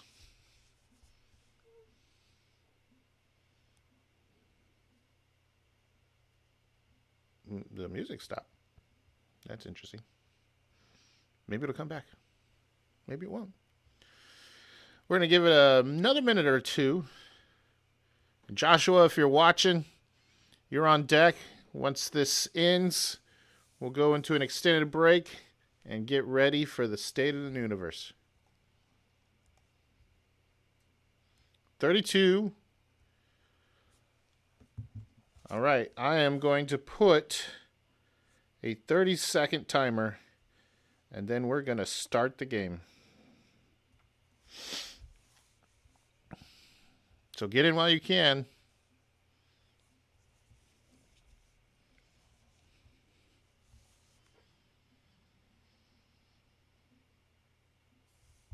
Mm-hmm. 33.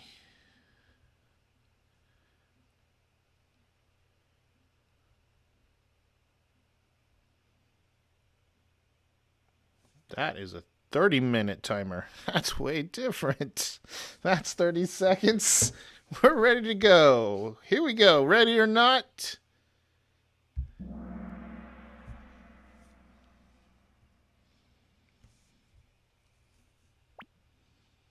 Two, one. Which of these ingredients is not in Tim Wiseman's famous amorphous soup recipe? Which one of these is not in there?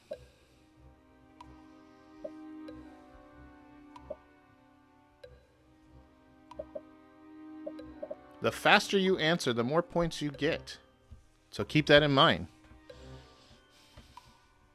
If you guys will remember, we had Tim Wiseman on the very first PlanetsCon, where I learned a lot about zooming and streaming, because we had a couple of technical whoopsies during that one. But it was really great to have the creator with us.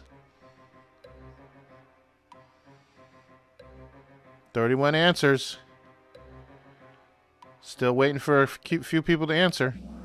There we go. The answer is peas. 17 of you got it right.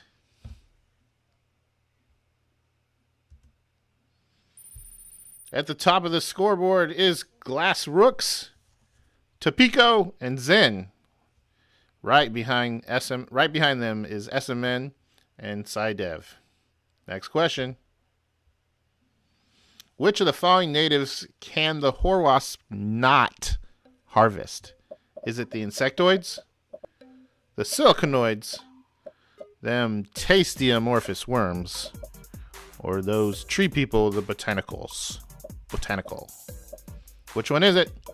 15 seconds. 30 answers are already on the board. The faster you answer, the more points you get. Oh, I should take my face away. That'll help.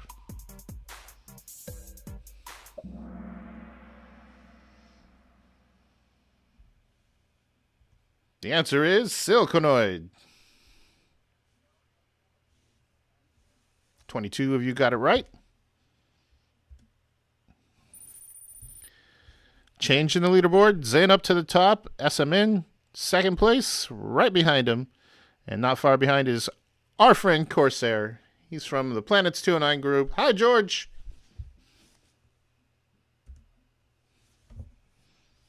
In host order, which occurs last? Is it riots? Do we wait to riot? Is it taxes producing mega credits? Structure decay? Or is it population growth? Which one happens last? Not first, not second, not middle, but last. 30 answers in.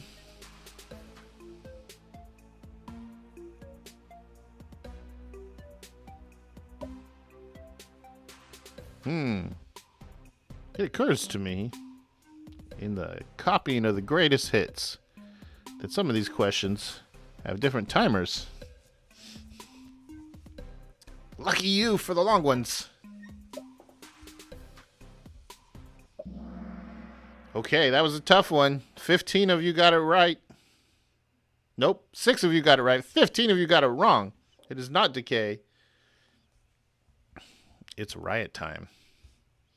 Next up. Scoreboard change. Mix is in the mix. Pulling to the top. Zen and Estimate. Look, if you have 3 letters in your name, you could be in the first 3 spots. Okay, we got a couple of climbers in there. Here we go. Next question. A minefield center is covered by an ion storm. Which of the following is false? Ships can't sweep with beams. The minefield can't be reliably scanned. Web mines will still drain fuel, or colonies can't sweep with fighters. Which of these statements is false?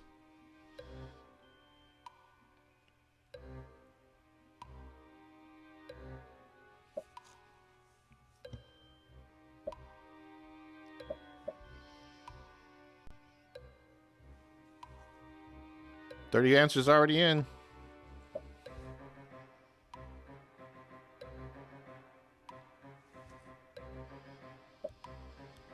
Oh, the poor Enterprise getting smashed. Good job, everybody. 18 of you.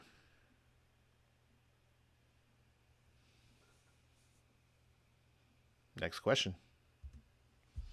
Oh, results. Zen up in the top. SMN chasing him down. Mix falling behind. Next question. Which is the most expensive campaign advantage to purchase? Which one costs the most? Is it Destroy Planet? Energy Defense Field? A really cool feature. Super Spy Command. You could tell this is out of date because that doesn't even exist anymore. Starbase Money Transfer.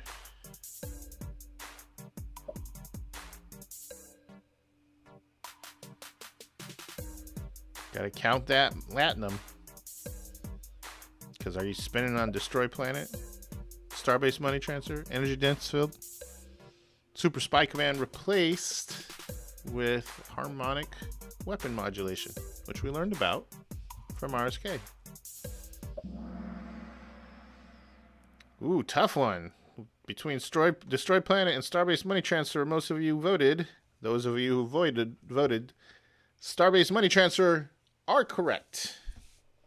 And I believe that is the Birdmen's secret weapon for economy.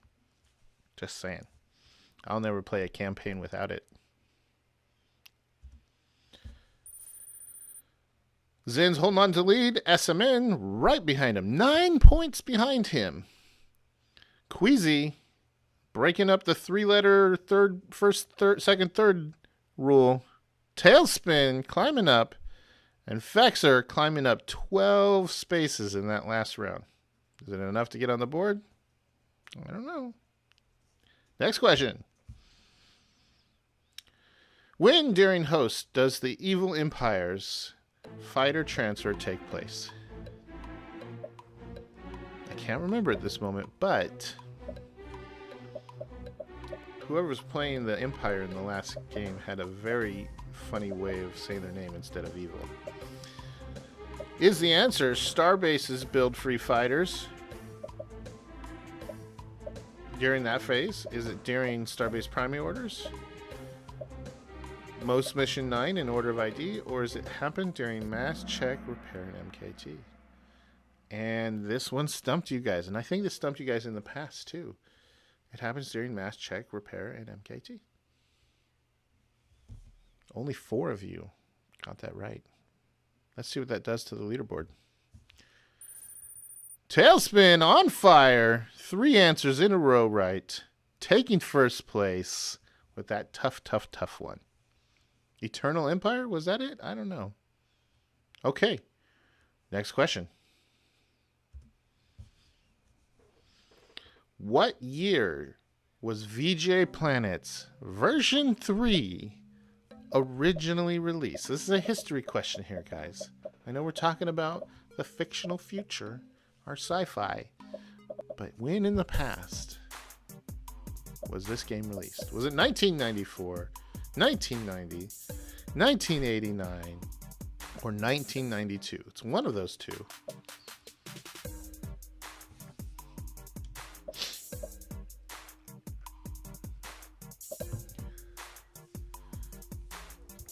A lot of answers in.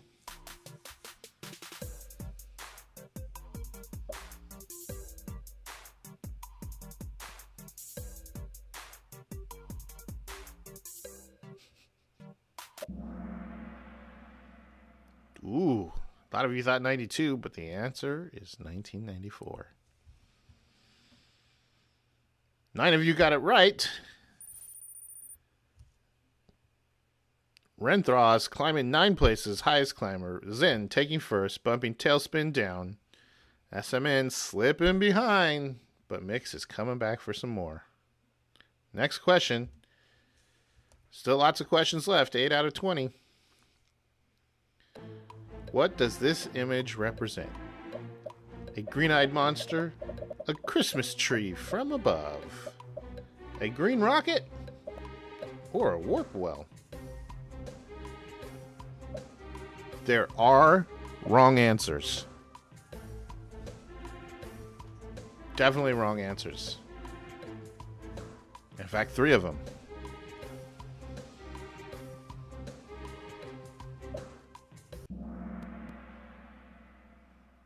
One of you is a smartass. I hope I can look up who it is. I don't know if I can, but I will if I can. 33. So, this one's all about how fast you answered. Because the faster you answer, the more points you get. Oh my! Not a lot of change. But Wasp climbing up 3 spaces. Good job. Question number 9. When on a ship, the Emork's legacy artifact Bones gives what advantage? Does it allow the starship to move without using fuel? Does it give it a 100% combat bonus combat mass bonus, blah, blah, blah. It doubles the charge rate of beam weapons on the ship or decreases the distance at which a ship can be scanned. Got 30 answers in. 32. How do you know your Emork's legacy artifacts?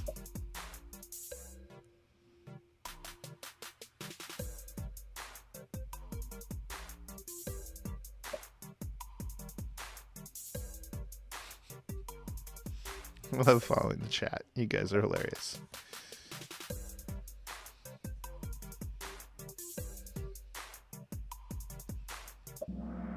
There we go. Hey, good job, guys. 25 of you got that right. I believe it's Emork's mind that decreases the distance which a ship can be scanned, and that thing is the scariest, in my opinion. You put that on a fire cloud. I've done it. It's messed up. Suddenly a fleet out of nowhere shows up in the middle of your space. It's horrible. Next question. Oh, scoreboard. A little bit of a change, but not much. 6 players have reached an answer streak of 3. Good job, guys. Maybe you'll stop getting easy ones. Let's see what happens next. Halfway there, 10 of 20. How many Mark IV torpedoes does it take to lay a 100 light-year minefield? Is it 278? You geeks? Do you know this one? Is it 235? You nerds? You know that one? 292? Dweebs? Nah, we're not dweebs. 245? You scientists of planets? Which one is it? Do you know? You guessing? Tell me if you guess this one. I want to see in the chat. I guessed on the Mark IVs. Or I know on the Mark IVs. Yes, who does lay 100 minefields with Mark IVs? It's a good question. It's trivia.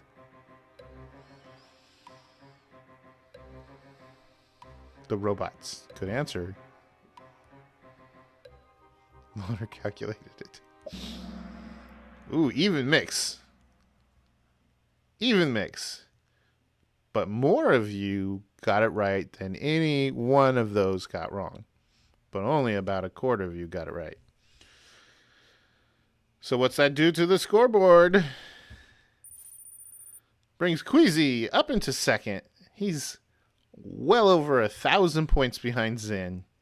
You guys really got to work on taking down Zen. Sidev sliding onto the board with 4 players losing their answer streak of 3.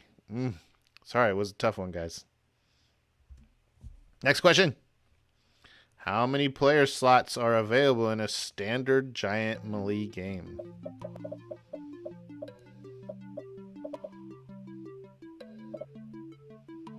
Is it 32, 25, 20, 30, 1,563,000? Nope, that's not one of the options. But you gotta love this GIF here. Get him. Get him. Hey, good job. 27. So this is one of those ones where your speed determines the benefit. And what's that do to the leaderboard? Ooh, kind of a change up here. 7 players reached their answer streak of 4. Zen in first. Esseman coming in second with Sidev right behind him. Next question.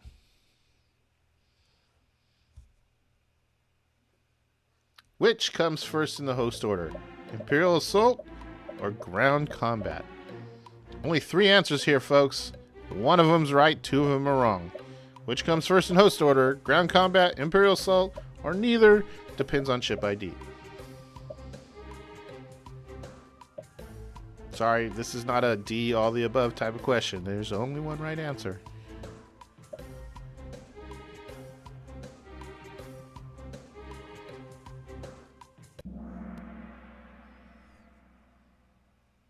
"13" got that right.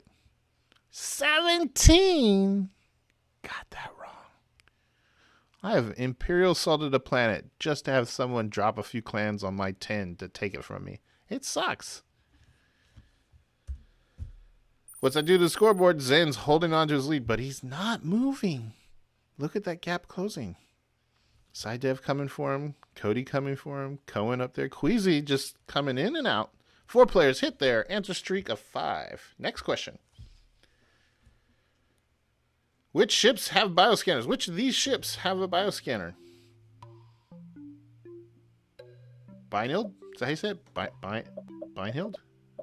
Kobo and Taurus? Or is it the Binehild, Pawn, and Taurus? Or is the Kobo, Pawn, and Taurus? Or is the Binehild, Kobo, and Pawn? Or there are no other options.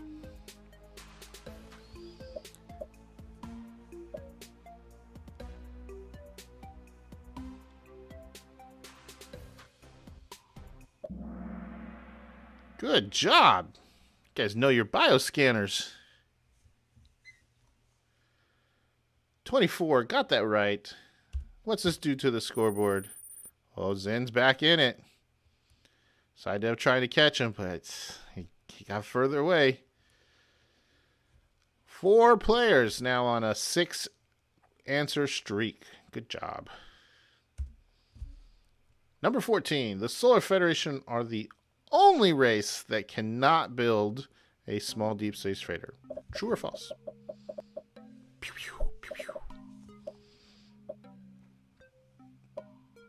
Poor Feds are the only race that cannot build a small deep space freighter. Is this true or false?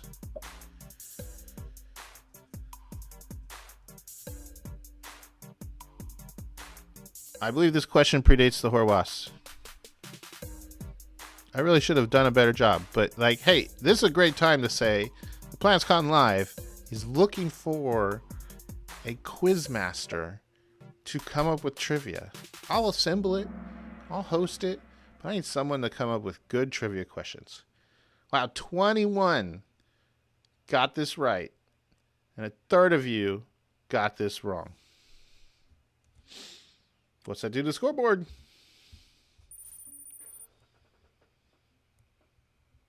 Cody going over the top.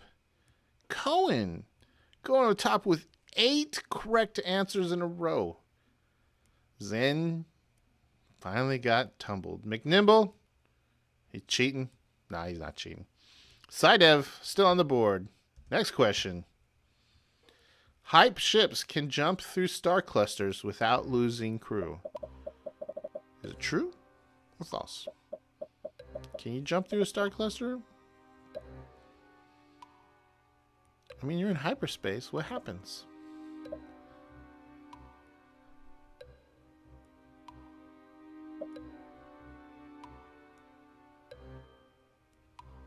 What happens? What happened? What happened? You can do it.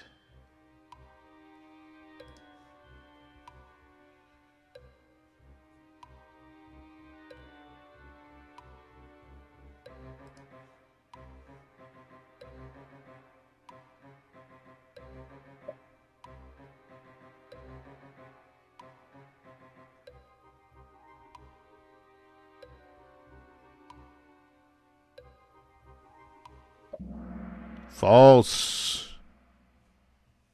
Them star clusters will get you.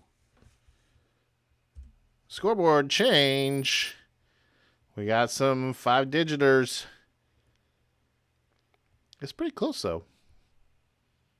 Lose around. If you're high, you could fall behind. Do real well when they do real bad. You could climb up above them. Here we go.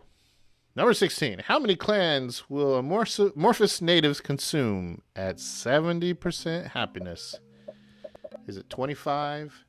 Is it 5? Is it 15? Is it 30? Which one is it?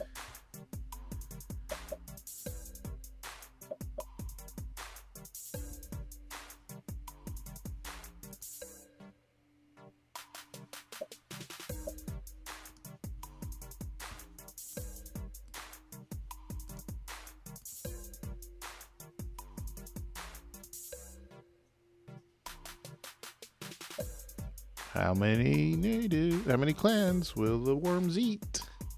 If they're like 70. Who cares about the happiness of a worm? Well, you would if you pissed them off. Trust me. Don't piss them off.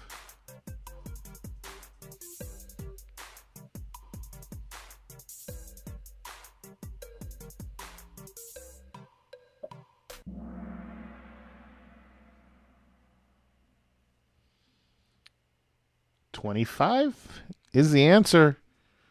A lot of you got that wrong. Let's see if any of our leaders got it wrong. Will there be a big mix-up?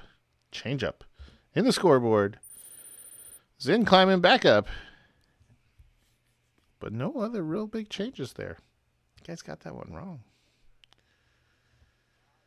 Here we go. Next question. 17 out of 20. We're almost there. What is the range and blast damage on those vaunted quantum torpedoes? 34,000 clicks, 55 blast damage? Or is it 32,000 clicks and 55 damage? Or is it 34,000 with 65 damage? Or is it 32,000, 65 blast damage? All right. What is it, guys?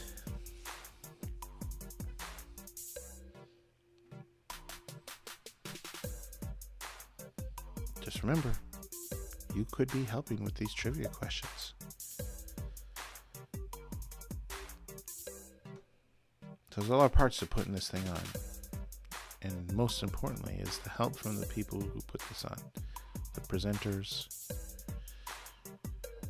I'd love to be saying, so-and-so helped us with these questions. Number of correct answers is 21. Good job. You guys know your quantum torpedo specs.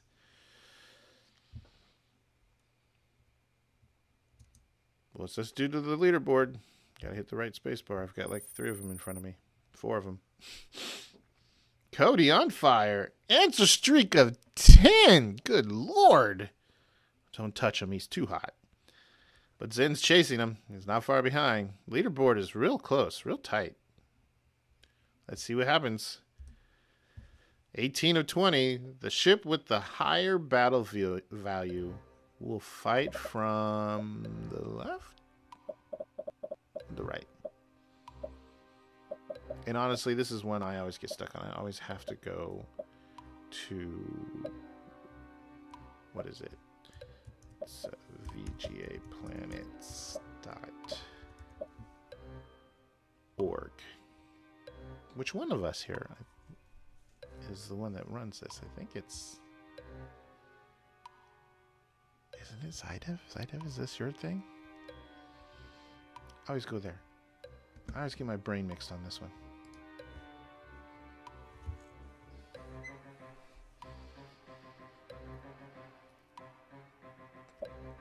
Higher battle value to fight from the left or to fight from the right?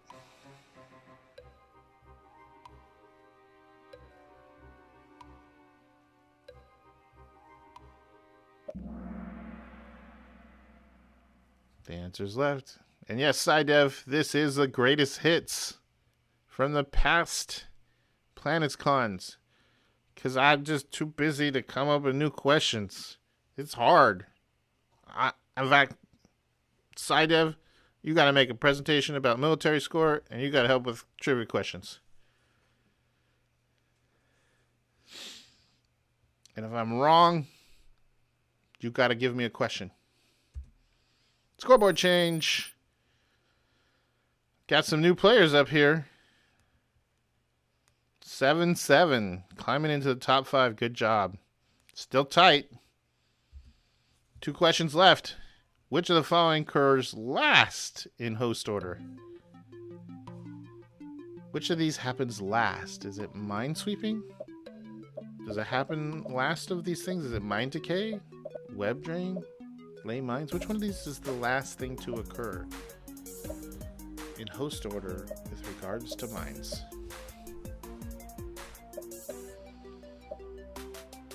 I think I reused this GIF twice in this trivia. I think there's another question with this same GIF.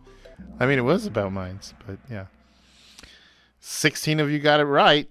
Web drain is the last thing to happen. 15 of you went with Mind Decay. What's that do to the board? Zen climbing back into first.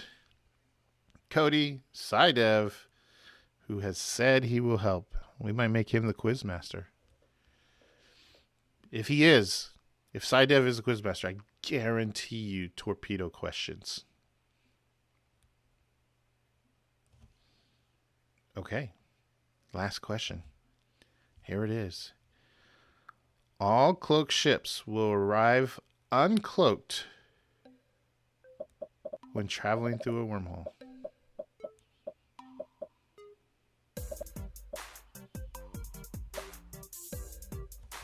True or false?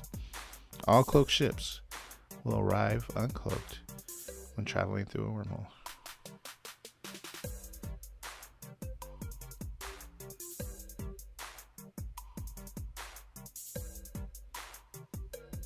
By the way, I for one would love to see Psydev's torpedoes put into place. False!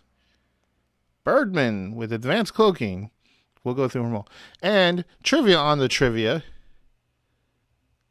The last time this question was used, the wrong answer was the right answer. So I fixed it. Okay. Let's see what happens to the scoreboard. Here comes the podium. In third place, SMN. In second place, Cody. And in first, Zen. Congratulations. You're our winners. Runner-ups, Psydev and 7-7. Thanks, everybody. We're going to take what could be an extended break, so please hang out while we get everything set up for the State of the Nuniverse. Appreciate your participation in the trivia. We'll be back shortly.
Welcome back, everybody. It's now time for the moment we've been waiting for all day, although we've had some really great presenters. And trivia was fun. And SciDev, I'm going to recruit him to be the trivia master for next year. But now it's time for State of the Nuniverse.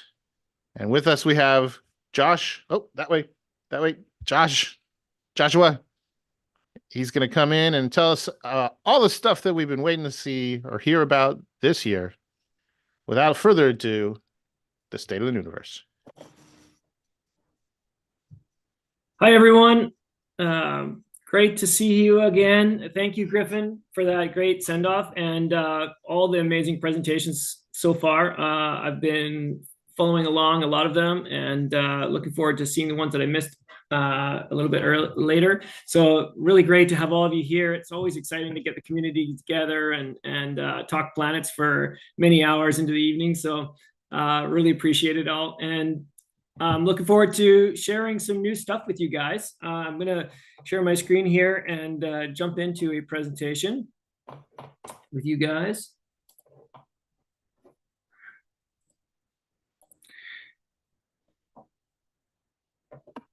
Okay, so you should be able to see my screen now. And I'm going to go through, as usual, a number of slides and kind of go over this. But it is 2023 or year 156 since the new started. So let's look back at 2023 and the things that we've been working on so far this year. The beginning part of the year, the biggest thing that we were focusing on was your home sectors. And one of the biggest parts of that is trying to create a single player, non-competitive environment for new players to get started with, an environment where they can be more cooperative, more individual, play a lot of turns and get some experience against lots of different scenarios. So this is kind of the idea behind the home sector. We talked a lot about it last year. Definitely put a lot of work in the beginning part, and there has been tens of thousands of turns played now in the home sector over the course of the year, and there's been some also sort of technological leaps that we've been able to make there as part of that. As far as the platform is concerned, things like the ability to play multiple races in your home sector, switching between them. Some of those things are technical advantages that we can take advantage of in the future or use in future games and formats. So those are things that we're always considering when we build stuff like this. And it's been a very good learning experience, I think, for lots of new beginners coming into the game. There's lots of people that are playing only exclusively in the home sector still, and the systems around that. And that is kind of something that we expected, and it's a good thing. They're playing planets, they're in, and we're going to continue to kind of build upon that and get people funneling in from that into the competitive multiplayer environment. So this is sort of an idea, is to create different ways of playing in our universe. The other big things that we've released this year were the future turn prediction. So this is a really big thing. If you haven't used this already, you can advance into the future using your I and your O keys or your back and next turns. And remember that you can now go into the future and see what's going to happen. So it's not just about going back and seeing what happens, but you can do a lot of things. And this is one of the tools that, if you haven't been using it, it has tremendous benefits. You can do things like jump forward a turn and then see, do I actually have enough fuel to make that planet at warp 8 if I'm going to do that? Or those kind of things. Those are kind of calculations that were difficult to do in the past, become really easy with that future turn prediction. And then just trying to make the game more understandable and immerse you in the map. We've got things, the event pins that are allowing you to see the reports on the map, see where things are happening, kind of get a more of a live experience of the events and actions that are occurring. So this is some of the stuff that we've been focused on this year. And then in the sort of second half of this year, we've been also actively working on a lot of other things, which we're going to talk about now. And as always, we kind of hold back a few of the things that we've been working on in the fall, and with the expectation that we're going to release them now. And so we're going to be showing you some of that stuff during this presentation. So first thing, 2024 game format changes. So this is one of the biggest things that we've been talking a lot about on our team here, thinking about, the challenges that the game faces, how to make it more fun, as always, is the things we're thinking about. And one of the biggest areas that we've been thinking about is the length of games, especially as new players are coming in, and those experiences can be very long, very challenging, and kind of at times heavy, which those of you who are watching today are mostly the players who probably love this about Planets and love the depth, the intensity of these huge long games. And I know I do, but of course, for beginners coming in and getting started, playing 6 to 8 months is kind of a crazy idea in most people's minds. So with that in mind, we've been thinking about ways to improve this by coming up with just simply a new standard, if you will, for game format size. So we've been experimenting with a lot of different game formats, and what we've determined is that we would like to kind of rename things from what we are traditionally calling them, and introducing a new standard game format. So we're releasing 3 new models, 2 new models of standard game format. So beginner games, currently beginner games are 320 planets, which we've seen for beginners is a really large amount of work and a really big experience. So we're going to be taking a new format for beginners of 80 planets. So this is a much smaller game format, and 1 turn per day. So much faster, shorter, smaller games. Now we've designed the map sizes very carefully. So you've still got a bit of space between you and your neighbor. It's not meant to be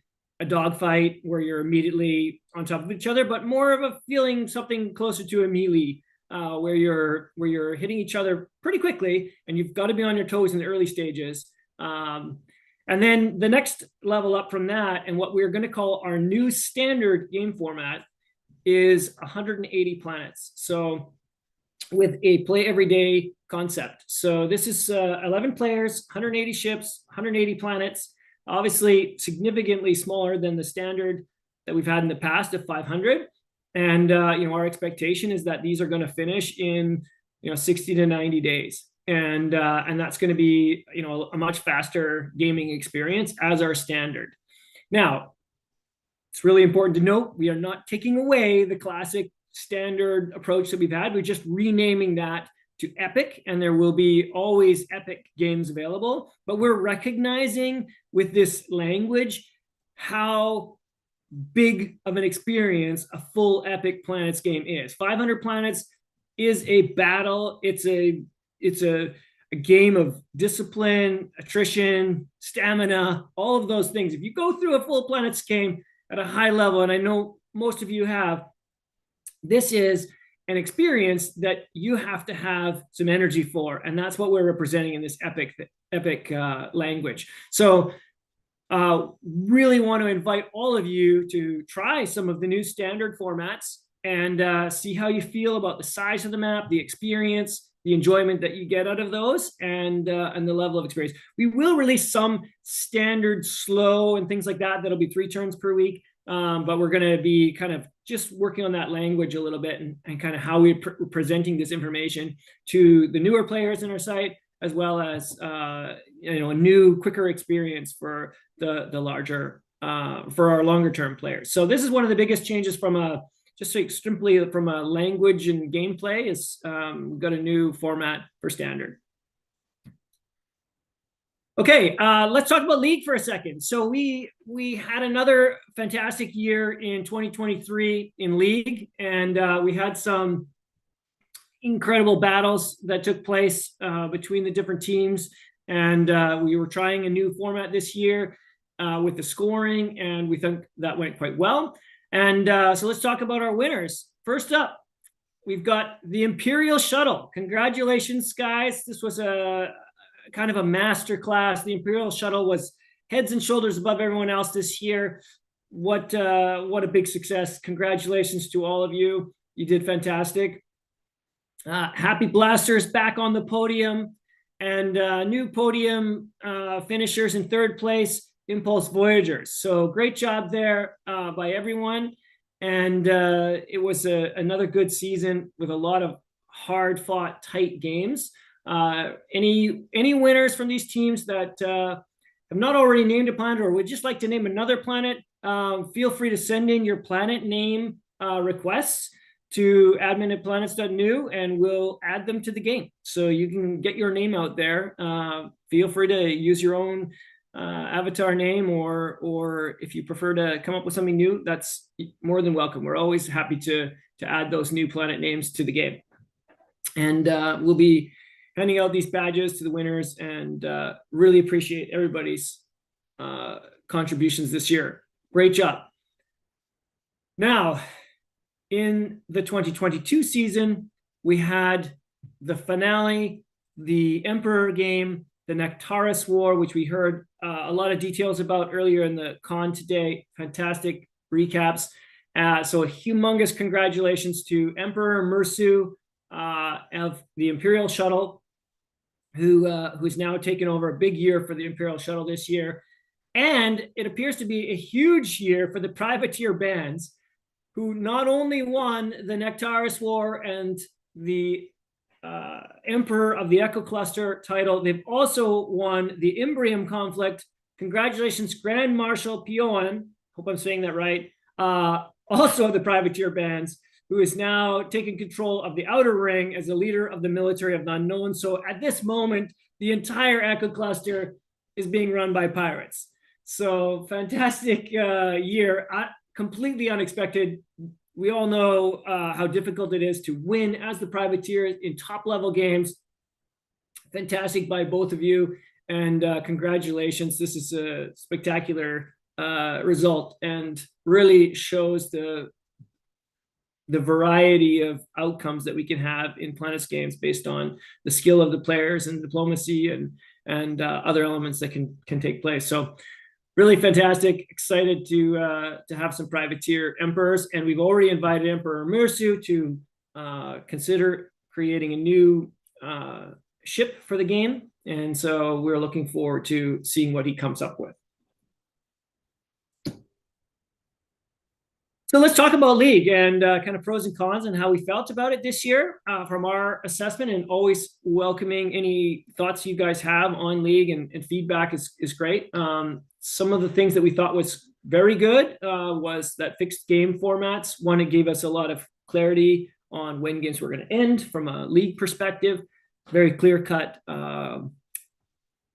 end games for all of the participants.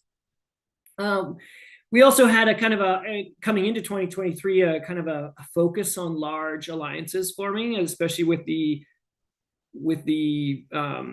top advance win condition that we had in 2022. That did tend to lead itself to, very extreme elements of large alliances. We did see a lot of large alliances still forming in 2023 in the games. Diplomacy has really become such a huge element of these games. But what we did see is that we also saw those alliances cracking a little bit more this year in 2023. So because of the end game condition, people wanted to keep their options open. We saw games where people were turning on would-be allies at different times. So there was a lot more interesting elements to the games from that standpoint, and maybe not quite as many large alliances. So this was a pro, we thought. We did see some less participation in 2023. One of the big reasons is that we didn't do a huge mega credit promotion in 2023, but we also had some limitations on the number of games people could play. So that was part of those factors. So the way the scoring works and whatnot had some things, but overall we still had a lot of participation in this year, and the number of teams that were actively and heavily engaged was very similar. So we were happy to see that. So what are we thinking about for changes in 2024? There are a few changes that we are thinking, but not so many this year. Champ Games are going to begin 10 days later this year on January 10th. The joining will start soon for that, so people will have a bit more time after the holidays to get their selves sorted and get ready for the game to start. So the joining will start, as always, from the team that was the winner, the Imperial Shuttle this year will get first choice of the race that they want to participate in, and going down from there, so that each team will have less and less choices as they go on. So this is the advantage of coming up at the top as far as your opportunity to win. Will the Imperial Shuttle be able to repeat and hold control of the Echo Cluster for 2 years in a row? We will see. So long format games will start a few days later. So a couple of changes with the idea of the new standard formats that we have coming in. The VHS, that's the very high standard, the high standard, the team games, and the giant melees will continue to have the epic rules, 500 planet maps, as we're used to. However, the standard games will now have the 180 planet maps, and the beginner games will have the 80 planet maps. But those standard and beginner games will still have the same scoring contributions to the team as before.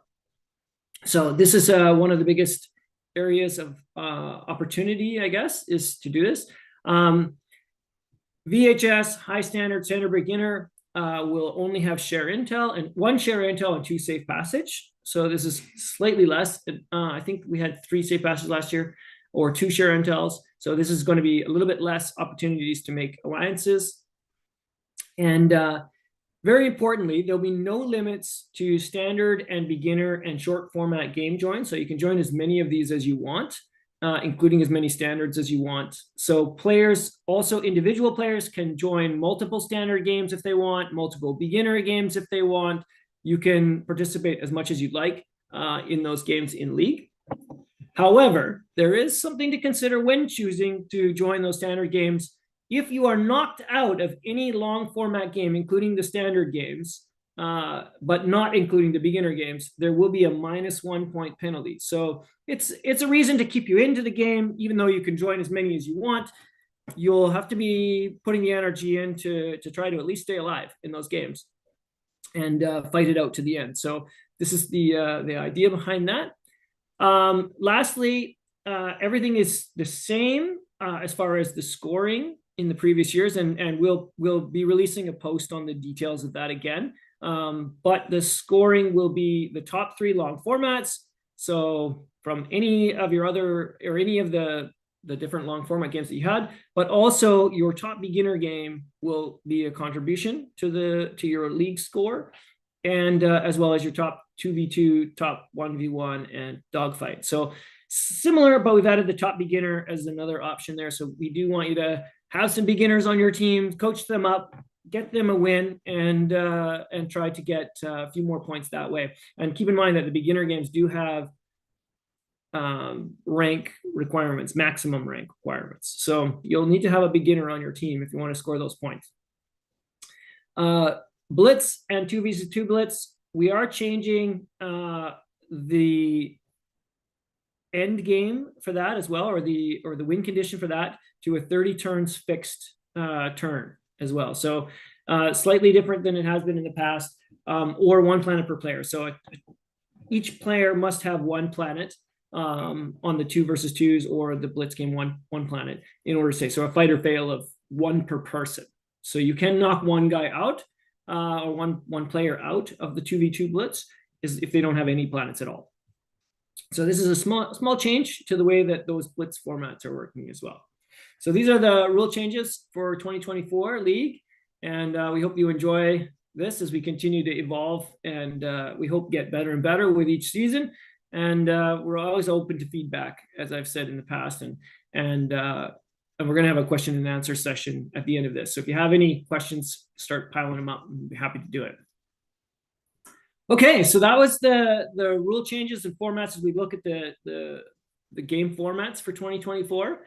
As we look at, so let's talk about what have we been working on? What have we been up to? So here we've got some updates. So biggest thing, or one of the biggest things that we've been working on the last few months, has actually been some more user interface improvements, or some more tools for you guys. So we have a few new tools for you, or a couple of new tools for you that are pretty exciting. We think you're going to enjoy. So first and most important one is this. We've created a new multi-ship combat simulator. So this is embedded right in the game, and it is a tool that allows you to build multi-ship combat simulations. So you can pull ships directly in from the game into the simulator and set up multiple combats and see the results of how those combats are going to go. So as you can see here from the screenshot, it's embedded in a right UI sidebar. So, and you're gonna find on every one of your ships and planets, you've got a small little icon. It's this fist icon where you can click that, and it is going to pop that ship right into this sidebar. And then you can start adding, and you can click on enemy ships and pop them in as well. And you can click this sort of fleet button, which will bring in a whole group of ships into this thing, and then allow you to run a simulation. You can edit the ships here if you're not sure what they're, you can put in the equipment that you think those ships have, the different ammos and whatnot, and you can adjust the battle order here inside of it. And as you do that, it will show you the results of what is going to happen from this battle. So as it's running simulations, you can actually modify things and see the results in real time. If you're changing those battle orders up or adding another ship, what kind of outcomes you're going to get, probabilities and whatnot. So you can see here from this screenshot, we've got a battle that's happening between two T-Rexes, a Virgo, and a Starbase that's being attacked by a Nefarious and a Golem. And you can see in this scenario, T-Rex and a Modanzilla, you can see here in this scenario, the T-Rex and the Nefarious, of course, are always destroyed. The Modanzilla is also always destroyed in this scenario. And the Virgo is surviving 27 or 73% of the time. 27% of the time it's going to die, right? So, but the Golem does get through to the Starbase, about 70 or about 27% of the time. And from there, still has a chance of defeating the planet 16% of the time. So this is going to give you a lot of detail and a lot of idea about, how to do this. Now, what happens when you, change the order of the Virgo and the T-Rex and the Modanzilla? You can play with that, make those adjustments, and see what kind of outcomes you're going to get and how those things affect the outcomes. So this is a really powerful tool. I know there are some tools that have been out there in the past, and they've been great tools to kind of bridge the gap, but this is something that's now going to be embedded in the platform directly, and happy to make it easier for you guys to do this simulations. And I know I've been playing with this now for a little while and getting some experience with it, and it's extremely valuable tool to be able to determine what you think is going to happen, or what the probabilities are that different things are going to happen based on these multi-ship large battles. So I hope you guys enjoyed that, and if there's any questions about that, happy to answer at the end. The second thing that we would like to open or share with all of you today is something we're calling automation or autopilot. And this is an exciting new element of the game that we are, again, with the idea or focus on trying to reduce the time to play turns, and to kind of give people more options at the kind of level that they want to play their turns at. And so the idea of automation or autopilot is the first opportunity for us to let our ship captains do the work. So rather than us having to control every single ship at every single turn, at every level of detail, we can now set higher level objectives for ships, then let the captains carry out those orders over multiple turns in their own way. And so this is a powerful tool, and this is the first step towards this tool. We've just introduced the first concept, and that is really focused on freighters. And it's the idea to be able to take a ship and set its objective to supply a planet. So for example, we have this one objective currently available, supply planet. So for example, I can set this medium deep space freighter to supply planet. Now, if I just set it to supply planet I have two ways I can do it. I can set it to supply planet with a specific planet identified, or I can set it to supply planet with no planet identified. If it is set to supply a specific planet, so let's say we have a starbase that we want to keep moving resources to, I can tell this freighter supply starbase 34, and it is going to then go and just collect minerals every turn, bring them to that starbase, and it's going to use its own judgment in order to decide what needs to come to those planets and bring those resources there in order to keep it supplied. So this is something where, for you micromanagers out there, this may not be for you, but for those of you who would rather, not spend as much time on their turns and focus their energy on maybe more tactically important areas of their space, they could take those freighters in the back area and just tell them to go to work, right? Do what you need to do back there. Slightly more generically, we can set to just supply planet, or we can set it to supply on an individual one. But when we set it to just supply planet with no specifications, we can then let the planets ask for what they need. And so you can go to any individual planet and set resource targets on those planets. Let's say that you have a planet and you would like to be able to build a starbase there. You can tell that planet to collect the necessary resources to build that starbase, and any ships that are in the nearby space that are set to supply planet will go out and do their best to fulfill those needs and bring the resources to that starbase or to that planet, so that you can build that starbase in a few turns or whatever. And this is, again, this is going to be a very big experiment for us. So we're introducing this in a very small way right now with the supply planet command, to see how you guys like this, to see how we feel about letting our ship captains do it, and are we satisfied with the work that they do, and how much this gets used in the next while. So this is going to be a big thing. We're going to be very, very in the short term only releasing it in single player games, because we'd like you guys to get a little bit of testing time in your belt in an environment that is not going to be so competitive, as we want to make sure that those ship captains don't do anything crazy. So as we kind of consider this a beta phase, we would like you guys to test it out, try using it in your single player games, in your home sector or whatnot, see what they do, right? And let them do the work, especially in places like your home sector. They can be active, they can be busy. You don't need to be playing every ship every turn. You want to just play through those turns. They can still be doing stuff just by setting resource targets on your planets, right? So this is a kind of example that you can use it. Tell us what you like, what you don't like.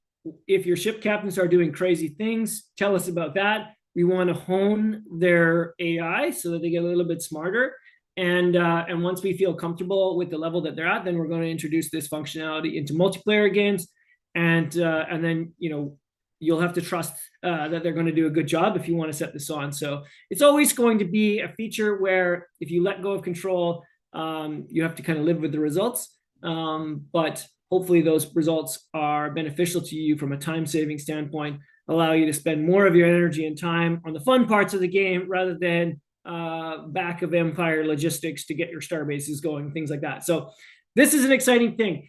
If this works well, it is our goal to add more objectives. And we can foresee a scenario where some players would choose to interact with the game on a more strategic level and less on a detail level. And so perhaps you're just setting an objective for each ship as you're building them, and then letting them do some work.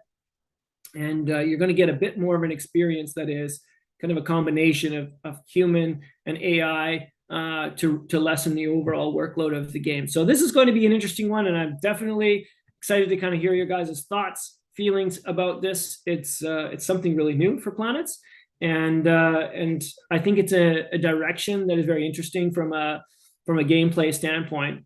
And as we look to run games a little bit faster, a little bit tighter time control, and things like this, these kind of tools that we think are going to help us to achieve some of those objectives and make Planets games a little bit faster as we go forward. So let us know what you think. This is a kind of exciting idea, and we hope that you enjoy it.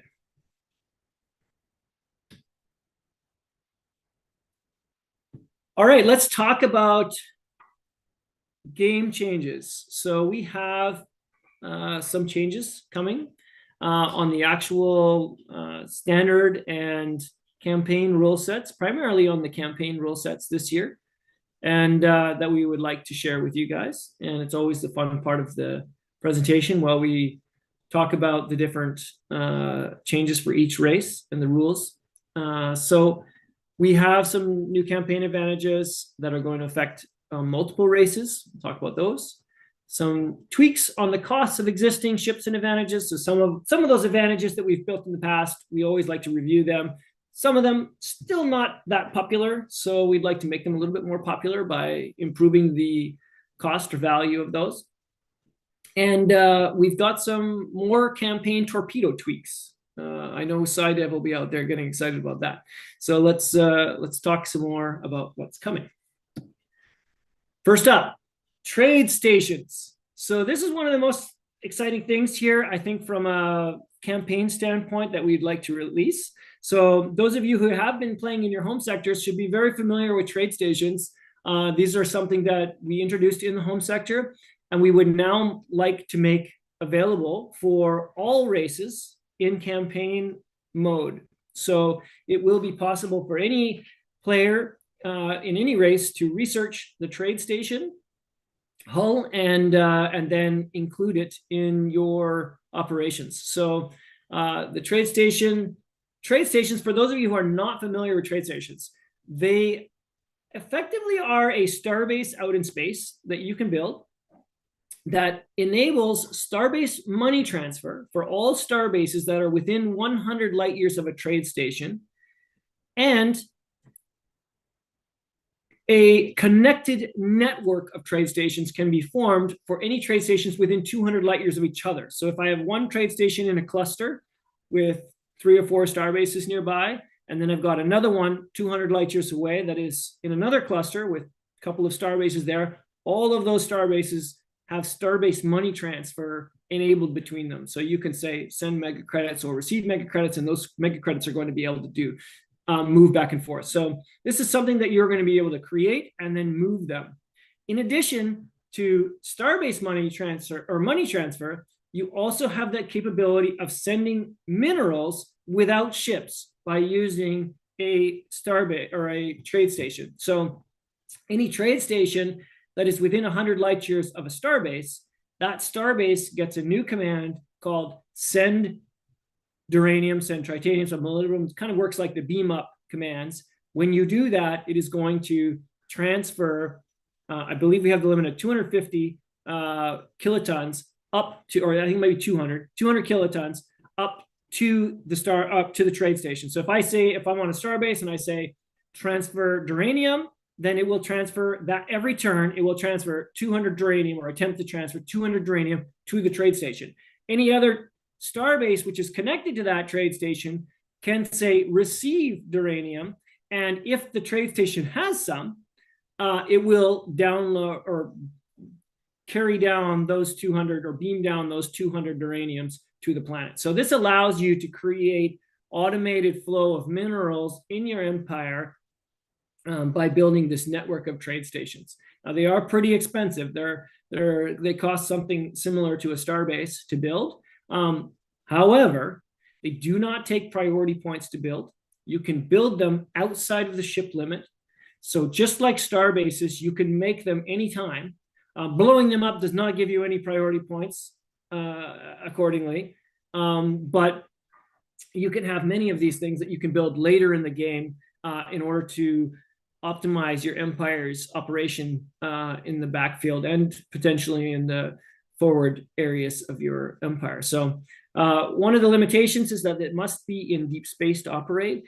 They are ships, or they're treated, you build them at a starbase like a ship, but they do not have engines. They must be towed at warp 3 in order to move.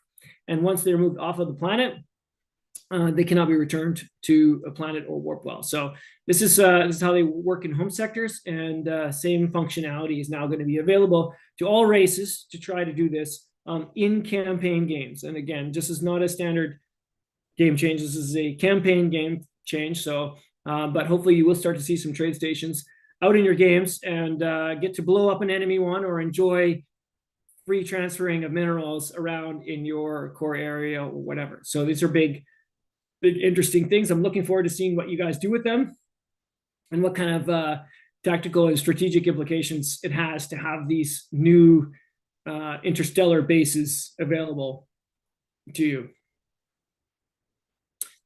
Next up, we have a brand new ship for you, which is going to be available for many of the races. The Deep Space Freighter Design Company has announced a brand new exciting model in their ubiquitous line of freighters, the Heavy Deep Space Freighter, which is an exciting new ship. Tech 4, very inexpensive, like most of the deep space line of freighters. It is very economical, very good to build. 2 engines, weighs just over 100 kilotons, meaning it will survive a mine hit. 350 fuel and 600 cargo. So 3 times a medium deep, 2 engines, so a little more expensive, something you'll have to think about, another tech level up. So this is something that you will also be able to research for some of the races, and I'm going to talk about which ones get what in the near future here. And those are this is something that you can employ and enjoy in your game. So it is only going to have an advantage value of 5. So a large deep space freighter has an advantage value of 15. So this is something you could consider. Maybe you turn off your large deep space freighter, try the heavy deep, or not. It's up to you what you think is the best strategic option for you. So this is going to be something fun for all of you to try and use. Again, this is a campaign advantage at the moment, and we can consider whether this makes it in to standard in the future for any particular race or not. We will see and evaluate as we get a year of experience with the heavy deep under our belts. So enjoy this year with the heavy deep. Lastly, we've got, well, I don't think it's the last one, but we have another multi-race advantage that we are going to be releasing, and that is the improved fuel economy advantage. So that deep space freighter company has been extremely busy this year. They've also developed a new line of more fuel efficient engines that are now available to some races. They're the same engines you're always buying. However, if you have their special patent activated for 15 advantage points in your campaign games, you will have a 30% less fuel usage on all of your ships in the game. So this is a nice strategic opportunity for some of you who may want to save some fuel and be more economical in the future. So this is something fun, and I'm looking forward to seeing the implications of this as well for those of you who turn this on, and we'll see how popular this new advantage becomes. We'll talk about the races that are going to get it here in a minute, and some of them are kind of obvious, I think, but some maybe not. So we'll see what you think about that.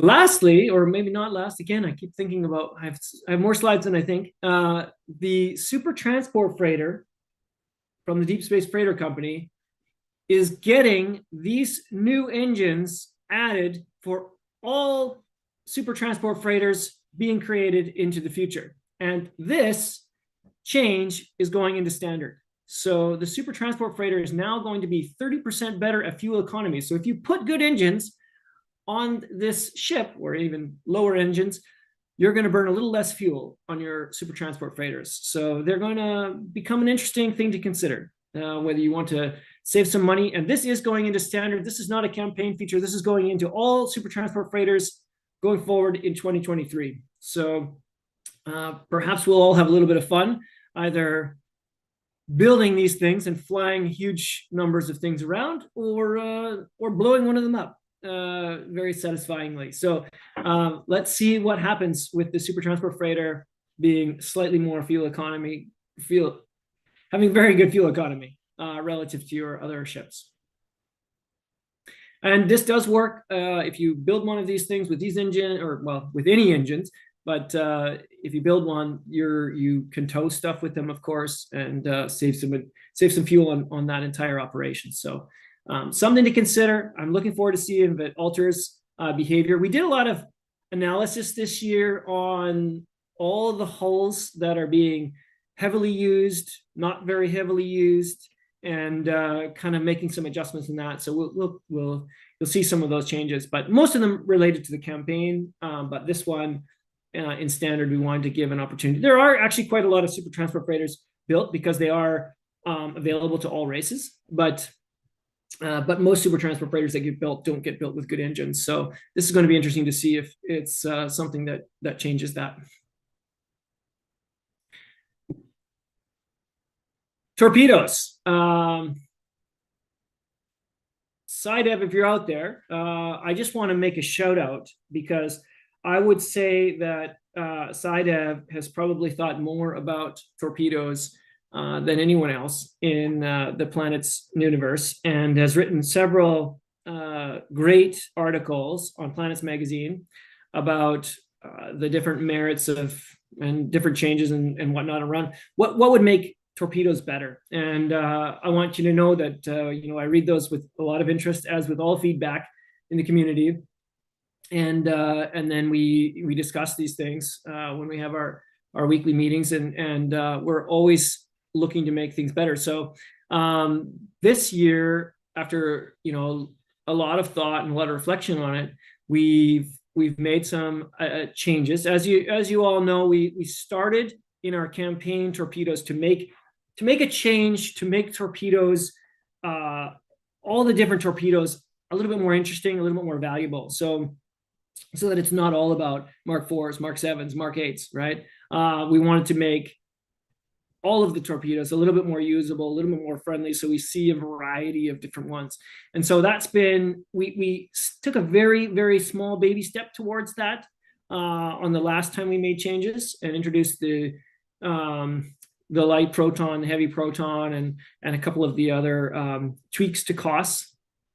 And we'd like to take that one step farther now and implement even more change to make more of the torpedoes valuable. So here are the changes that we are going to be making to do this. And one of the biggest changes that we are making is with the small torpedoes. We are adopting SciDev's suggestion of increasing the combat power, the weapon blast power of the smallest torpedoes in order to make them more viable and more interesting. And we felt his logic is very, very sound on that, and are adopting his suggestion directly of adding 10 blast power to the Mark 1s. So we are introducing the Mark 1C, which now has a weapon power of 15. That is up from 5 for traditional Mark 1s. So this is a substantial improvement. Mark 1s will have a little punch to them, and certainly something you can consider. The light proton is getting upgraded to the light proton plus, which has its weapon power increased to 18. So also getting 10 more and significantly more powerful. Of course, light protons, for those of you who are not aware of the change with the last time, they have a weapon range of 32,000. So that's 2,000 more than your standard photon torpedoes. So this has got a sort of a first fire advantage. So even a small ship with light protons will shoot first. And now that they have 18 weapon power, they'll have a little punch to them as well. So something to consider there.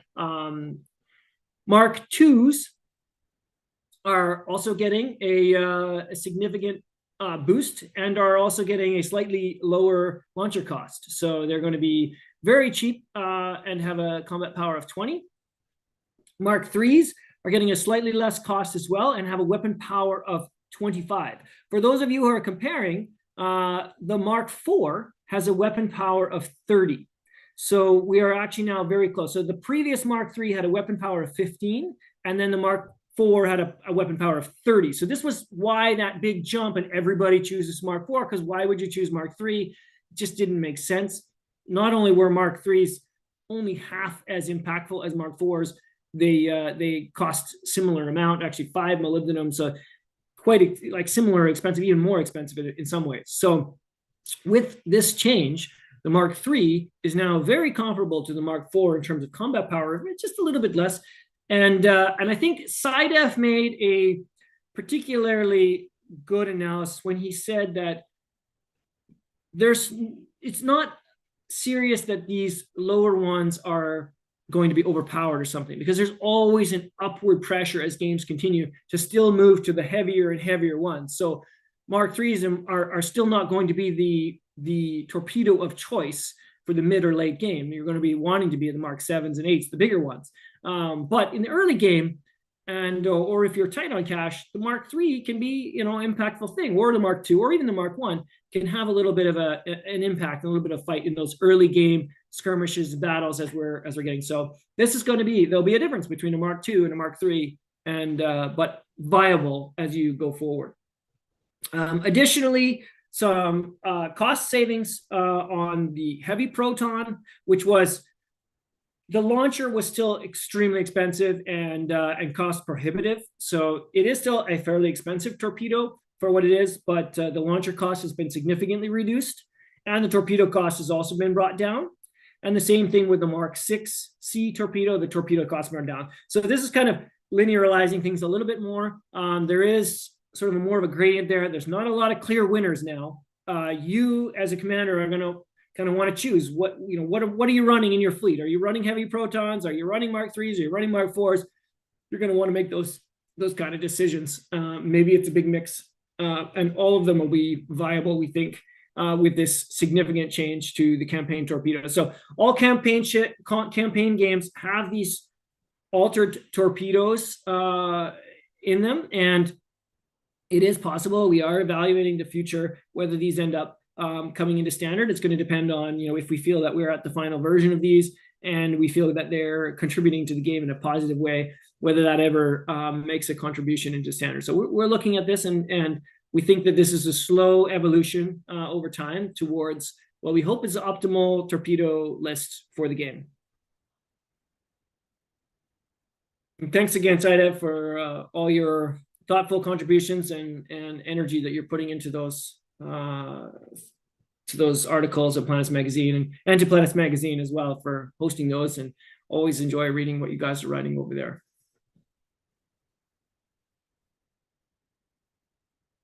Okay, as we've been going through this presentation, you've seen some new artwork. We've been throwing some of it out there.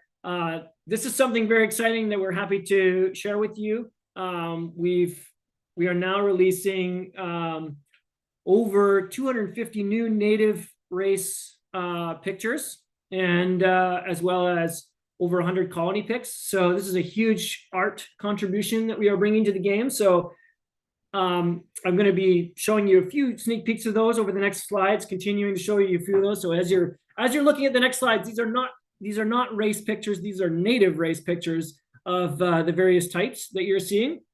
But now when you look at one of your planets, you will see new native race art. So every one of those planets that you come to, or very many of them, are going to have new alien species that you've never seen before, something to look at, and just some fun for everybody as you explore the Echo Cluster and see all the strange creatures that exist within it, and the different types of species that we've envisioned for you.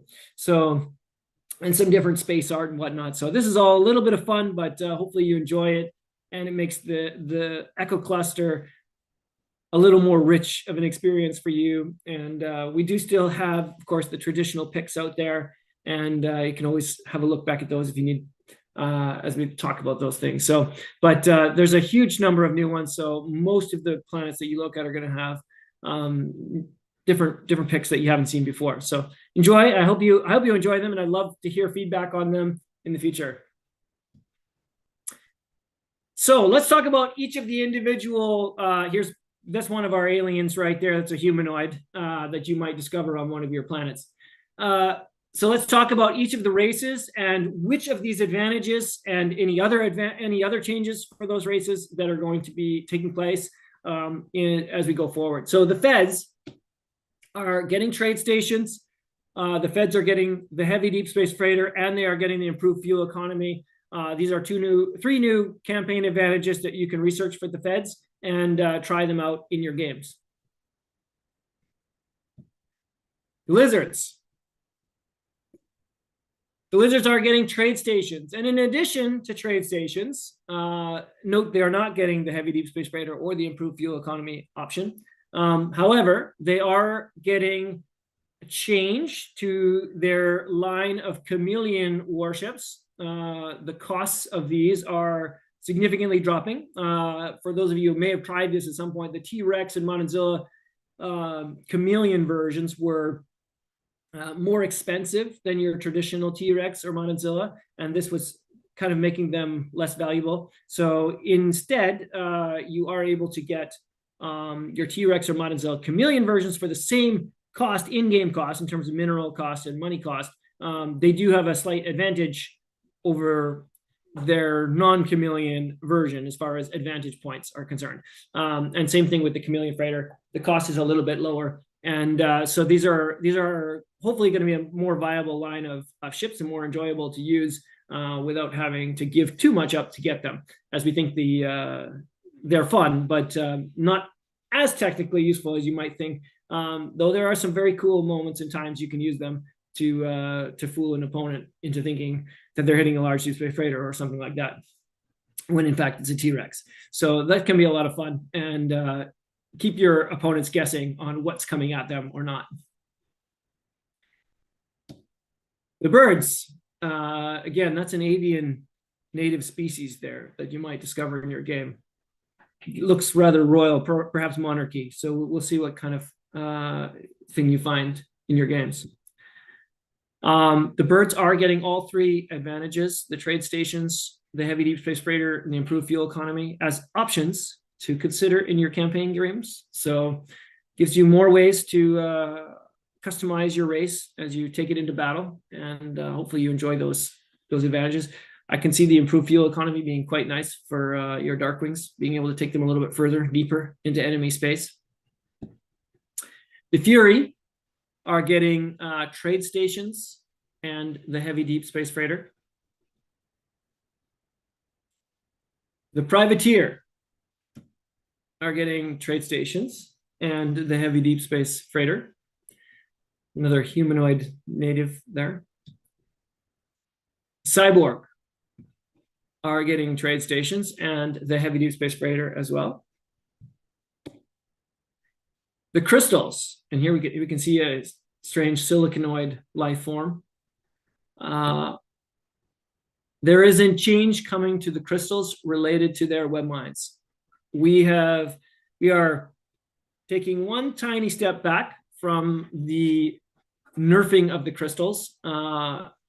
If you have a full alliance with a Crystal player, you will be able to travel through their web mines and not have fuel drains. So you can have a true alliance. This is definitely going to have a big impact on team games, and full alliance Crystals are going to become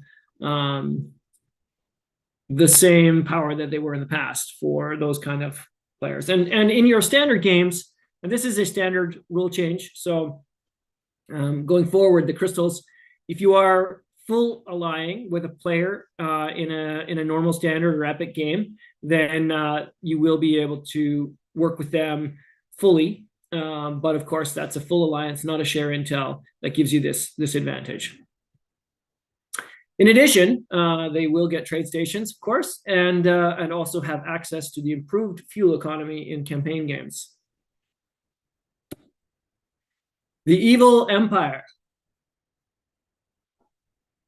The Superstar Carrier 2 still hasn't caught all of your guys' eyes as the most viable or optimal ship, and so its costs are being lowered further. So let's see if that makes the difference. You can have a look after to see the details on exactly how much lower we've taken it, but we think we've made it attractive at this point and something that you're going to consider. And in addition, they're getting all three of the other campaign advantages as options for them: trade stations, the heavy deep, and improved fuel economy. The robots.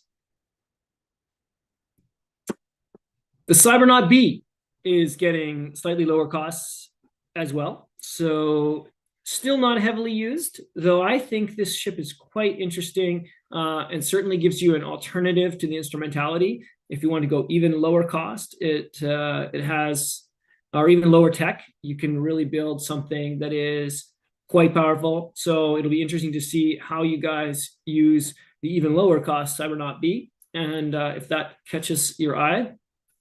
In addition, the robots are getting all three advantages as well: the trade stations, the heavy deep space freighter, and improved fuel economy to enjoy and try out. The Rebels,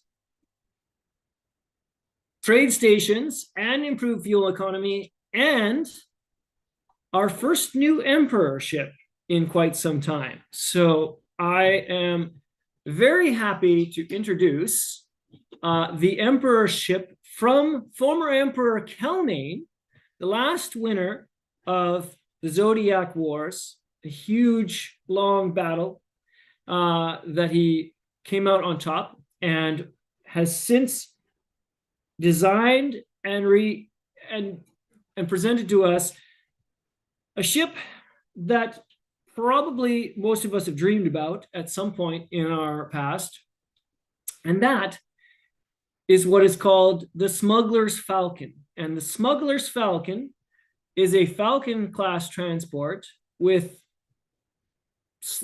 significantly lower fuel and cargo, but has a special advantage of a blink cloaking device, which has the capacity to cloak for one turn and then must decloak before cloaking again. So this is yes, everybody, it is a cloaking Falcon, and obviously going to have huge tactical and strategic implications. But if you focus on the details here, this is where it becomes a little bit of a decision for each of you to decide which Falcon you might choose to take into the battle. And that is that the Smuggler's Falcon is Tech 4, so it takes a little bit more technology than the Tech 2 Falcon class transport. Only has 120 fuel. Unfortunately, the blink cloaking device takes up a lot of space on this ship. So the fuel is 120 rather than the 150. So this is only going to give you 2 jumps instead of the 3 that you've been able to traditionally get. And the cargo is only 60 capacity instead of the 120. So this is a significant thought for each of you. The costs are also a little bit higher for this ship in terms of molybdenum particularly. So this is something that you're going to have to consider, whether you're going to go with the classic Falcon class transport, or you'd like to try out the Smuggler's Falcon, be able to cloak, jump in on enemies, RGA their planets, and scare the heck out of them by sneaking all over the map with these hyper jumpers. So thank you, Emperor Kelmain, for submitting this design, and we're really excited to present it to everyone, and you can thank him for that ship. And we have a couple of other Emperors out there that we're still working with on trying to get their designs in, and we hope to have those for you in the near future, including new Emperor Mursu, and we'll have some new stuff for you guys as well, and hopefully those will come out even before next year. So have fun with this Smuggler's Falcon. The colonies, trade stations, that's it. No need for improved fuel economy, I think, for the colonies, so they're not going to miss that. And the heavy deep space freighter doesn't seem like a fit as well. So this is the colonies. They're just getting new trade stations. Lastly, we have the Horror Wasp, and this year no changes to the Horror Wasp. No new advantages for them. They've had a good year of eating many of the native species in the Echo Cluster, and they seem to be doing well without any additional improvements this year.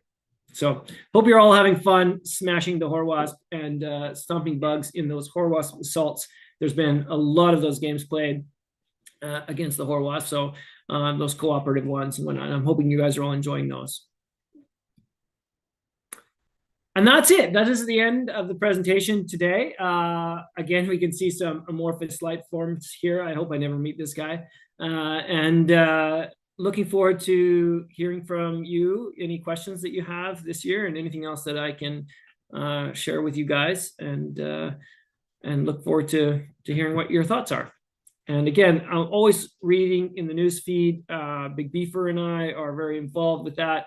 Love to see your feedback. And as you can see, we're taking it seriously. New ideas for campaign features, things.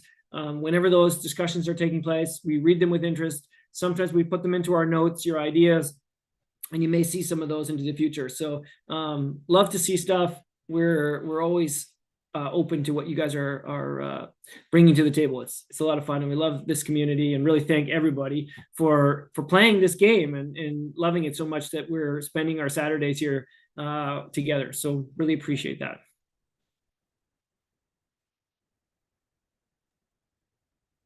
Excellent, Josh. Thanks. Let me turn that one. And we'll go ahead and exit share screen. There we go. Wake up. Oh, man. Okay, well, that's what that's going to be. Screensaver came on. It still looks groovy. Right? All right. Questions. Who's the privateer's worst enemy? I mean, I'm sorry. Wrong notes. So multi-ship battle sim. That's amazing. I know a lot of people still use the PCC, but it doesn't do everything. And it definitely doesn't have the new holes. You have to build custom ships when you want to do stuff like that. Is there a maximum number of ships?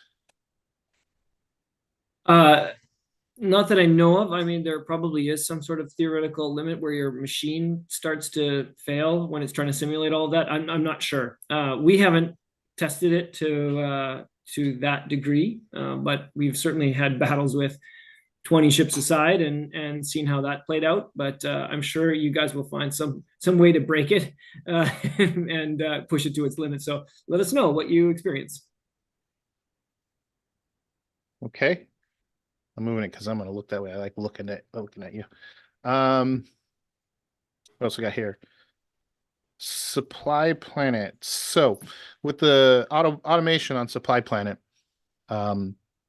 will they also be looking for fuel and taking detours specifically to get fuel? How will they manage their self-fueling? Yeah, it's kind of the way the AI handles fuel as well. It tries to be reasonably smart about using it. So if it sort of plans a course that involves visiting a planet that's low on fuel, then it tries to bring additional fuel with enough to get back to the next, to wherever it's trying to go to. It doesn't look deep into the future, and it will definitely be possible for you to probably screw one of your ships up somehow, like to cause it some trouble. If it goes there planning to have fuel to pick it up and go back, and then you pick it up and put it on another ship and fly away with it, you may strand a ship. I mean, it could happen in your own games anyways, with your own ships, but this is something that you'll have to kind of get used to and see how that goes. Generally, they try to keep a little bit of a buffer on themselves, but they also try to be reasonably fuel efficient, so they don't carry tons and tons of fuel everywhere they go. So this is the way the AI handles it. How will the AI deal with player interruption of a mission? Like, let's say it's going that way and you're like, go this way real quick, and then they leave it alone. Yeah, if you give it a direct command, it will implement your command. But if there are no commands given to it, then it will do its own thing based on its objective. And you won't know what that is until the next turn. You won't know what that is until the next turn. Yeah, it's sort of a down the road or aspirational goal for us is to build the AI into the client, so you can kind of go like next turn into the future, into the predictor, so that you can see what is it going to do, right? But that is a phase 2 kind of implementation. It's significant more work to get that in like that. And currently, if you go to future prediction, and you don't give it an order because you're letting... It's just going to sit there. Okay.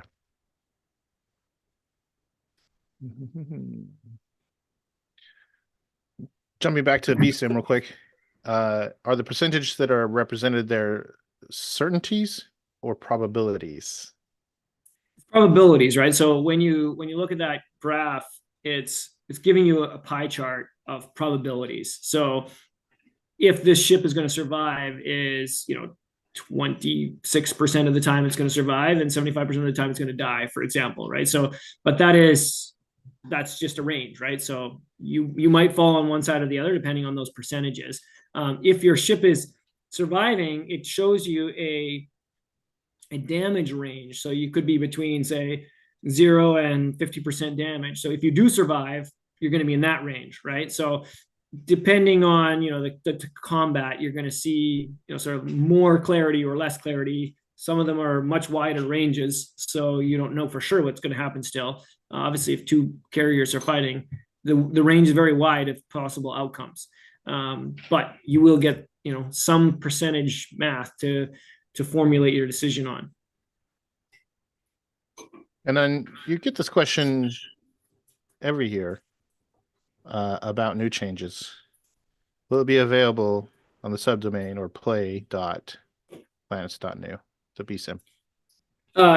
The simulator, no, it's not available on play.planets.nu. It's built into the new user interfaces. And will this new simulator correctly support all game features? So campaign ships, QT, evasiveness, elusiveness, stuff like that. Yeah, we think we've covered everything. If there's something that is not covered, please let us know. We'll add it. It is our goal that this is sort of the final simulator, the one that really gives us all the details. So absolutely, we want to include every possible scenario. I think it does include even things like red winds and saber shield generators. We've got those things baked in. So if that's part of the fleet, then all the ships are getting those benefits. So you're seeing that as those battle orders are, as those ships are getting destroyed, then that changes things as the combat is continuing. So you really get the full experience there, and it is our intention to cover every scenario. So if you find a scenario that is not covered in that simulator, please let us know, and we'll do our best to get it in. Okay. Let's talk about trade stations. Does the Sin minerals work like the money transfer where it's all instant in one turn? So if I move from Starbase A to Starbase B through Sin Minerals, those 200s will be there next turn. There's no delay between a trade station? No, it works differently. So the difference is that when you do send, all you're doing is sending from your planet to the trade station, and it will only move to the trade station that turn. Receive happens before send, and so any minerals that are on the trade station happen to come down to your planet. So there is a 1 turn lag in between, and there must be space on the trade station to kind of accommodate that. Trade stations have 1,000 cargo space, so they can kind of accommodate a decent amount of minerals coming up from different star bases, and then you can suck them down the following turn based on what's already there this turn. And both send and receive are 200. Yeah, I think it's 200. Yeah. You can fly a freighter to a trade station and transfer it, right? You absolutely can. Yeah. Yeah. And then, so you could just take a large Jeep, for example, bring it over there with a bunch of minerals, drop them all off, and then have nearby star bases, that turn, set them to receive, and the following turn they'll receive them. So this can, create a lot of economic pathways to be more efficient. Who didn't get a trade station? I know I saw a lot of them, but did anybody? Everybody got a trade station, okay, except for the Horwas. Okay. Sounds like the Empire's fighter building economy just got a boost. Could be. Are trade station trade activities limited to your race, or can they work with allies or other races? They are limited to your race. So your trade station, your star bases, you can't send to a ally trade station or receive from an ally trade station. It's only within your own race. Okay. And you mentioned the cargo size, 7,000. 1,000. What? Just 1,000. Oh, 1,000. I don't know why I heard 7,000. What's the weapons or defensive capability of these trade stations?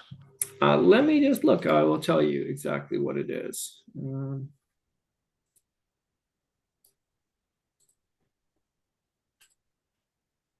I have a spreadsheet here called Hulls, which has all the details on every ship. And the trade station has a weapon. It has 4 beam weapons. It has a mass of 840. So it's a heavy ship.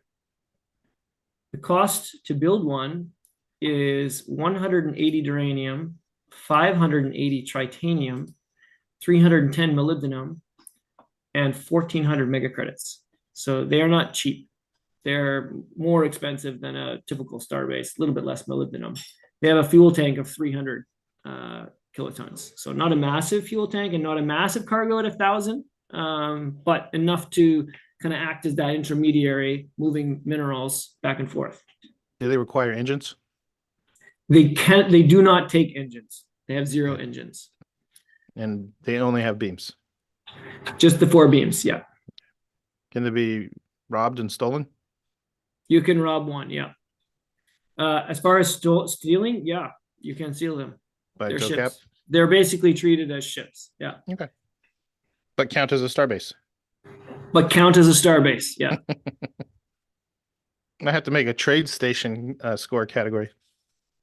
Yeah, when you look at them on the score, they will count towards your starbase's score. So it's also going to add a little bit of obscurity there, I guess, if you start adding some of these things on what's really going on.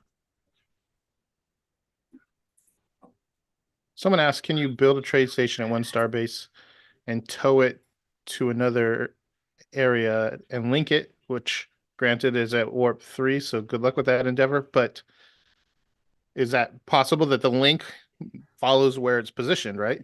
Yeah, the link follows any starbase within 100 light years of it is going to be linked to it. So that's and then any other trade station within 200 light years is linked to it. So positioning these is definitely an interesting thing. The starbase you build it at doesn't have to be connected to if you tow it far enough away. I mean, it'll take you 10 turns or whatever, but 9 turns, I guess, to get it out of there. So gravitronic warp 3 is still doable at gravitronic speeds of warp 3? That is gravitronic speeds. So the privateers will be able to move their trade stations a little bit faster. Nice. Let's see. The privateer panel will have a small celebration. Yeah.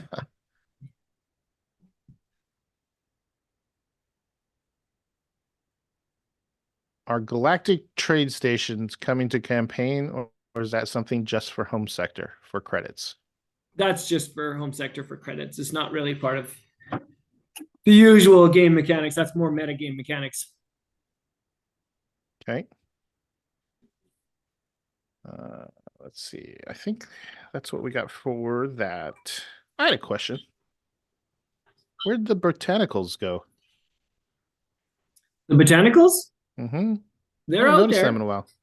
They're just rare. They're just rare. People aren't talking about them as much. Okay. I will say there's, the botanicals are not the only species out there that maybe hasn't been discovered. Oh. Okay. Let's see, what do we got here? I'll mark some things off. Keep the questions coming, folks.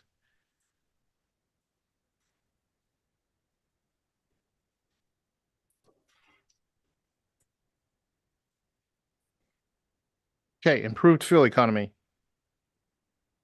Is the engine stuff tied to the race or the ship hull? If I have improved fuel and I give my ship that I built to someone else, will it have improved fuel? No, it won't have improved fuel. You, as the player, the race, have access to this technology. The Deep Space Freighter Company is very tight on their patents with this technology, so you can't. It's non-transferable if you research it. If you don't have a license, you can't use it. Yeah, that technology is dead. Did any of the changes to the torpedoes affect mine conversion? No, it didn't change. It didn't change normal mine conversion rates. And so the price of the torpedoes, of course, changes the economics of that in terms of money, because there are a few lower cost ones, so they can become much more efficient from a cost perspective. There was some discussion, I know Saidev might bring this up as he's thought a lot about this, is that we looked a lot at the mineral cost of torpedoes, because this is, arguably the higher level ones are much more efficient from a mineral cost perspective than the lower level ones. But ultimately, we felt that honestly, the effort of implementation changes of making torpedoes less than 111, which is sort of an understood, like a default in the whole platform, was too significant to look at that. So we just kept it as is, and so all torpedoes are still the same cost in terms of minerals. So obviously, this is one of the big advantages as you move up in the torpedoes, is that you save minerals. And there are sort of workarounds for those of you who have used this in the past. You can lay mines with Mark 7s and scoop with Mark 3s, and you essentially saved a lot of minerals. So this is kind of an interesting element of the game, I guess. But those are sort of tricks of the trade if you're trying to do that, and you have the variety of torpedoes in your arsenal and time to do things. Everything takes time, and that's as I've heard earlier in the game, I believe it was Commander Koski talking about time during this presentation. Something I consider to be very, very important, and using your time wisely is your time being the turns, how much activity you can produce from your ships in every given turn is a big element of whether you're going to be successful as a player. So that would be a time, I guess, cost to save those resources. Exactly.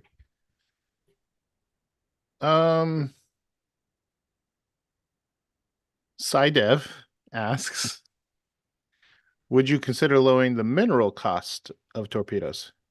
Oh, I think I just addressed that now. Yeah. So we've chosen not to, but mostly for technical reasons. It's quite a massive change to try to change that in terms of all the tools and everything around building torpedoes and transferring torpedoes and building them as star bases and all those things. So we deemed it not feasible at this point.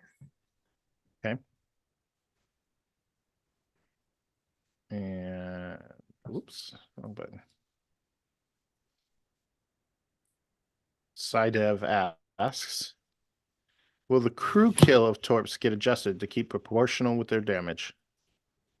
We did not change the crew kill on those lower torpedoes. We left them the same.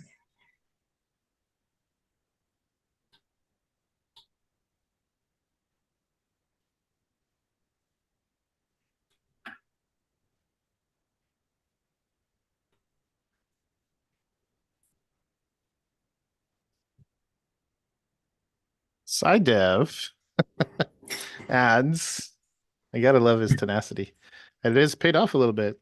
To reduce torpedo costs, you could make 1 duranium, 1 tritanium, 1 moly equal 2 torpedoes. We could. All right. Thank you, Saidev, for all the torpedo questions.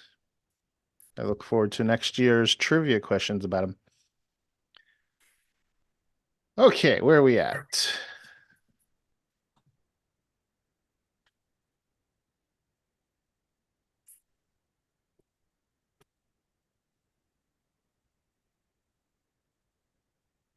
Raleigh, one of my top wishes would be to get more stuff from campaign into standard, like 1 to 2 things per year. Will that happen at some point? It's a tough trade-off because we, obviously we like to bring things into standard as well, because it's kind of fun and it makes standard richer. But at the same time, it's this trade-off between the traditional members of our community who want to see everything stay the same. And, we'll probably argue that we've already gone too far from Classic by introducing all kinds of things. And, I think one of the things that we might consider, and that's my dog, we might consider in the future is kind of perhaps periodic introductions. Like for this season, you're going to have a few things in Standard, and we can kind of mix it up. We can try things. This is one of the ideas that I've had.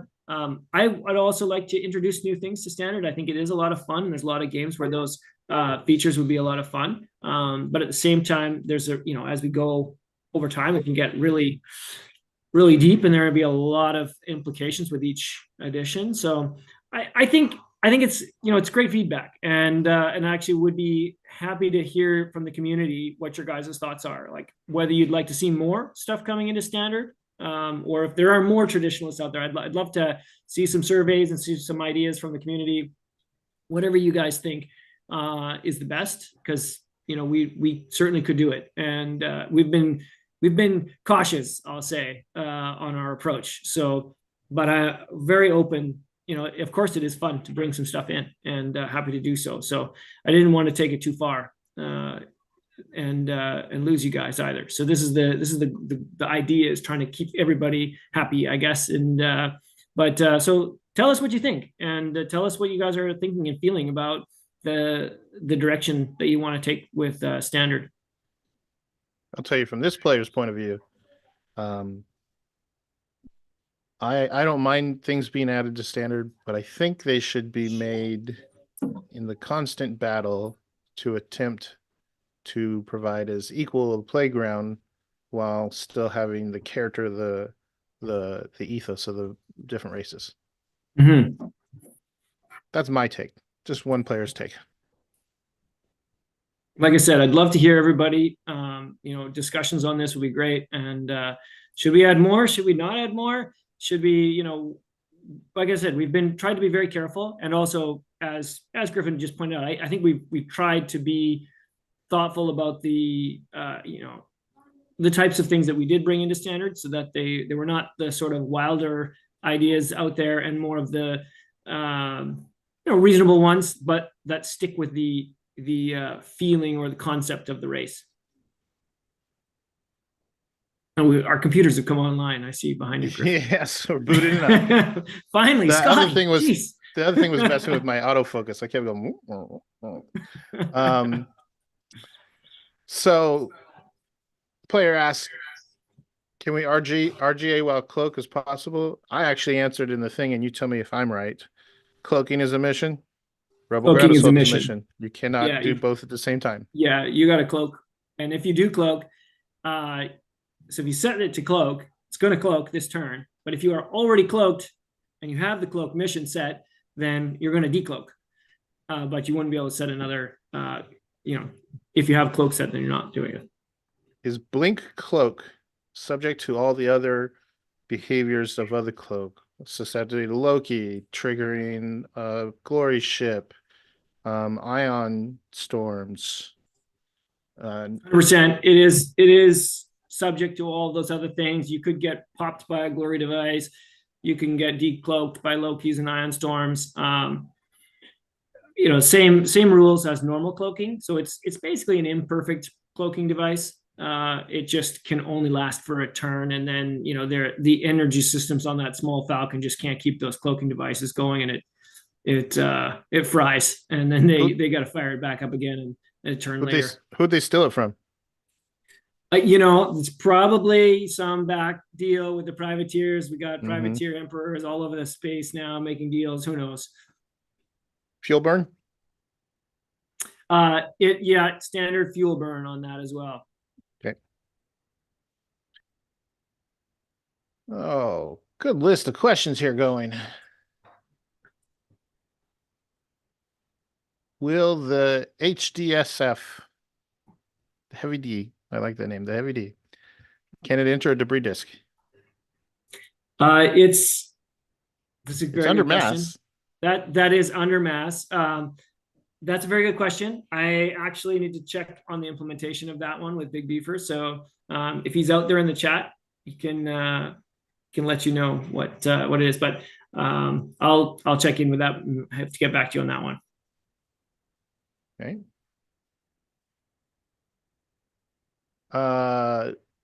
Someone asked about how the images that you shared were created. Was that made by an artist? Was that made by AI? You are seeing the first introduction of generative AI into the Planets universe.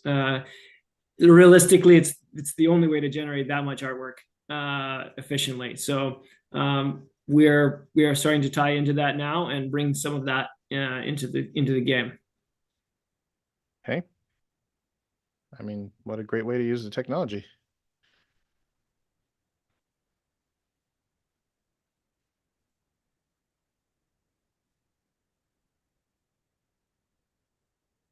I feel like you answered this question, but is there a points adjustment for the new standard games, perhaps lesser players?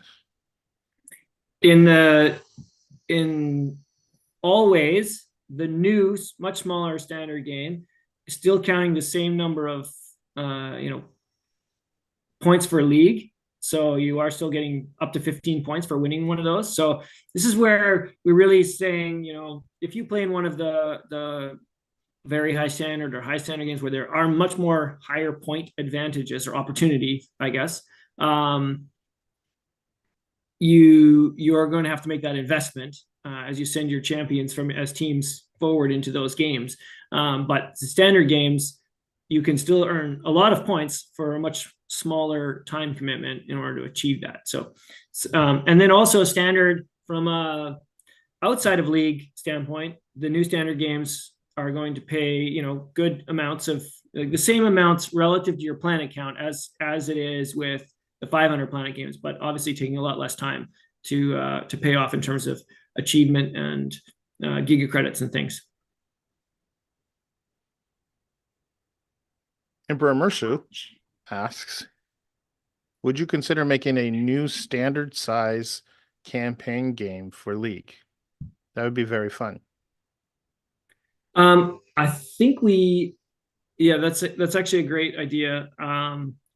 We may look at that, and maybe even we've got a little bit of time here before League starts. It's a great suggestion, and we might just make some of the we might make a standard or campaign standard version as well for League. I think it's a great idea, and I think we'll evaluate that and see what the right format is to bring in there. But I'd love to bring more campaign stuff into League as well. So I think it'd be a lot of fun. I love campaign, especially for the birds. Lots of toys. Actually, I've been playing with the stack ships. Me and Sidev, we've been sharing notes. So there's some spreadsheets and stuff. There's a lot of fun there. A lot of combinations. Yeah, there is. How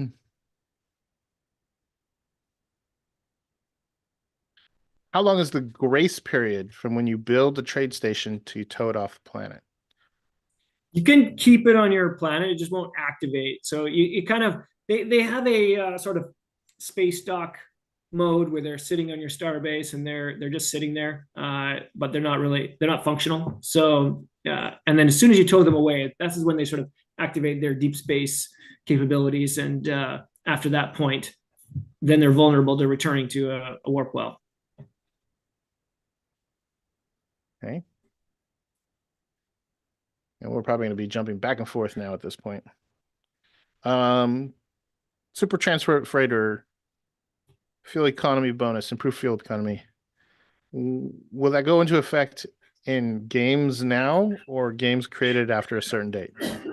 Games created after a certain date, which I believe should be very quickly here. I think we're releasing some of the things that we've talked about in the presentation today are getting released today. A few other things are getting released next week or over the next couple of weeks as we roll them out. But all of the things are implemented. We just want to make sure that as we roll them out, that we're in a good position to respond in case there are any issues that come up or anything that gets discovered. But so it is a games setting for the Super Transport Freighter, so that's not going to affect existing games. It'll be new games going forward. So that setting will be getting turned on in standard games going forward. Super Transfer saves fuel or something like that's called. So speaking of settings, question from me pop in my head while you say this. Would it be possible to have the game settings be a little easier to read? Because right now it's like a log output, and you gotta like really look for things. You gotta know what you're looking for. Yeah, it's you gotta kind know of a what detail. option 1 is. Yeah, it's kind of a detail. Some of them are programmer named, I guess, So it's a great suggestion, and we'll just put it on the list and see if we can make it a little bit better, more readable, more understandable. Trade stations. Can you channel them? Yeah. Oh, there you go. That's useful.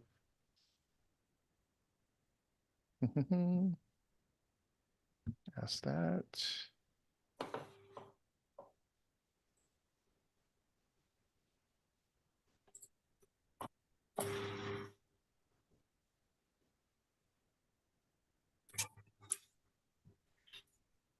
I'm getting back channeled on that one, so I better retract the certainty on that statement about channeling the Big Beavers, no. So Cyborg players, hold your horses. We'll give a final definitive answer on that in the near future here. Okay. Horwath question. Horwath still have a negative 30 cam point advantage of reduced diplomacy, but in reality don't have reduced diplomacy anymore. Should that be taken out?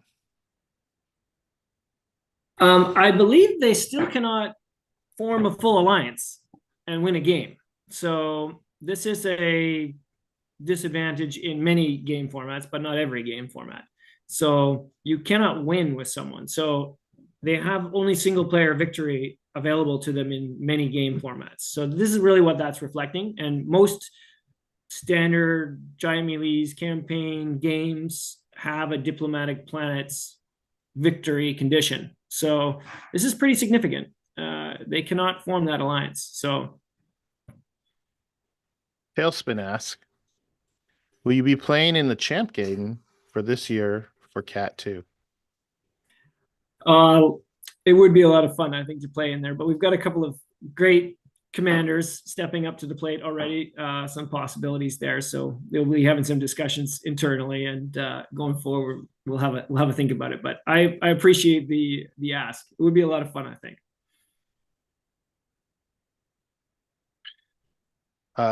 Dev asks something not about torpedoes.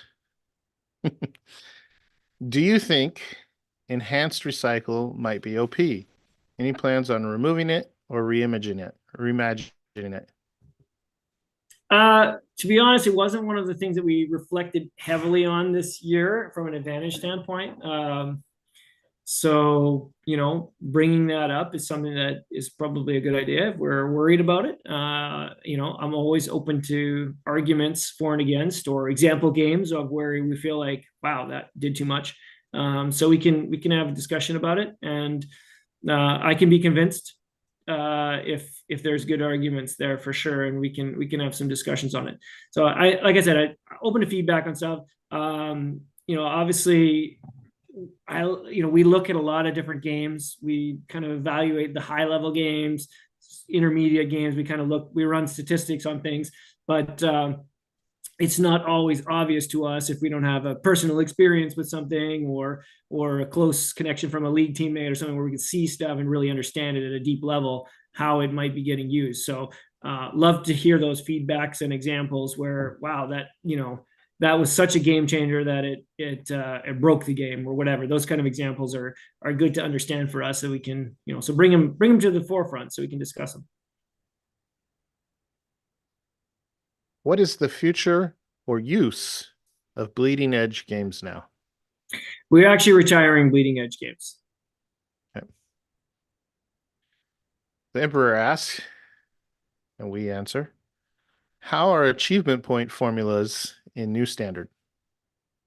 It's the same, and the existing ones were based on the amount of planets you have. So obviously, the amount of achievement you will earn from a new standard game will probably be less, but your time commitment also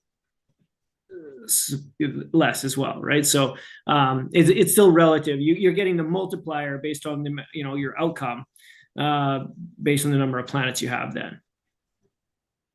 So obviously, winning a 180-point game, a diplomatic win, I think is at 90 planets, right? So it's a lot shorter. Single player victory around 70 planets, 72, something like this.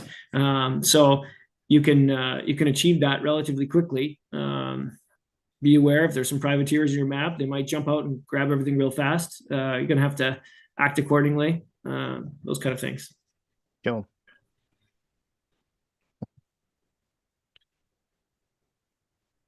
Zacha says, I'd be curious about the acceptance of the new bird campaign advantages, like harmonic weapon modulation. Is this tracked? Any considerations on those? We do track stats on all of them. I don't have them at my fingertips right here, but we do track stats on advantages and their use. When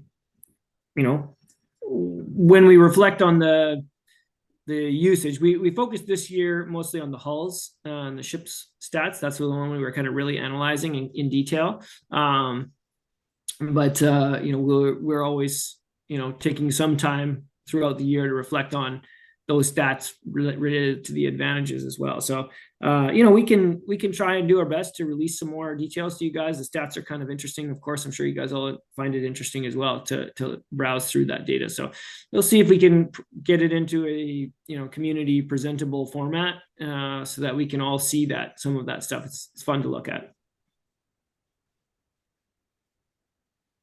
Okay. Just put out the last call for questions. Can the super freighters fuel advantage be combined with the racial improved fuel advantage for 30 plus 30? Yes. Oh. Stackable. So you can get very good fuel economy on your super transport freighter. Good thing I build mine with transwarps all the time anyway. I'm an engine snob. Last few trickling in here. I think that this is a funny question to ask just when you think about how promotions are done and what the purposes of them are. But will there be a mega credit promotion for League this year? We haven't decided yet. Probably not in the same way as we have in the past, or maybe not to the same extent, but maybe a small one. Okay. When we think about League, League is kind of the peak of competitive play, right? So this is for a particular audience that wants to become champions, wants to play at the top level, wants to play as part of a group and a community and be part of that. And we offer that to that segment of the community, and that's just one part of the whole thing that is being offered at Planets.nu, right? So that's we love to see the participation in League, and it's a lot of fun. And then at the same time, there's lots of people playing in different sort of segments of the population doing different things on the site. So we also want to honor and recognize that as well. We don't necessarily value one or the other significantly over the others. Now that League is off and going and running great, then I think we're in a good place with it.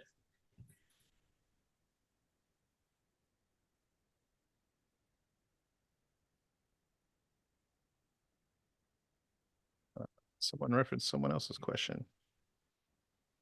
I don't know what that means. Is there any consideration of a cap on priority points? No, that hasn't been a consideration. If you earn them, you got them.